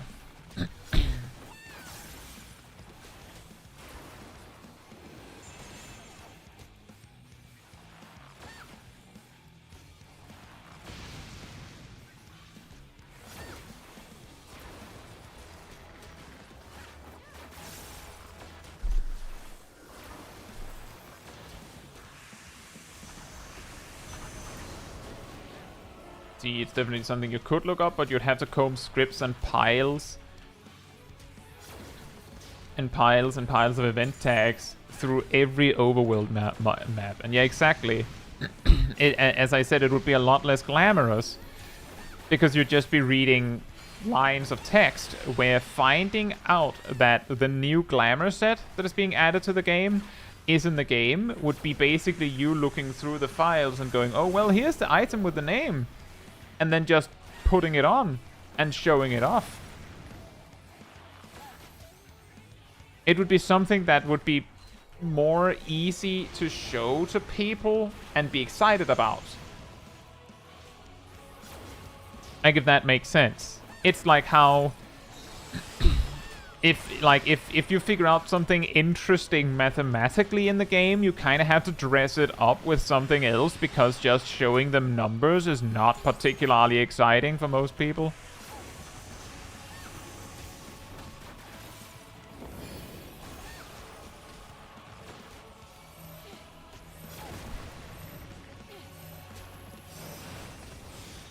Ow.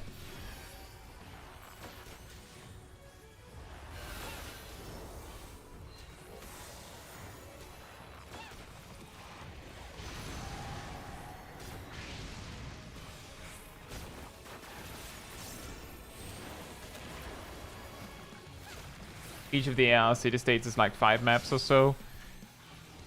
Yeah, I imagine that it's because, like, you have, like, the 2 zones. And you have the airship landing. Sometimes. And you have the inn. And you have, like...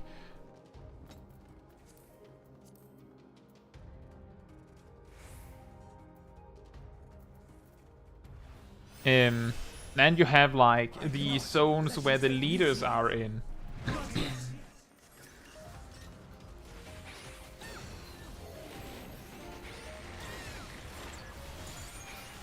I don't, like, see, the thing is, I don't know whether there's anywhere Alpha and Omega can't show up. And if, like, that would mean that would be something you'd need to figure out as well. And it might be worth the effort to figure out that, the answer to that question, specifically because if you know where they can't be, then you can remove a lot of things to test. Like, if you know they could, like, if you figured out that they can't be in Norvrand, for example, that would actually not surprise me if they can't be in Norvrand. Then that removes many zones, because that's like most of Shadowbringers just gone.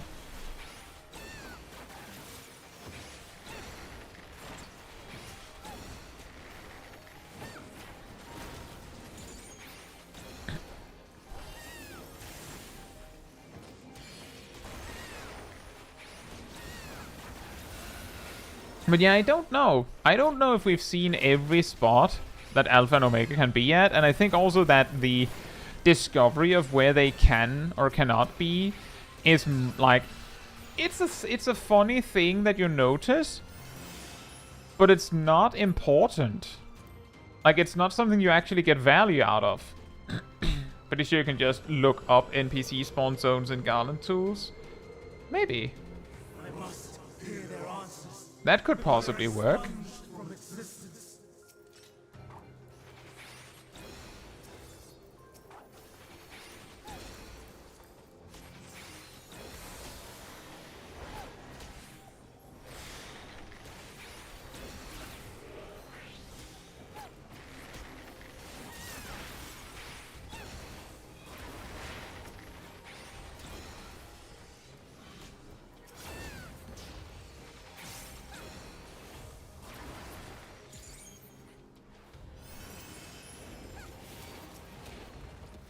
Seeing 39 different instances of Alpha across multiple zones.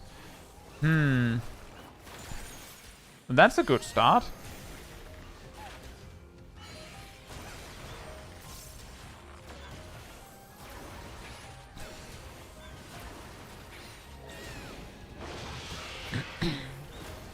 How many of those include the Omega raids? That's also a good point.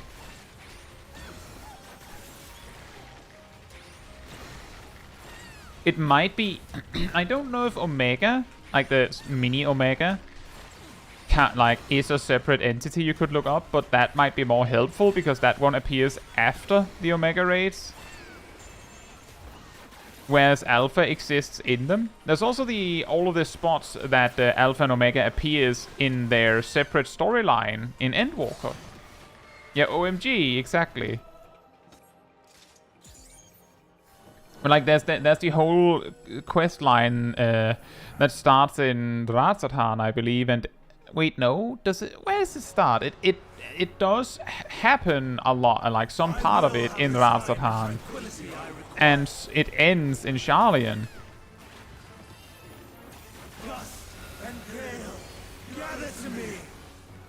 But maybe that Alpha and Omega are counted as different entities? 27 of them are unrelated to a quest. Unleash your power.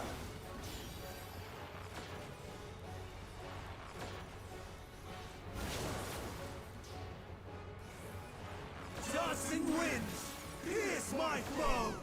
Dancing wind, pierce my foes. Stars on high. Fall as rain.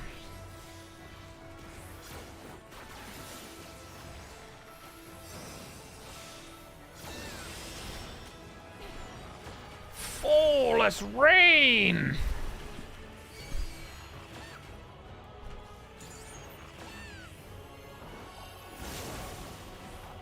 Meep meep. Meow.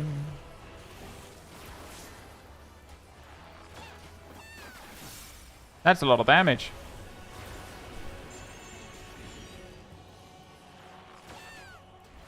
Oh boy, the ghost swift cast.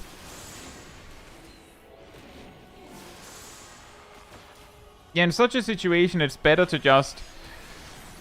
my recommendation, little pro tip of playing healer on OCE when your connection is bad. If you want to raise someone, click Swift Cast and then run at them while spamming the raise button. And just keep spamming it until it works. The reason why you're running towards them is because then you keep auto-canceling the cast in case it doesn't work. Just keep running at them until it works, essentially.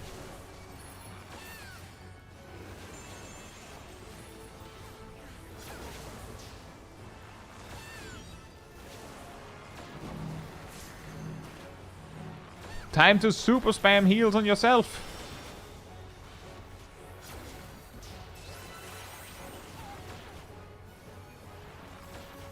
Bleh.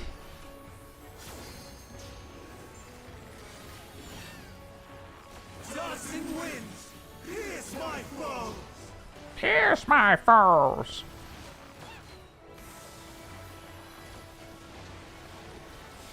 Dancing wind, pierce my foes. Yes. Stars on high, fall as rain. Would he be more funny if he had a silly voice like that? Sounds like a Sunday morning cartoon villain.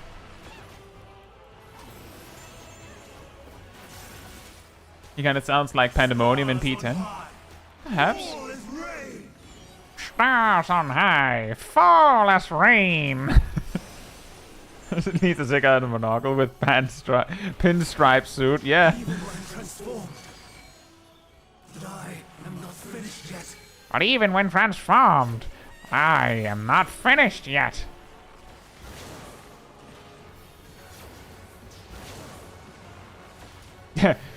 I am Pandemonium, and these cells are mine.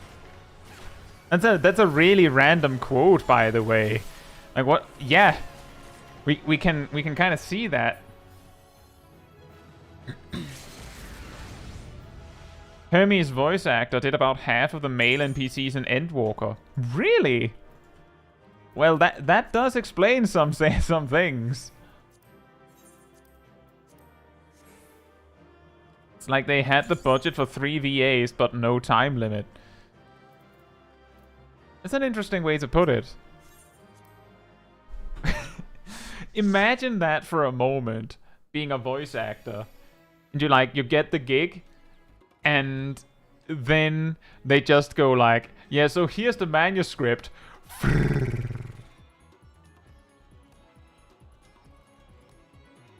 Like, you just go at it. Let us know when you're done. The actual reason is because Hermes, Van Daniel, and Ammon are all the same guy, so they all have the same VA.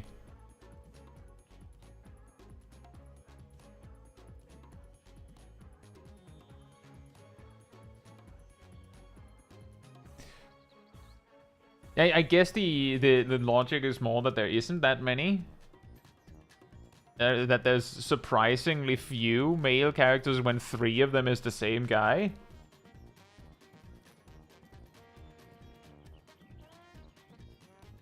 Also, that sounds like a good idea, Vince. Better to get it done before, like, a little sooner rather than later, so you don't sit rushing to get that Moctome task done on a Monday evening.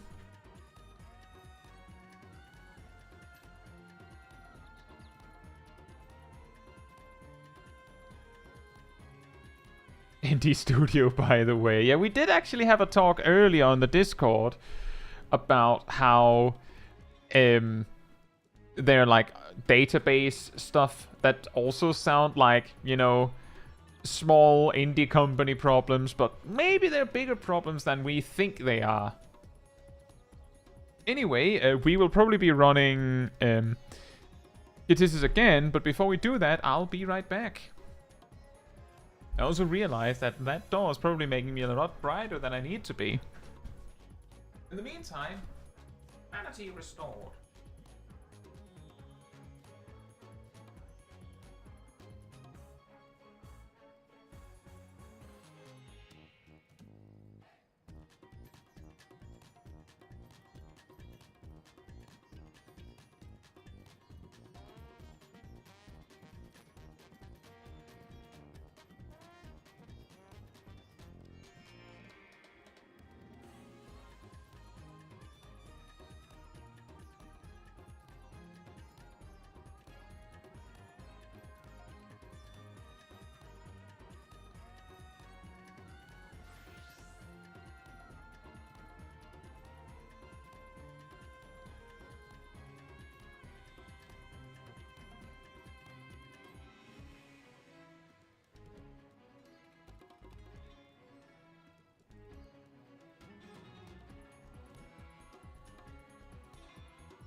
Alright, I'm back. And yeah, Kraken modes, basically, long and short of it is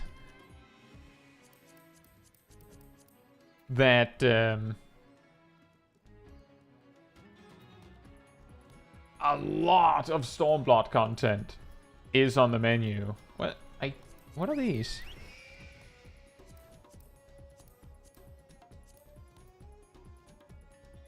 I don't remember what those two were supposed to be.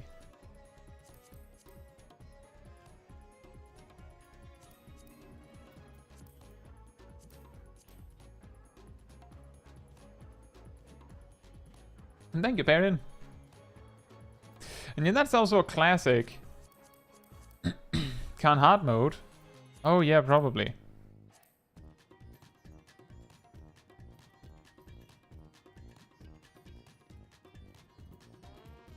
Yeah, if you need something from this series, easy time to do it. It's actually pretty funny. Back when Blue Mage's max level was 70, the chest piece from, like the caster chest piece from Auburn Monastery, because it had spell speed built in, if you wanted to make a spell speed build, but you didn't want to do Eureka,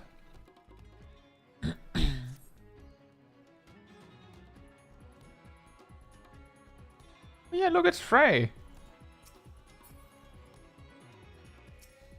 And you didn't want to do Eureka, that chest piece was like the cheap alternative. Because if you wanted a lot of spell speed, your options were basically that.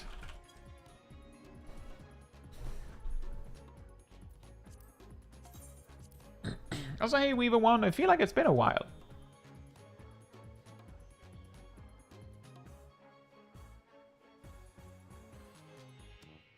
Basically, because you wanted a lot of spell speed, for a spell speed build, ding, it was actually better than getting like an Ice Metal 400 chest piece instead.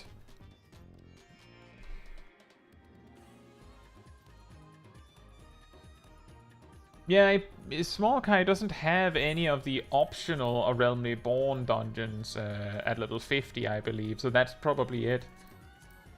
Right, so who wants to run Caetsu's Hyperborea again? Come on over to me. Wah. That's unhelpful. But it does look like we have a refresh of party members.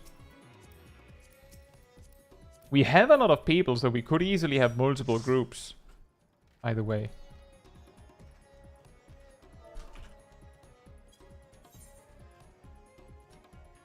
Will be the next job to level. Once we've finished the stuff we want to do with Bard, we will probably level Astrologian. Because we have that waiting. And after that, we will probably just like do a little this and that, and then Dawn Trail comes out, and then Smol Kai goes on vacation.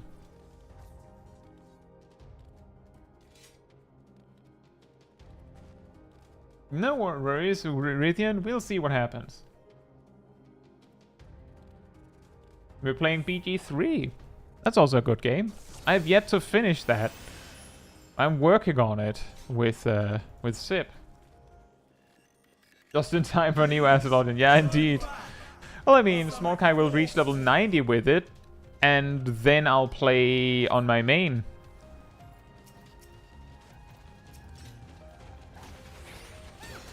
Like that's kind of the deal, is that there will be so much stuff to do on my main. So I will probably be using the fact that I will not be streaming Smol Kai as much. Will give me more space to like do stuff on my main, which will be a lot of power leveling. I'll need to get all the jobs to max level so that I can make guides for you all.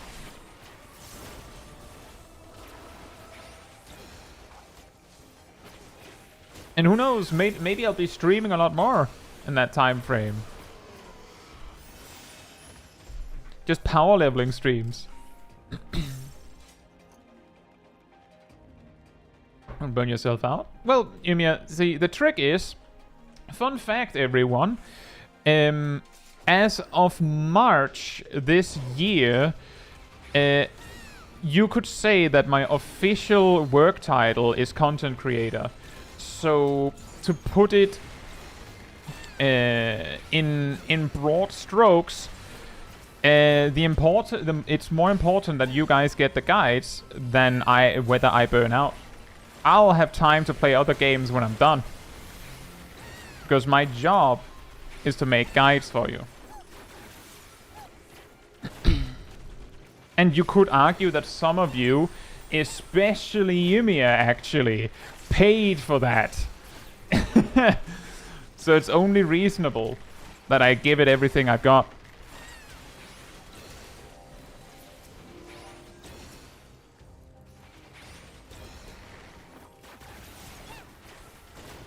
But if you're burned out, you can't do your job. Sure I can. I'll just be more bored doing it. I absolutely can. When I'm a little tired of Final Fantasy XIV, I usually just, like, I will still do all of the streams. You don't, probably, hopefully, don't notice. But I'll just play other games more in my time, like, when I'm not making videos. When I'm a little exhausted of the game. Or can't find something that I feel like doing.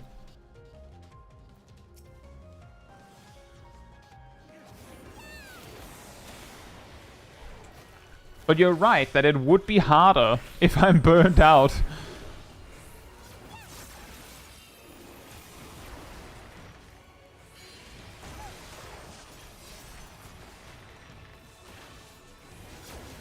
But that is also part of the reason why I would be not playing Smol Kai. When there's so much to do on my main.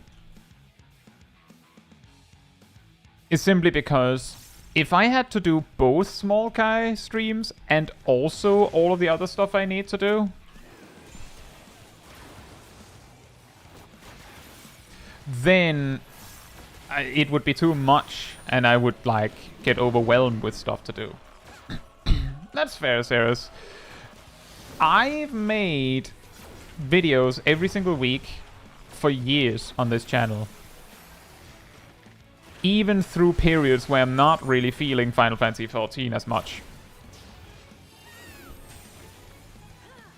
And hopefully it hasn't been obvious what weeks that I haven't been feeling it as much. Because I still like the game.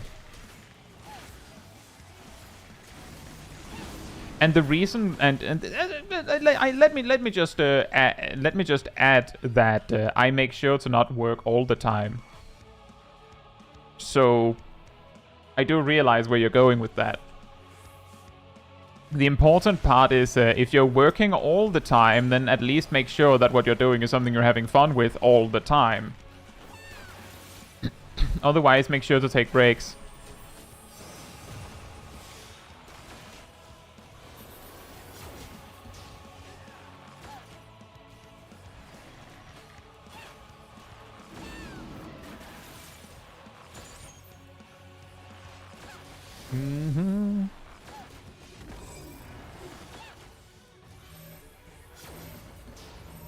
I hate this so much. I'm just like, should I step in?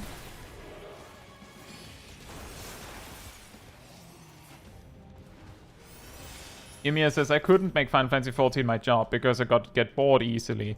The thing is, I had played Final Fantasy XIV basically every day for a few years when I started making videos. So there was a reasonable chance, like, it's fine. Alright, Weaver, hope you have a good time. There's also the part that I didn't start with the intention of, like, it going anywhere. It's just making some videos for fun. And I also have plans to play other games on the channel. It's just that right now, we're kind of in a Dawn Trail waiting room. So it would be weird. It would be a little silly if I started like a playthrough of a different game like a few weeks before Dawn Trail comes out.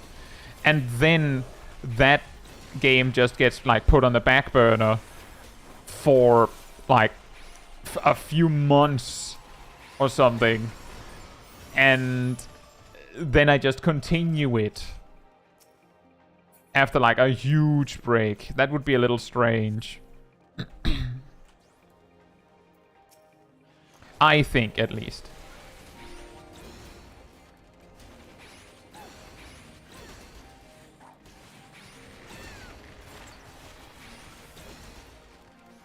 I'm sure it won't end poorly. What do you mean? What do you mean, Emir?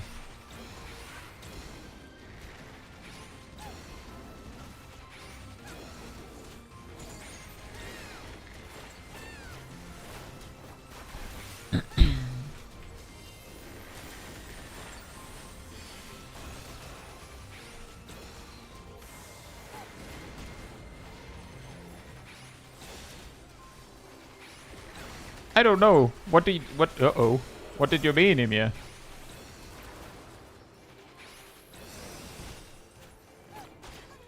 Crap.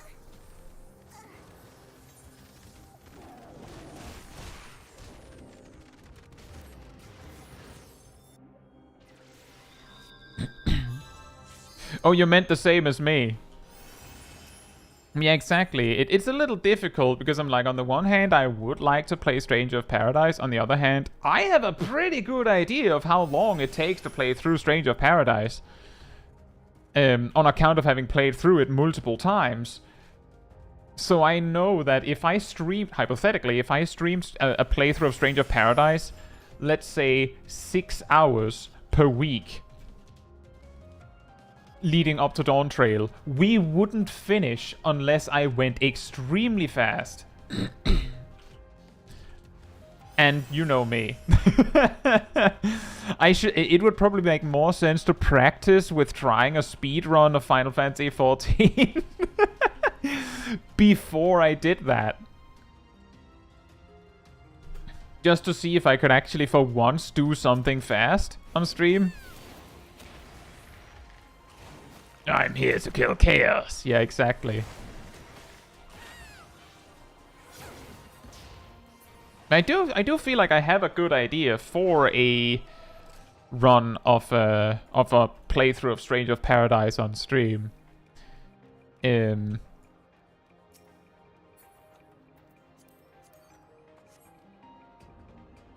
Sarah says, even ignoring Dawn Trail, other YouTubers have had bad experiences posting unusual content on their channel.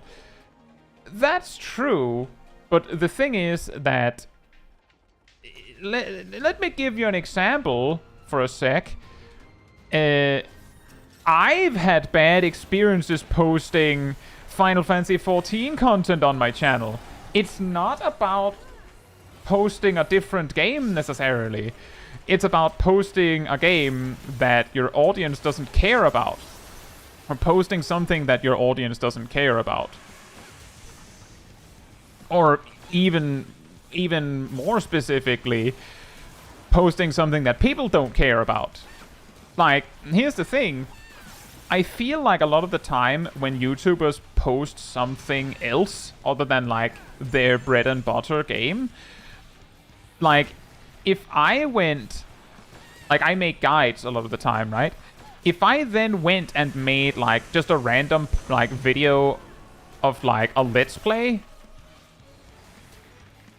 My viewer, like a big part of the people that view this channel don't watch it for a Let's Play of some other game. And a lot of Let's Play channels thrive on already being known. Which means that people don't click on Markiplier because he's playing the cool new game. They're clicking on Markiplier, right? And that would mean that it's not about me, like, it's not necessarily about making a video on a different game. It's more about making something that people want to see you play or do. I think. I don't know. I think.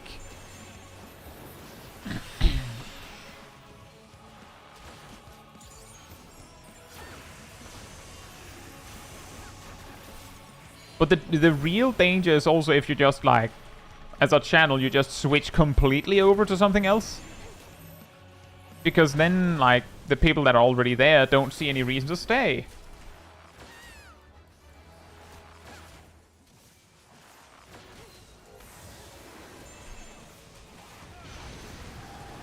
Space Queen says, I'd much rather watch my favorite streamers play games I'm not into than, say, Eureka. Exactly. Precisely. It's not about... It's not... The thing is, yeah, it's partly about playing the game that people want to see, right? It's partly about that, because obviously, if people know me for Final Fantasy XIV, then they're probably not going to click on my video or my stream of a different game, because they don't know me for that. Like, why would that be interesting? But and then again, if, like, for example, Space Queen, let's say you were into, I don't know, Slay the Spire.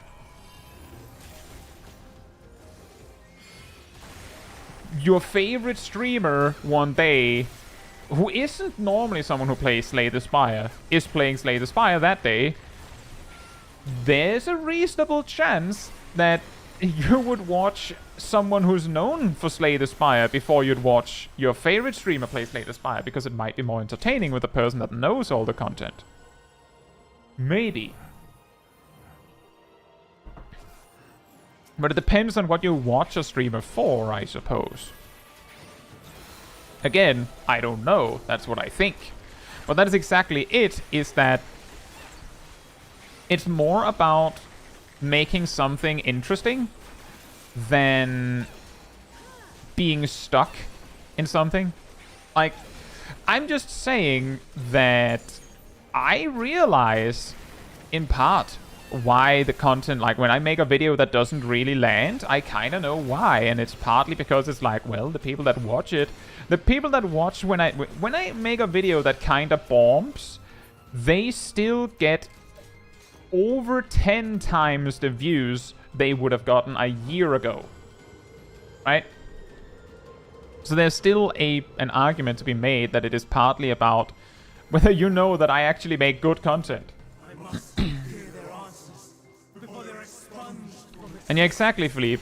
It's entirely about, like, it's about a lot of things. Which is why I'm like, I will probably do something else at some point, but it's about the time.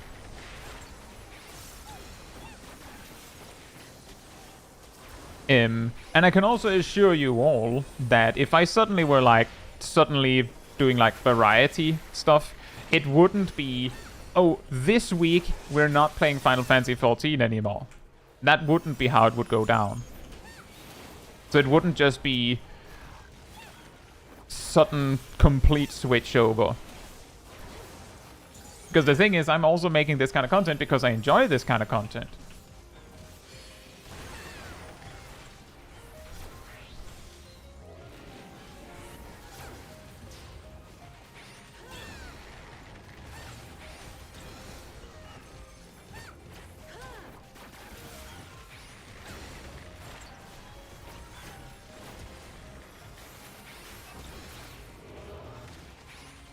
And that's also true, Kraken, though. That's also a difficult one. That is actually a pretty funny thing, because when we were completing the MSQ on Smol Kai, it was sometimes people would join the stream where it was pretty clear that they didn't know the channel. Like, as in, they decided to watch this streamer of the game they enjoy playing through for the first time, maybe, and they didn't realize that this was the second time I'm playing through the game, so I already know all these things. As also happened with sometimes when I was leveling a job, is that again it was pretty clear that someone was hopping in that didn't realize that I basically had already leveled the job. In fact, I had a guide. That's not to say that's anything bad, but it is a little funny when that happens. Unleash your power.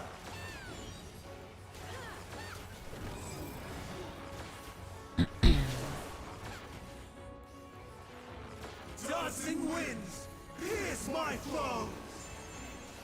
Oh dear.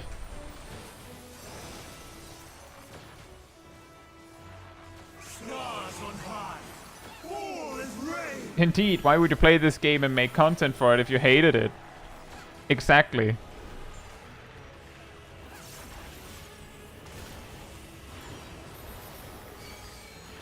But it is true that it can sometimes feel like getting like locked in a little bit on the content that you have to make, you could say.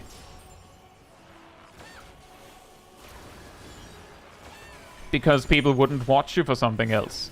Or the algorithm thing.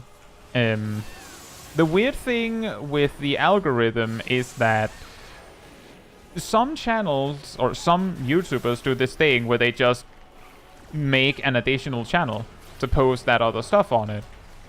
I don't know if that's like optimal. It probably is. But it depends on how different the two, like the things you're doing are, I suppose. And to me it also feels a little awkward because let's say you go, oh, I also want to play Slay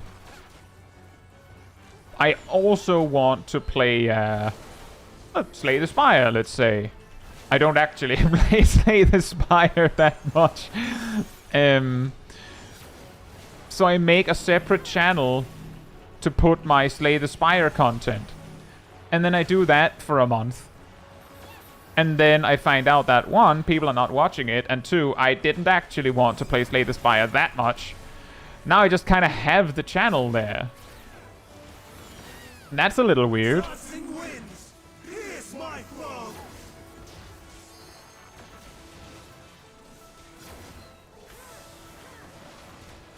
Just make Chaiji Kaetsu. Well, or Kaetsu. And that's also true, I mean, there are certainly people that would do that. Basically play a game they don't enjoy just for the potential views. That can also be necessary because for some people, because smaller Let's Play channels thrive specifically on being the first on the block with the new game. And if that game happens to become huge, then like it adds together.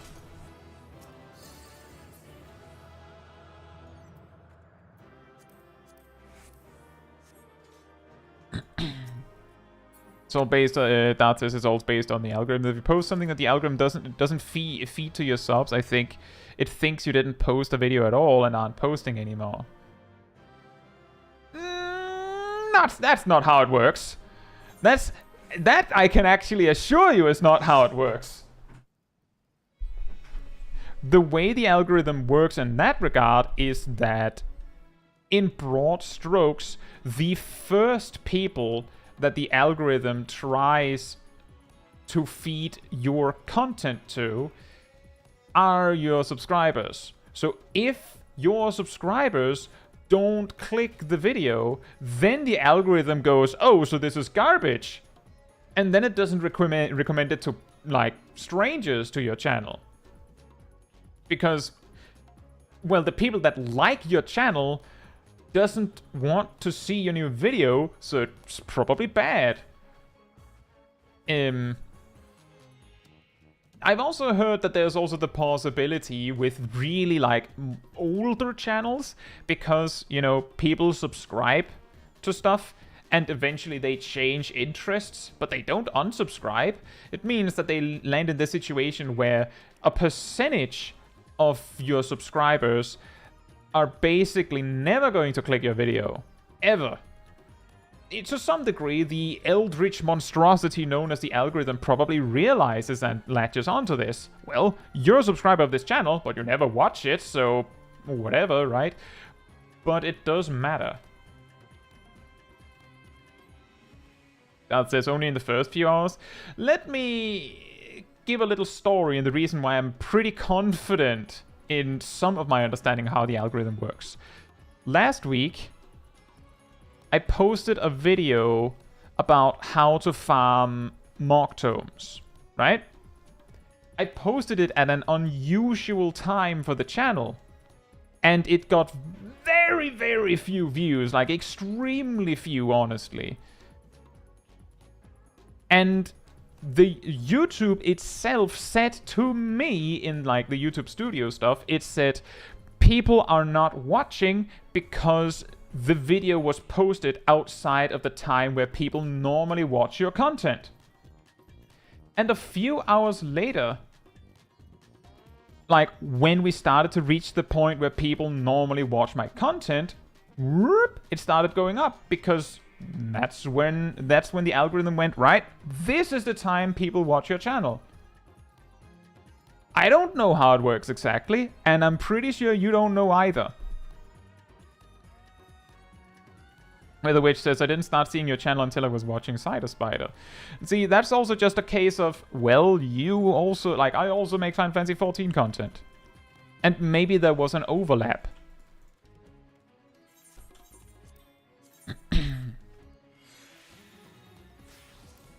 But I'm just saying that a lot of the time, people act like the algorithm is a lot dumber than it really is.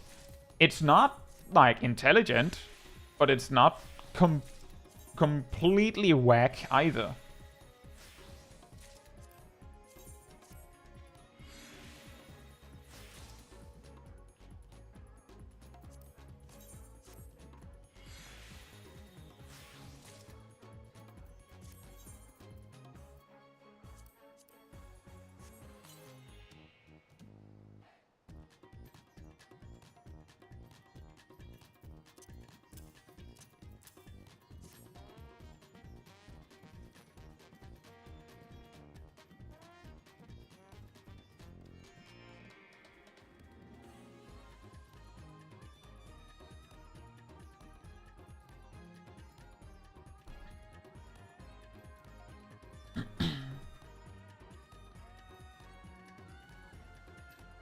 And yes, exactly, Darth. I think that's where we agree. The problem, I suppose, is that in a way, a YouTube channel is like a TV channel. So you tune into specific TV channels, if you watch, you know, Flow TV like that, to watch specific stuff.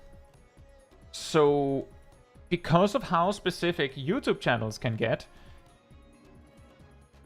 you can make a channel specifically for running P10S on Sundays only and nothing else.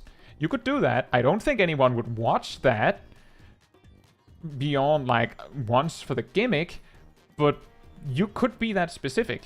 So it makes sense that you could have a channel for each thing that you do. And indeed, the reason why Let's Play channels thrive is not so much because of some magic they've discovered. It's specifically because when they grow big enough, you don't click on it because they're playing a specific game. They are clicking on it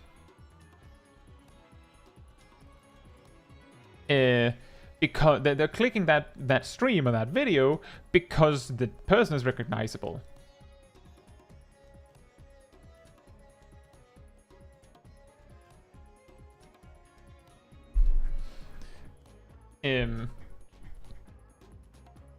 And yeah, that is exactly it, Darth. It's hard to say, I think.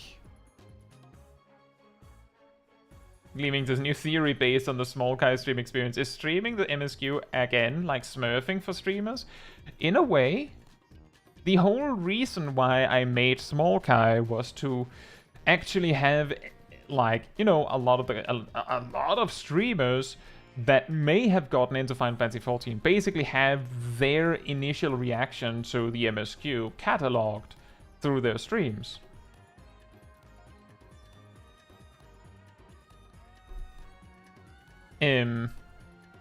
And there was nothing like that on my end.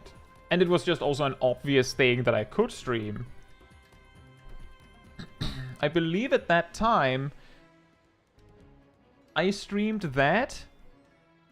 And I think I did Crystalline Conflict streams once a week. Partly because I thought most other things I could do felt nonsensical. Why would people join me for dailies, right? But it turns out that you can do a lot of that, a lot of stuff with that. We've had a lot of fun with that. And that's true, Space Queen. The problem is that you would need to basically build your channel on you instead of what you're doing. Which you still can do, of course.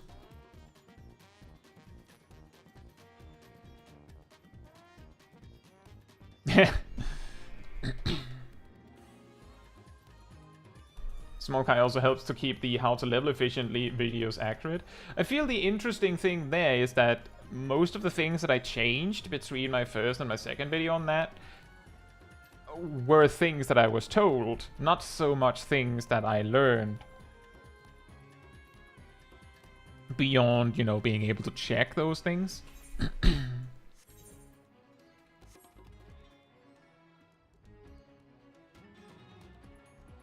But yeah, that is the thing, is that the reason why you, for example, see that a YouTuber has 2, 3, 4 channels for different things is because it works, obviously. But if you make those topics too specific,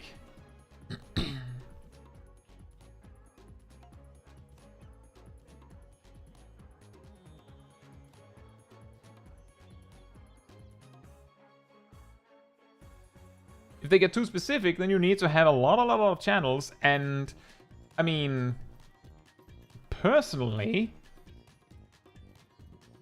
sometimes I'll check through my subscriptions and go, well, that person hasn't posted anything in like for months, and then maybe I'll unsubscribe on that basis alone. So if you have too many channels, then you can't feed all of them, and if you can't feed all of them, then some of them will never grow, and then there's no point. God says, every YouTuber I watch that has a secondary channel does it for one reason. Their direct pay viewers want the content, but if they post on main, they get less views over time, and the build channels concur. That's also a way to do it. But it's hard to say. I haven't, I've tried this and that, and I'll see what I'll do when I'll do it.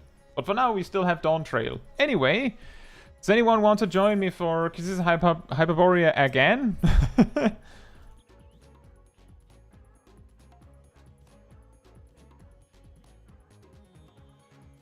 Before we get too meta and too fourth wall breaking, let's talk about how how growing on YouTube works on a stream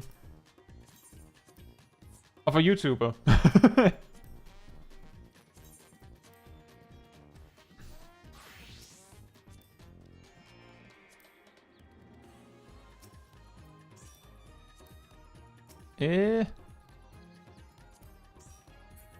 We have a lot of people.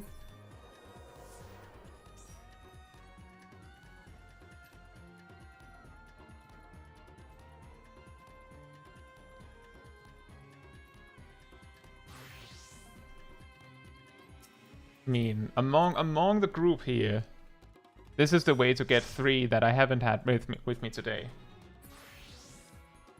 I'm glad to hear that, Weather Witch.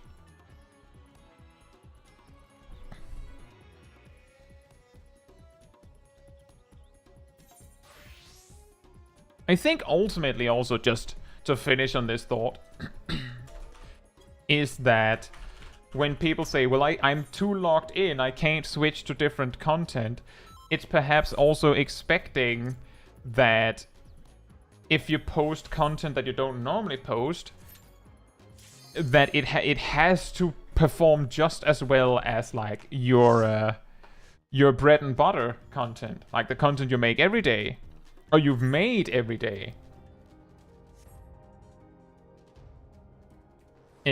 Obviously, it's not going to go as well at the very least.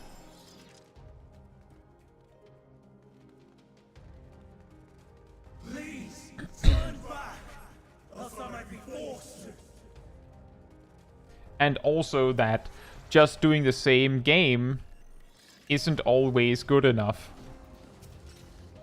It has to be something that the people that are watching the channel wants to see.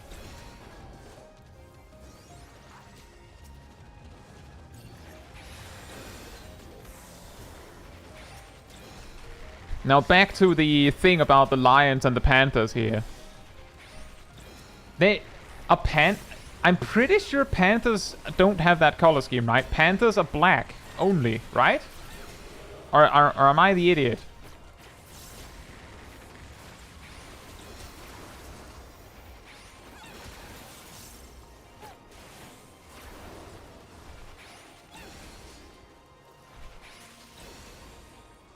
Yeah, I thought so as well. Panthers are black. But I feel like I've like previously had like an experience of like, oh no, there's this particular type. Like that's Giranhin says, not necessarily black. Black panthers are black. Now we're getting somewhere. We're getting to the big brain time. Aha. Black panthers are black.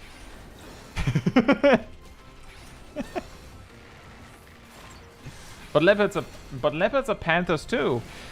That's where my confusion came from. I did feel I was like, I feel like at some point I read something like that, oh no, not all panthers are black, and I felt like it had something to do with leopards. That explains that.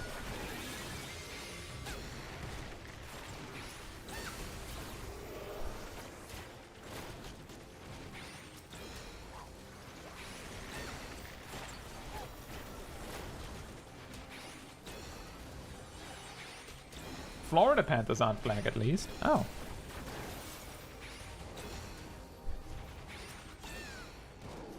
It is still funny. Because I feel like most, like, I guess fantasy games, if they included a panther, they would probably just make it black, right? Like, they'd just straight up just make it black, because otherwise the people playing would be like, but panthers are black.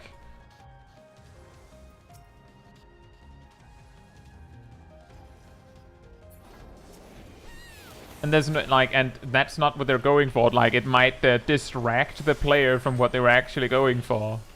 Because they're, like, too distracted by this weird discovery.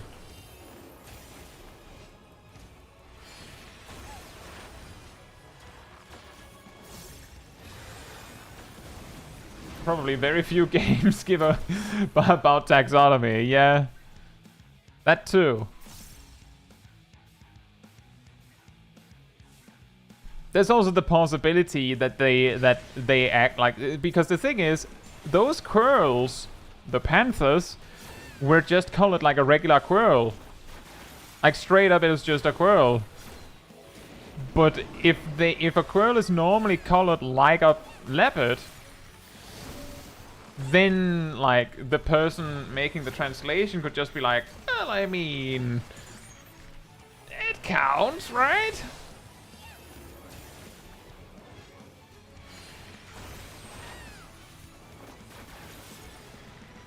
Like, Final Fantasy XIV has a weird thing with just completely crazy, deep, random references in a way.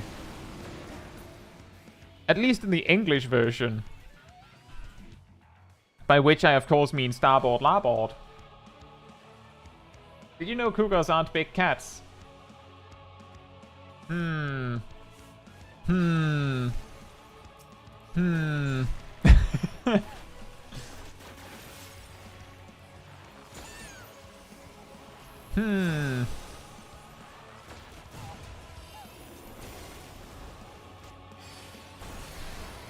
Triaglitis is black jaguars. Leopards, called panthers, basically is what I understood, because Panthera is the class of jaguar, puma, and leopard. It's like a class! Do they have... which one is the job crystal? Is Black Panther the job crystal? Ow!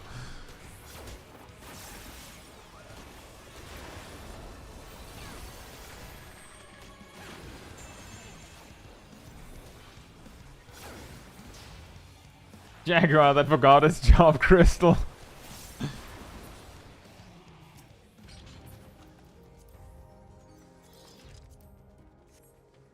I got your joke, Emir. Black Panther is the stance.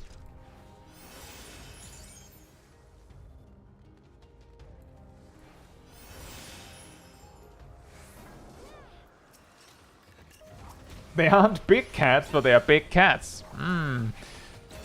All this taxonomy gets very confusing. Can we just go back to math?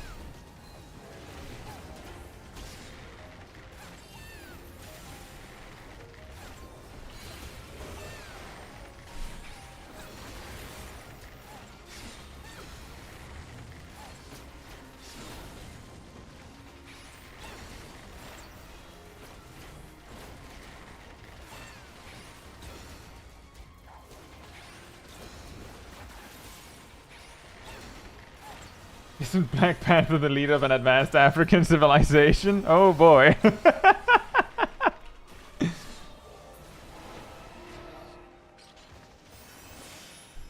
Isn't he also a superhero? Well known, universally accepted as a simple subject, math. Well, it's very simple. You just need the answer, and then that's the answer. Thank you. Caetsu Chaiji 2024. If you have the answer, then you have the answer.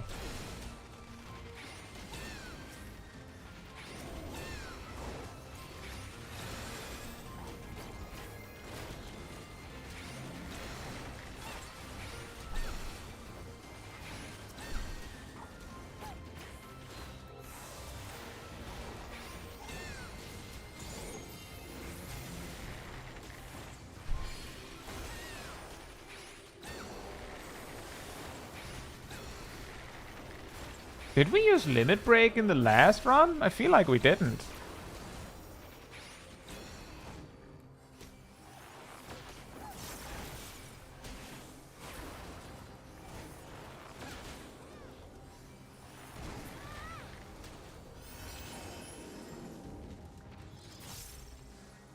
I mean, it's always nice to hear about the central limit theorem while talking about why Gaussian distributions of a deterministic rotation linearly combine to a normal distribution.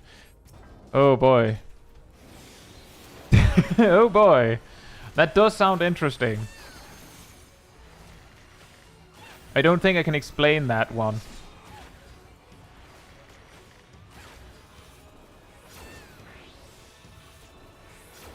Some of those things are extremely distant for me. And some of it is something that I'm not sure if I remember at all.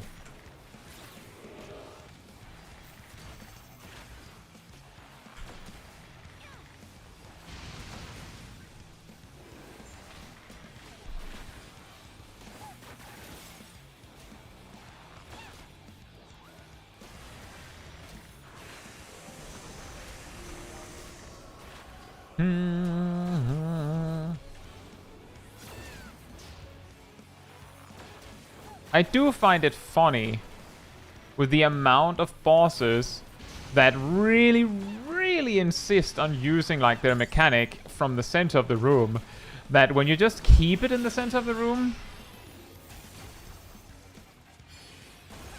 it does this silly thing where it jumps on the spot.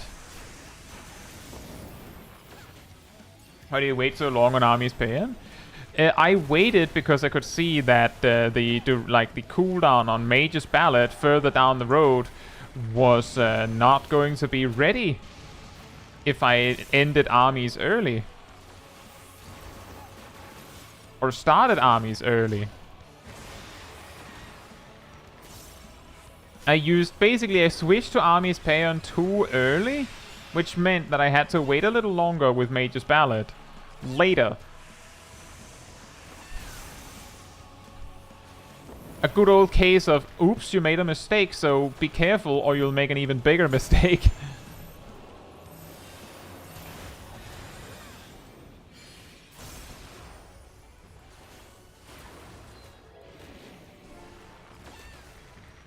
We pulled the first boss in Praetorium all the way to the edge since the rework. Oops. I don't think I have, no.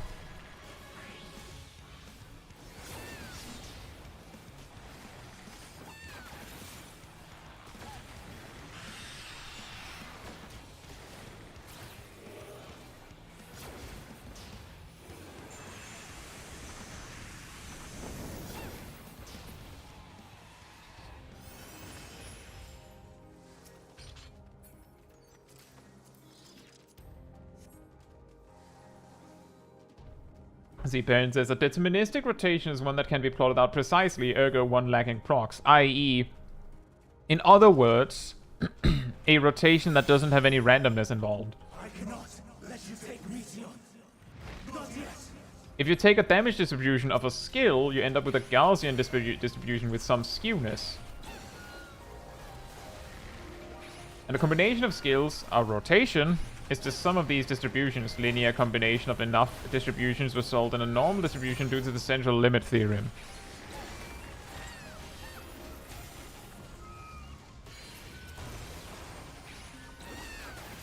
Indeed. Yeah, that is a good point. See, I wasn't actually sure if you were talking about Final Fantasy XIV stuff, Baron, but now that you pointed it out, it makes sense.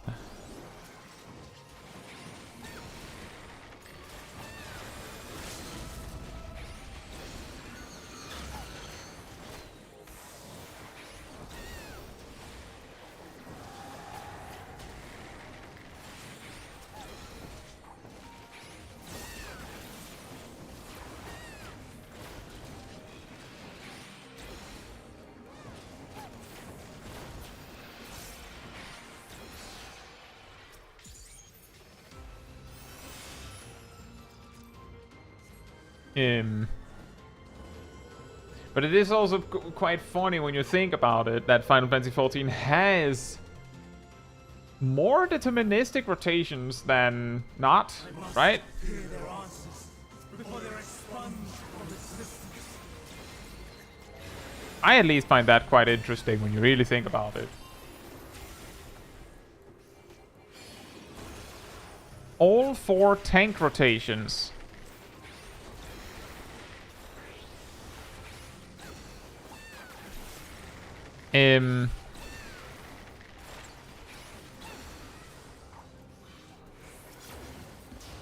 Healer rotations that are not astrologian. Summoner?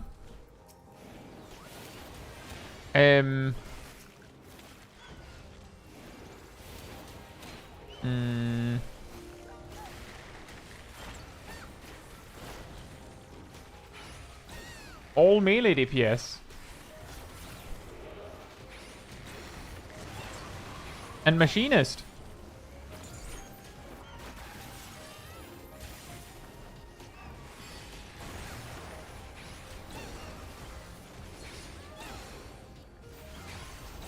Something like that. Not naturally, it's usually easier to just count the amount of jobs that are actually random. Like Astrologian, Red Mage, Black Mage, Bard, Dancer. Are there any others that I'm forgetting?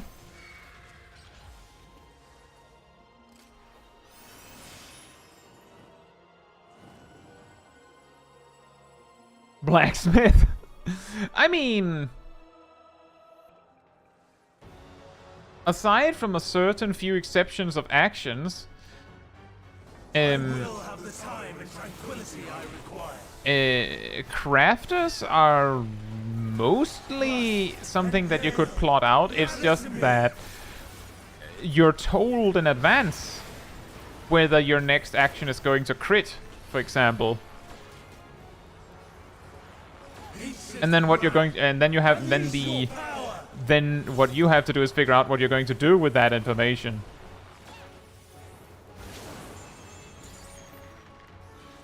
Tossing winds, pierce my foes.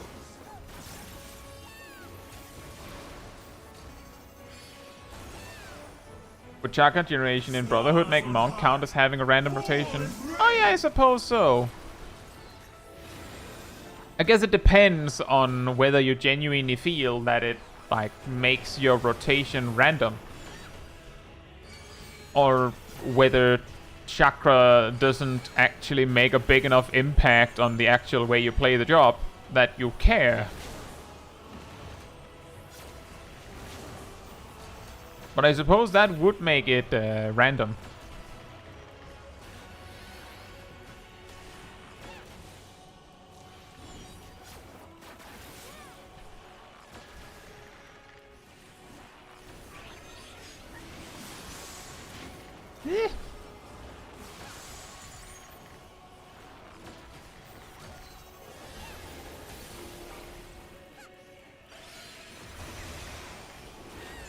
I should have switched to armies earlier there. Exactly, Gurin. It's technically random because of that one simple fact alone. Nothing more.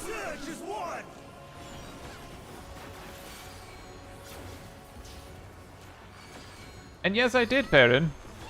We did indeed talk about chakra generation in a recent Mythbusters.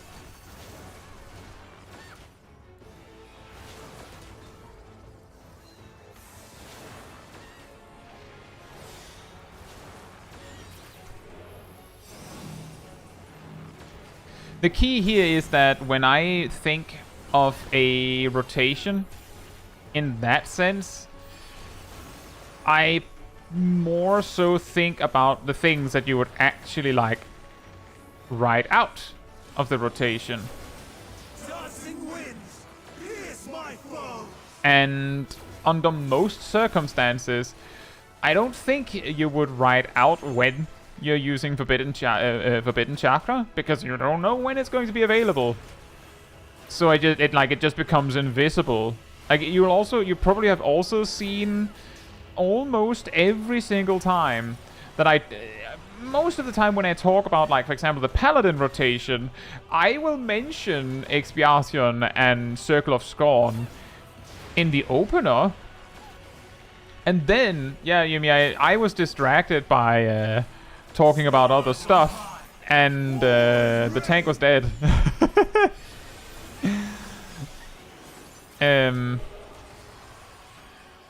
But then, like, usually the OGCDs like Circle of Scorn and Expiation just mysteriously disappear because I don't really care where they are after the opener. Like, they're used on cooldown wherever they happen to be.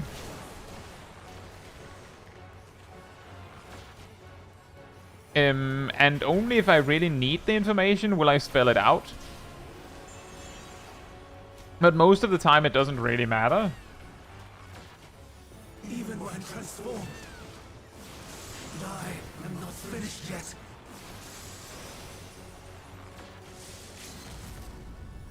Uh-oh. I can't interrupt! My latency!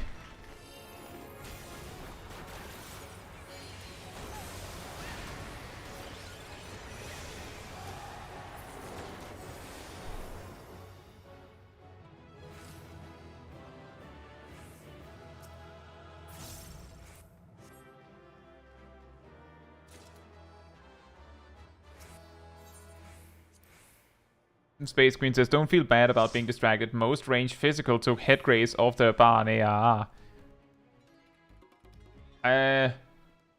I hope not.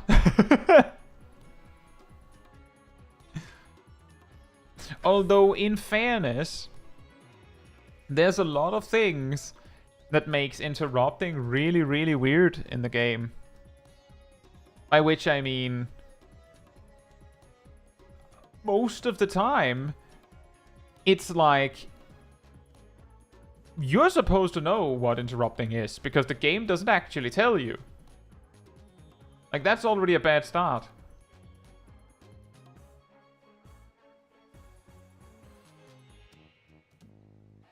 Could get to 89 in 2 or 3 fates. You know, I actually have a better idea.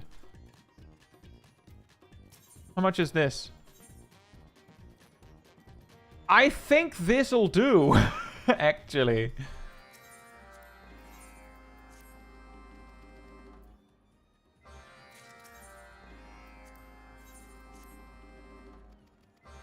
Where are we? Kylan, we are here in Savnair.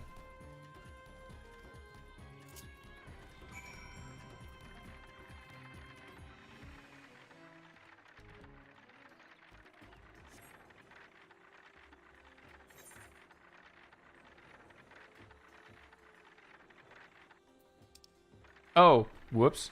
For some reason I thought it was the same quest as earlier, which would have been weird.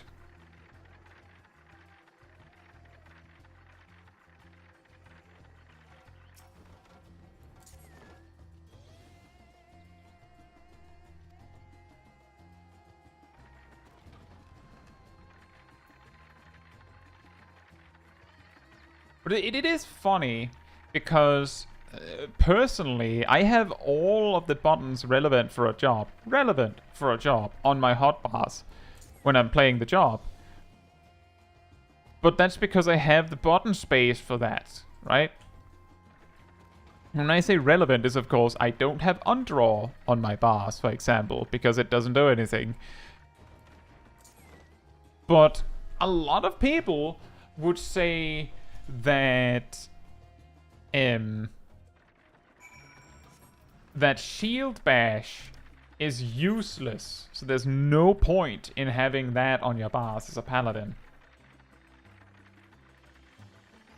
Which is true in like 99 out of 100 situations. Because shield bash is like, it stuns for 6 seconds, and then the rest of what it does is just bad.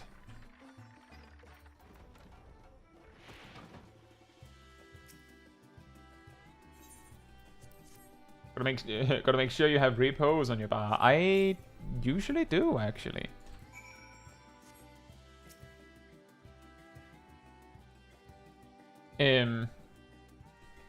But the problem with shield bash is that it does garbage damage. It breaks your combo, and the only good it provides is that it stuns, but most things you would actually want to use that for are either immune or, you know, low blow is good enough. It would be so much easier to fit roll actions in Dawn Trail too. Why?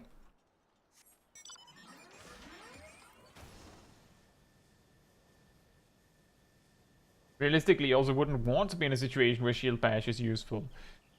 That's true, but sometimes it's inevitable. For example,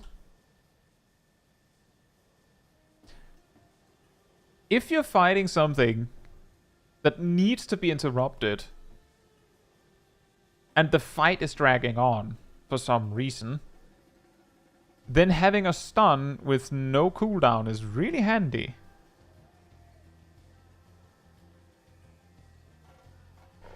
Space Queen, there's actually something interesting about that. Because there was actually a misunderstanding in that translation.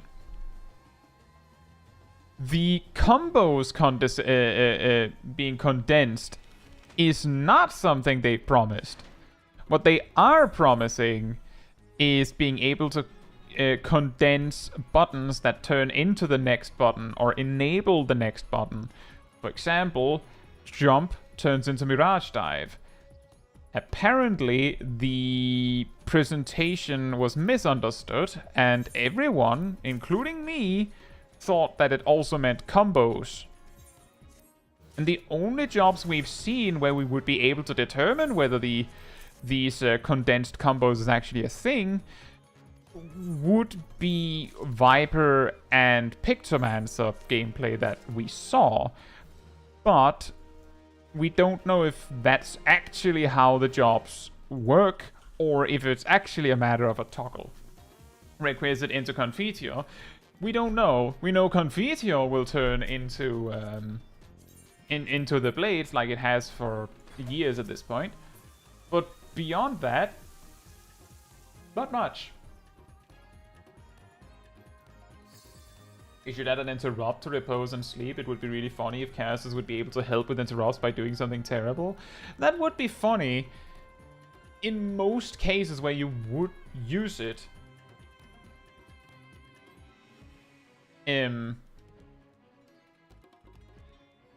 You can actually do that. Like, if the mob isn't immune to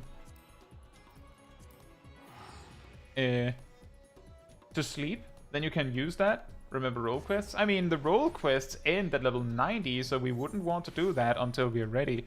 And it's also really late, so I would feel bad about us starting on it and then having to finish next time.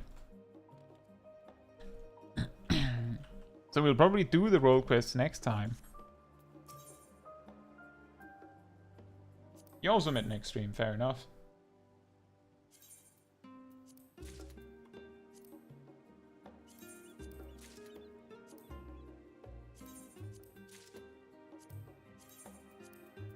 Brioso.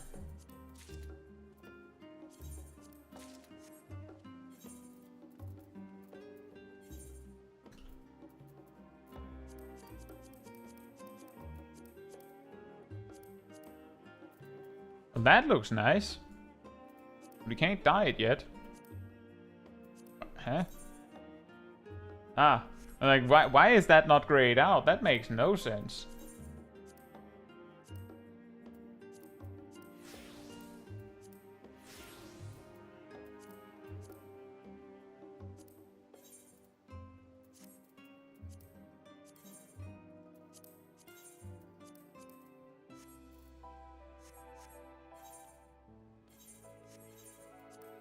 It does look nice, but we can't dye it.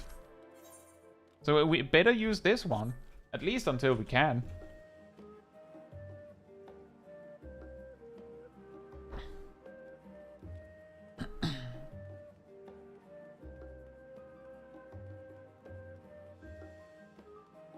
Ham says, I never tested it, but I would assume most mobs that are immune to stun would also be immune to sleep. Probably. I think we had a talk about this a while ago, where I mentioned that there was that thing in Temple of the Fist where originally the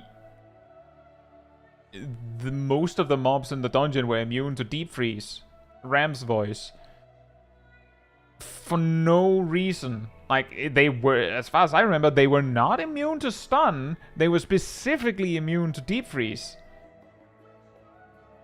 But I specifically say they were because that was later changed as a bug fix. As in, they were immune to stun. They were immune to deep freeze by accident. A Temple of the Fist. Sorry, I don't know what did I say? Is it not called that?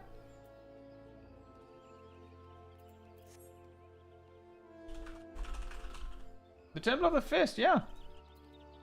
The mobs, I'm pretty sure it's the Temple of the Fist.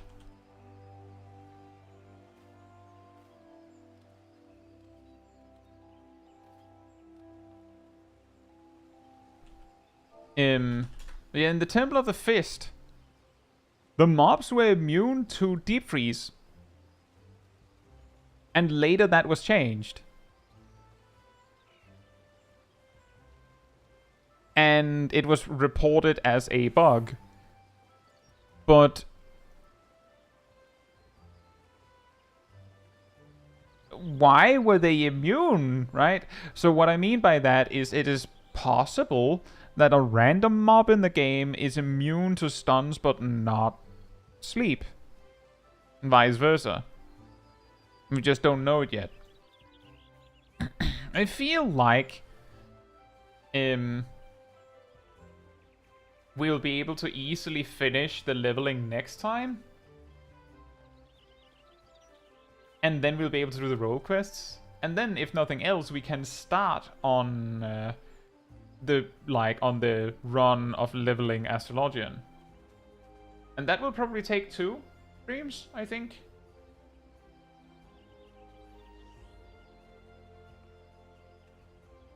And yeah. Then we'll have that done. Then we'll have the MSQ, and then we'll see what, like, I think that's like we're going to be able to finish like just before Dawn Trail. And yeah, it is level 83. I think we got 2 levels in Boja. Dart says, I forget, does Blue Mage Deep Freeze apply a dot too? I believe that Northernlies, which is also a Blue Mage spell, applies Deep Freeze if your target already has Dropsy on them, which is a dot. Which is that, like, basically Northernlies, I believe, is easier to get than Ramswise. I can't remember if it's only from bosses. I know there's a Snowcloak boss that uses Northernlies.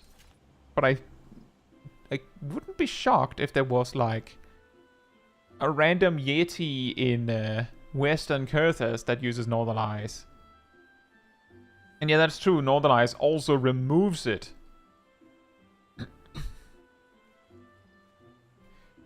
I don't remember if the ways you can get Dropsy. I believe that's Aqua Breath. I don't think that's easy to get, but it is pretty funny that Blue Mage has discount Ram's voice on Northernlies. Like, I don't know if, like, I don't know if there was anything they could do to make Northernlies something people would use. I can't remember. Ram's voice, I believe, is 12 seconds stun. I think Northernlies is 15, but it has that is it 20 seconds? That would be a pretty big selling factor. I suppose the reason why people don't care is because it requires a bigger setup. And it also requires 2 spells instead of 1. But I will say that Northernlies has an advantage that Ram's voice does not have. If you bring Ram's voice as a Blue Mage, right? If you actually bring Ram's voice and you spam it as your AoE attack, then you will deep freeze everything. We haven't taken the picture that yet, Gleaming.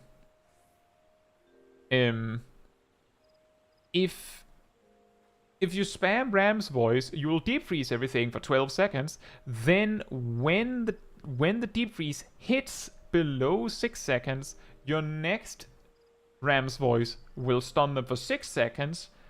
And then when the timer goes below 3 seconds, you'll stun them for freeze them for 3 seconds, and then they'll be immune. Whereas with Northernlies, you set up Dropsy, and then Northernlies, everything's stunned for 20 seconds, and then you can just spam Northernlies, because it doesn't reapply the debuff if Dropsy is not there. So you can actually control when Northernlies activates the stun, so you could make sure with just these 2 buttons that you get a 20 and a 10 and a 5 second stun. But I don't know how many enemies that are freezable you would need to freeze for 35 seconds. And there's also the thing that if you chose Ram's voice, you could use the other spell slot that you apply Dropsy with. You could, put a good spammable attack on. Like, you could put Stotram there. That's a flat, like a throwback to the start of the stream when we got Lakshmi. You could just put Stotram on there. That does better AoE damage than Northern Eyes. It's a cone AoE. Is Northern Eyes a cone? I believe the Aqua Breath is also a cone. So that also would cause some problems. Although what you could do is you could use Aqua Breath and then just move into position so that Northern Eyes hits properly, and then just Swift cast it. And then you just need to make sure that you reapply Dropsy and then reapply Northern Eyes before the mobs start moving again. But that would still be a lot harder. What with how mobs just like spread around you and all that.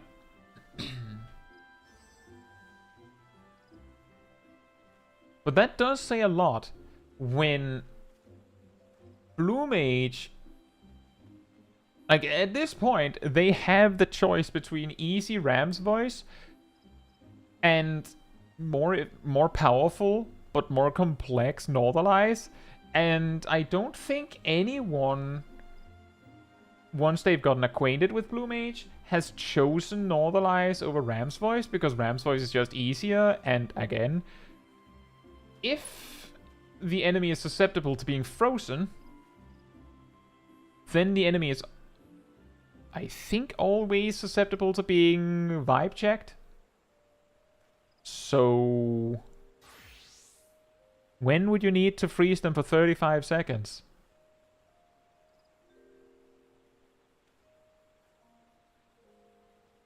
Like, in a situation where you don't have 4 Blue Mages? Because all Blue Mages could have just brought Vibe Check. Only one of them needs to bring Ram's Voice. You bring 4 Vibe Checks, then you have Ultra Vibration on a 30-second cooldown, essentially.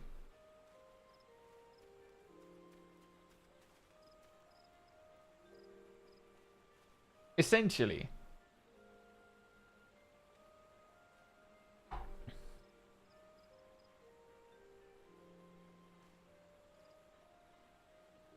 If not higher level than you, which does not happen in dungeon. Exactly. The thing is, Blue Mages don't have any good reason to enter a dungeon that is beyond their level, unless they're getting boosted or something.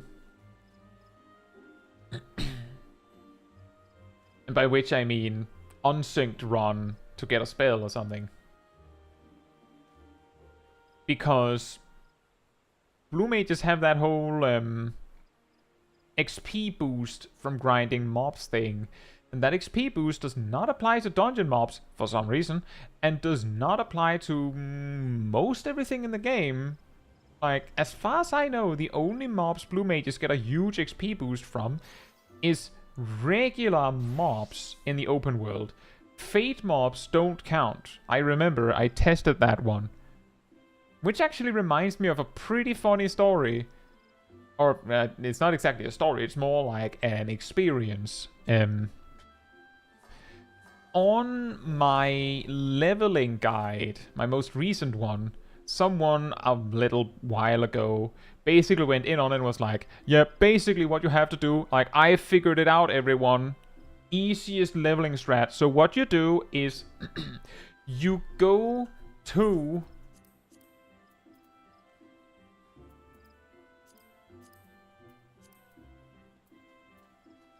the you go to the Tempest, like here or something, and then you just farm mobs. I did that. I basically had like a friend kill for me, and I leveled Blue Mage to level 80 in a few hours. Really easy. I'm sure most jobs could do that. So when I was done laughing, I responded with, that only works because it was a Blue Mage.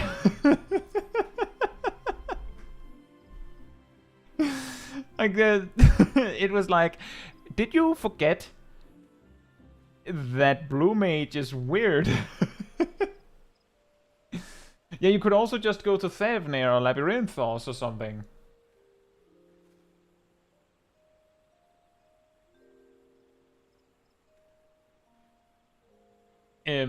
The funny thing was not the strategy. I want to remind you all that they went to a leveling guide and said, use this strategy that I used to level a job which happened to be Blue Mage. It's super fast, probably works for all jobs. And I was sitting there like, have you tried with a different job? Like, I've talked about this before, like that's the whole origin of the Mythbuster series, right? People just like not really testing things and then just going, it probably works like this. And just rolling with it. And the problem isn't someone going, it probably works like this. The problem is that a lot of the time, by the time they reach that point where they go, let me tell someone else about this thing that I think I discovered, they don't say, I think it works like this. They say, it works like this.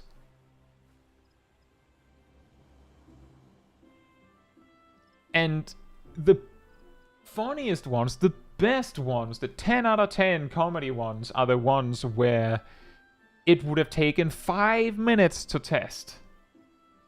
A particularly good one that I got recently was Cardia Snapshots healing bonuses.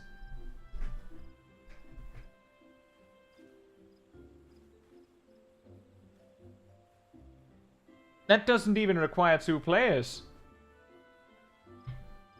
You just walk over to a striking dummy with your Sage and use Physis 2. You don't even need to level it. You just have Sage at level 70 and you would be able to prove that it doesn't work like that. Cardia snapshotting would be pretty interesting. I don't know why you'd want that. Because it would be really janky. It would be effective in the right circumstances, but it would be really, really weird. And that's true, Perrin. You can power level someone by mob tagging. You can do that. That is true, but I believe that I can't remember if blue mages get 10. I think it's blue mages get 10 times more XP for mob kills, or is it 100 times more? They get so much more that I'm not even sure. Is what I'm getting at. Exactly, Han. It's exactly just start the dungeon with Physis, Krasis, Cardia, but then you can't change it in case you wanted to. Also, hey Coco, hope you're doing well. And thank you for celebrating 14 months of membership on the channel. I'm the best, you guys suck. And why does my chat take so long to load? I don't know.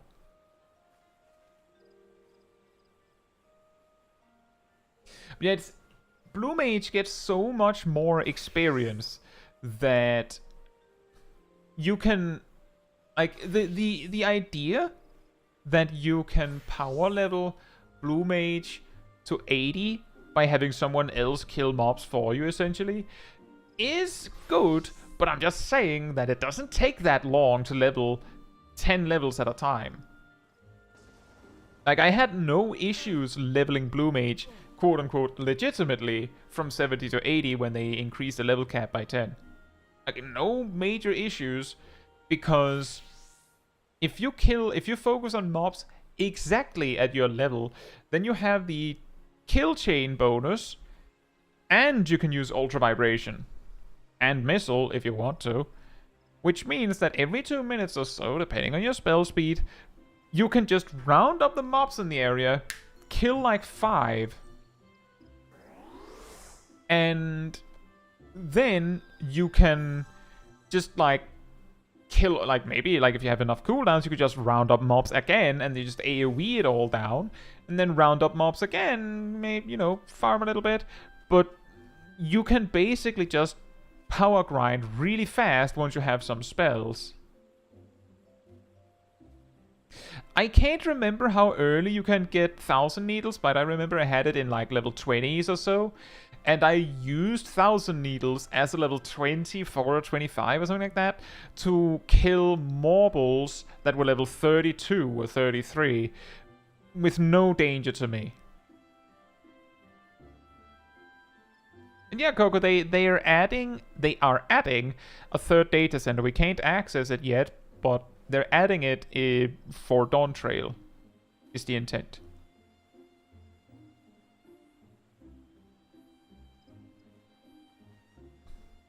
Plus, doesn't normal mob XP outside of Blue Mage degrade from attacking too high of a level?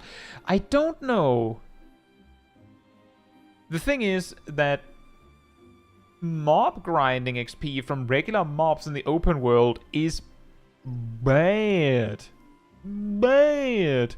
So even if you could, it would start to really suck.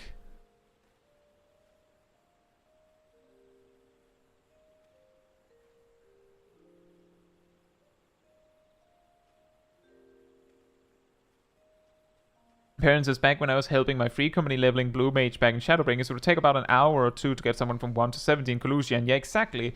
The thing is, Perrin, the reason why people get so caught up on the power leveling strategy is because it takes a few hours, I think, without like speedrunning it, to level from 70 to 80. Leveling like normally, you could say in quotes. But it takes a few hours to level to max from 1 with help. Which means that being able to get 10 levels in a few hours is completely irrelevant, because it would take you a few hours to reach level 50, and then it would take you probably a few hours to reach level 60, and then 70, and then 80. While you could just invest 1 times a few hours, and bam, fully done. What's better is down to what the individual wants. Because the thing is, per character, you only can level Blue Mage once. And if you're leveling Blue Mage normally, again in quotes, then you would be a lot more incentivized to be like, maybe I should go out of my way to grab this spell because it would help me level faster. Or maybe I should grab this spell because it's funny. Or I want to do my quest or whatever. It would mean that you would land in situations where you might feel more compelled to, for example, try and solo, or do at least, Tamtara Deepcroft at a lower level than a Blue Mage, like at an earlier stage than a Blue Mage normally would, just because the quest says get Mind Blast. And that would also mean that you would go into this with a much more scarce toolkit. Like, you need to beat Cutter's Cry to get Ram's Voice. But you could just spam it unsynced until you get it. Or you'd have to do it synced, and if you do it synced, you'd have to do it without Ram's Voice, unless you bring a Blue Mage that already has Ram's Voice.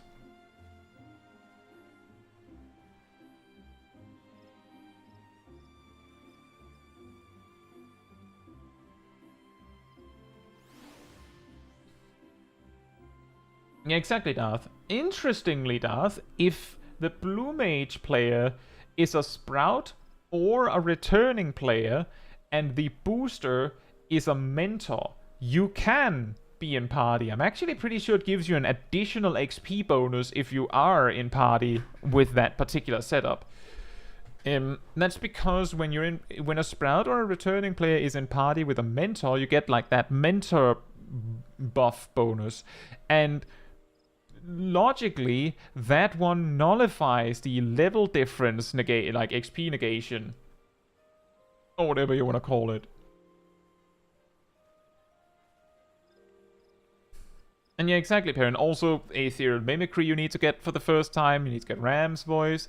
Like, there's a lot of spells where, like, for example, when I've gone to, like, get spells with people, it's like, okay, we're 3 or maybe we're 4, and I'll be like, okay, how many, like, I can play any role because I have all of the blue mage spells, and then I'll be like, okay, so is there anyone that can heal? And what I usually get is, well, I have White Wind, which is good enough, I suppose, but it's very, very costly because you're going to have to heal a bunch at times. And the rest will have to be DPS. And it's like, can someone tank? Yes, you have Mighty Guard. But if the tank is lacking in, like, the big toolbox that you sometimes would bring, then it would be harder because Blue Mage is basically a tinfoil tank. Like, they kind of have a shield, but when they block with it, it just, like, crumbles. And they have HP to take a few hits, but not really. And they have defensive cooldowns, but then not really, right? Like, the strongest defensive cooldown Blue Mages have for a big AoE pull is using Ram's Voice. Oh yeah, that's also what I did, Krakenmo. Something like that. I think I looked up where the spells were from, but I leveled Blue Mage, quote-unquote, properly.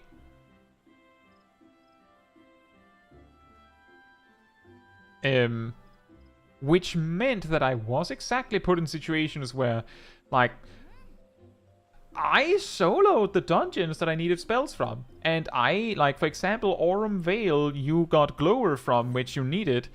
I did that synced. If I remember correctly, the spells that you need for your job quest as a blue mage are guaranteed to be learned even unsynced. So I didn't have to do that, but I did that, and that was before basic instincts existed. But I think I just relied heavily on Thousand Needles, because I think back then Mighty Guard reduced your damage output by 70%, not 40. So yeah, because I didn't have Missile, it just took a long time. And it's also a good point, Rendooming. Back when I initially unlocked and leveled Blue Mage, you needed Acorn for sleep, because sleep wasn't a role action yet. Gary says, I'm sure someone has done a leveling through mobs only challenge or something. How would they do that? I suppose if they completed the entire game on a different job and then they unlocked like a new one from level 1 and then leveled through just grinding mobs just for the sake of it.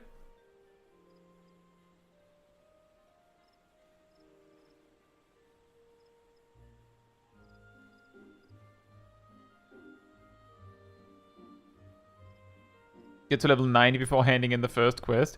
You see, I'm pretty sure that at some point you'd stop earning experience from the low-level mobs you'd have access to. But that does remind me of Double Agent from World of Warcraft. That's a pretty funny one.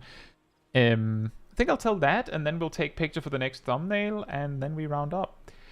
Double Agent was a player that basically made so in Mists of Pandaria they added the Pandaren race.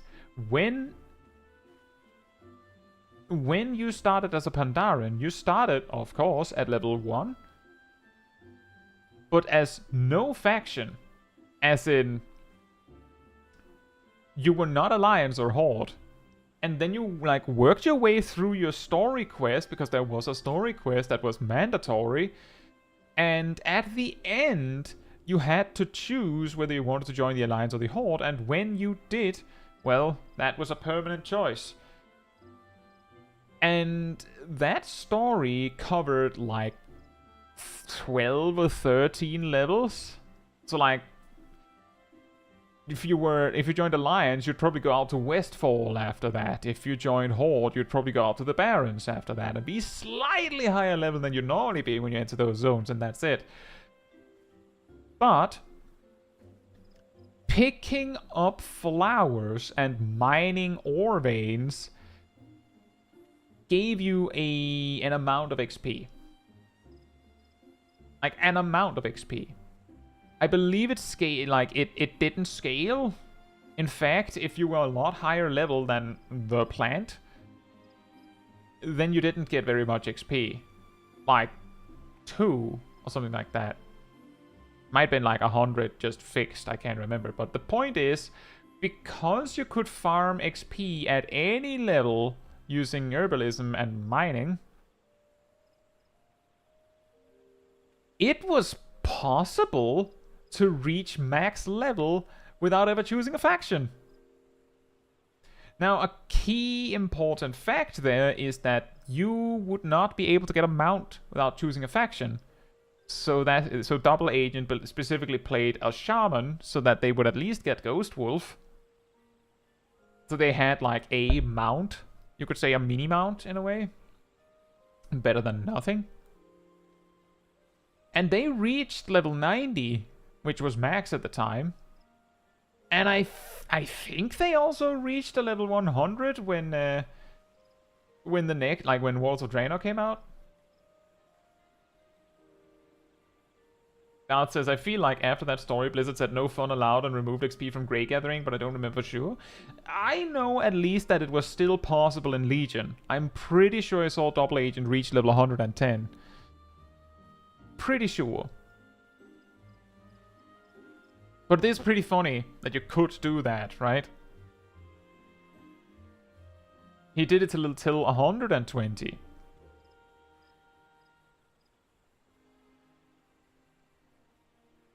Grand Dooming says there are always fates or huts, at least in Realm Reborn, up to level 50.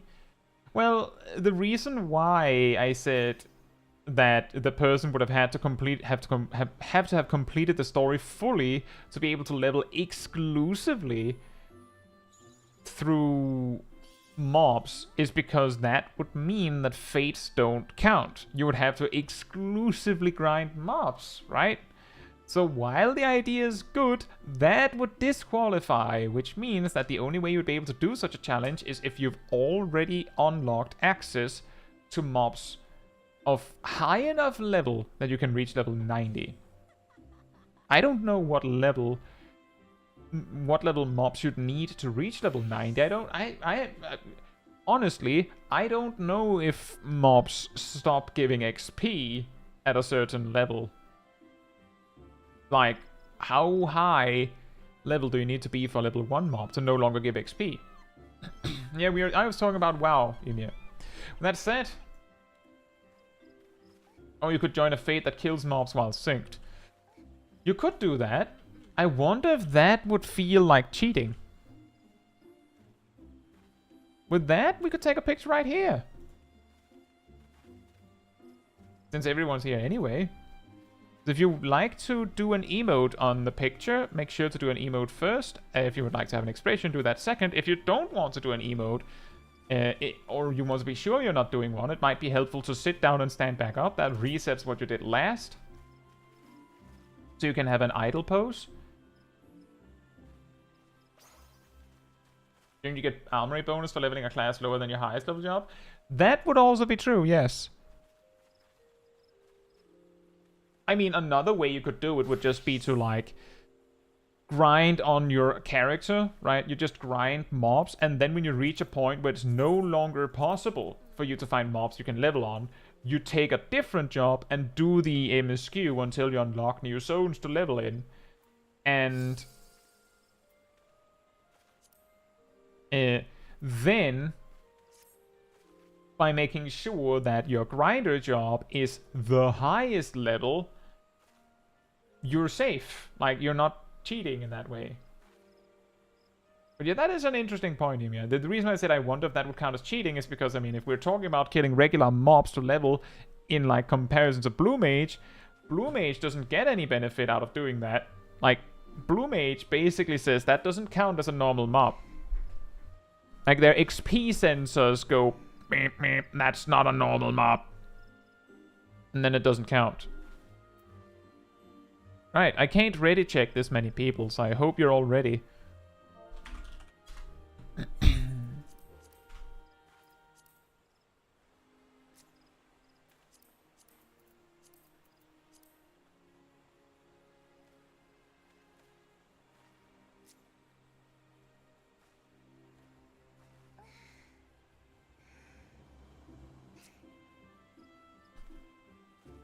I know, Emir.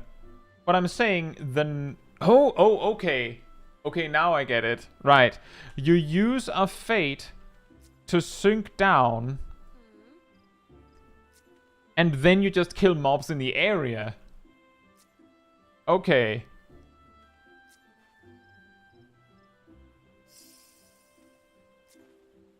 Yeah, that took a second.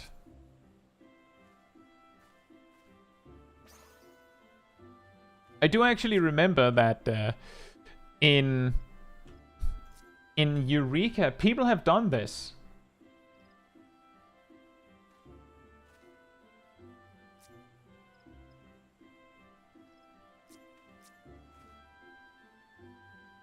As in, they like that it is a legitimate leveling, like power leveling strategy to have friends sink down to your level with their crazy like elemental gear and just trounce mobs for you, but they have to sink down so that they don't eat up all your gains.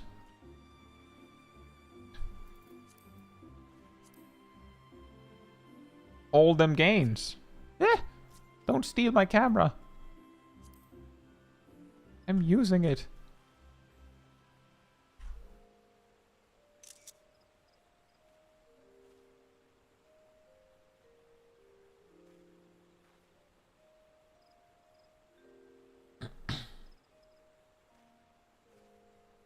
It might also be dangerous to do something like that during the Yokai Watch event.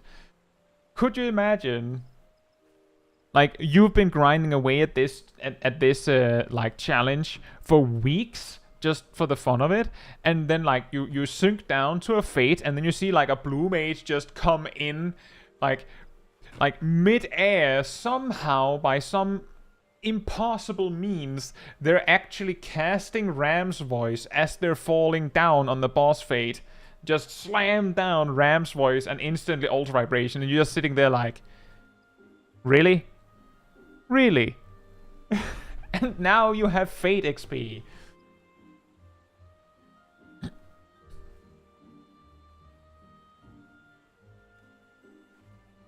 Flee into an unsynced dungeon the moment another player shows up.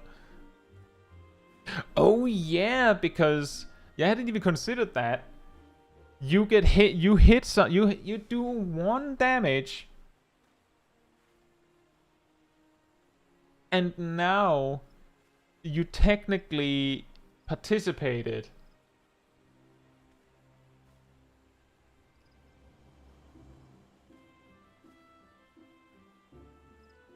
Such chaos. Well, thank you all for joining for the picture. I think I'll send Smol Kai home. It looks like we should be able to reach 90 next week, and we'll probably be able to do the role quests and then level Astrologian some, which would mean that the next week after that, we will be able to probably fully level Astrologian and also do the healer story role quest. And then we have like... Actually, let me just see here. Yeah. We have like basically 1, 2, 3, 4 weeks before Dawn Trail, and this would probably take 3. Nailed it. By the way, just before I forget,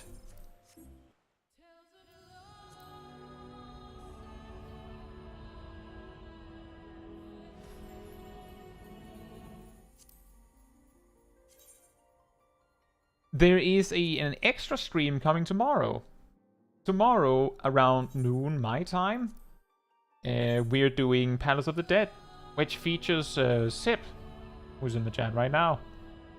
And also there's Natsu, who have done streams like that with before. We don't know how long we'll go. We'll see how long we'll go. It features the cheek slapper. Will Deza also be streaming? Probably. Possibly. He hasn't I don't think he's done anything on his channel for months, so I don't know if he will, but maybe he will. That's up to him. Vince says it's minus 10 for open world mob XP. So 10 level range? Is that what you mean?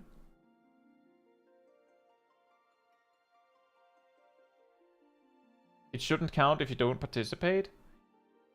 Yeah, exactly, Dart. That's why I meant if you do anything at all. But yeah, that's true. If you just make sure you don't even touch the mobs in the Fate, you should be fine.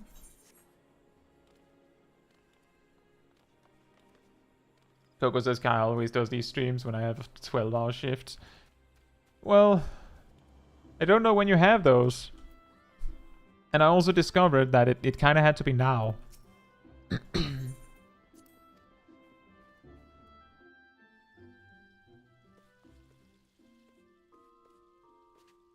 I really wish we could go in here. Don't try and three-man copy the factory if you wipe like the last deep dungeon. Well, in fairness, the reason why we went and did that was because our player 4 had to go. And then we said like, well, it feels like a little sucky to have like a... I can't remember if we had only gone for an hour or an hour and a half.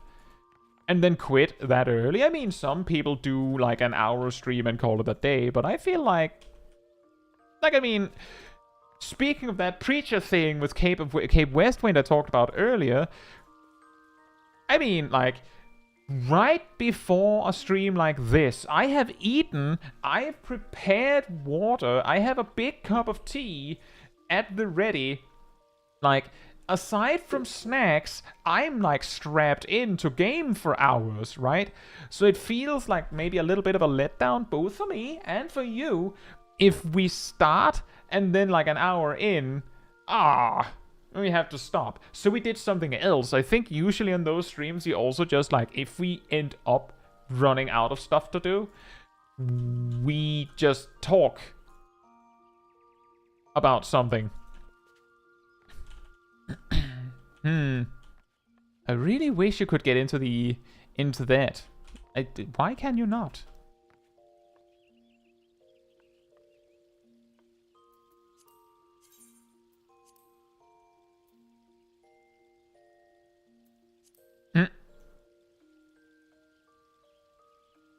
You're not logged in if you're missing snacks. I mean, I could grab snacks. Are you sure you really want to listen to me munching in the middle of in a stream? Are you sure you want this? I might have to do that when we get to Dawn Trail. I don't know how long I'll stream on those.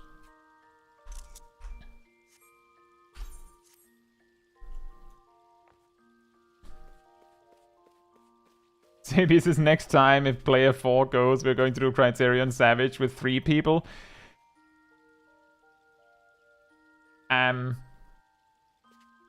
I think that's not a good idea.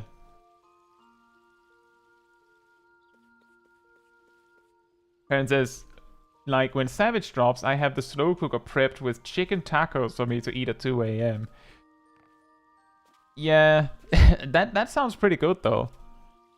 I've just... the thing is, I will usually just grab something simple if I'm really hungry after something. But I genuinely... I specifically do that I eat before the stream, because by the time we're done with the stream, it's really late, and I can tell you for sure that I will have a much shorter fuse. Not in terms of getting angry, but in terms of like just what I can put up with if I haven't eaten. ASMR time munching. Not a good idea. Yes, a good content maybe. I don't know. But I might need an eating break if I, like, for example, if I start Dawn Trail on, you know, release day, how long will I be streaming? Mia says I want to see angry Kai. I don't think I've been angry on stream.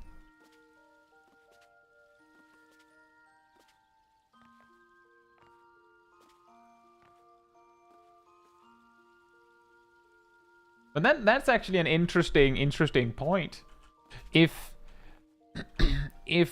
if I'm known to be someone who doesn't get angry, just as a little throwback to our discussion earlier about making other content on a channel that is a little unexpected, would rage games be a good idea? I'm just kidding, but I wonder if that would be interesting for people. Will he rage?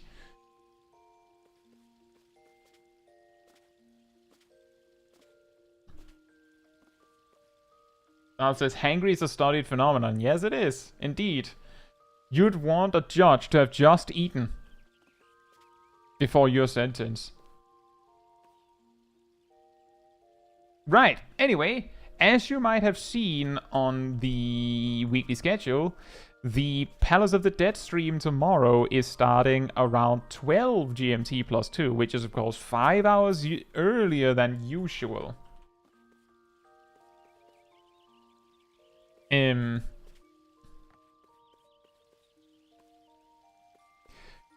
So that might be something worth keeping in mind. That the stream is starting in less than 13 hours, technically. Aside from that...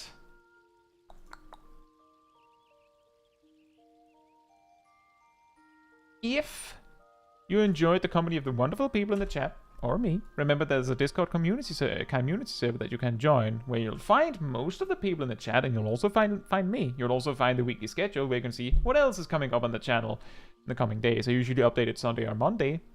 Possibly Monday, but maybe Sunday this week, because of the aforementioned Palace of the Dead coming tomorrow.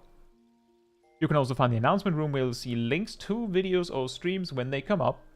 And if you go to the role assignments room, you can grab the reminder role, and then you'll get a notification whenever I do post a video or a stream. You'll get an extra notification around 15 minutes before stream starts, so you don't miss a second.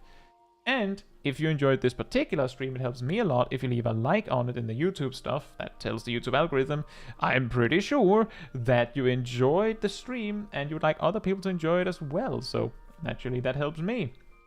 And if you'd like to help support the channel even more directly, you can become a member, you can gift memberships, you can use the super chats. You can also, if you don't want to use the YouTube stuff, you can use the Ko-Fi link in the description. It all helps me, of course, being able to make all this wonderful content without worry. You guys are welcome that I was here. Thank you, Coco. I think that's all from me. So, good night, good morning, afternoon, or evening, depending on where you are in the world. And now we just have to put Smol Caetsu to bed.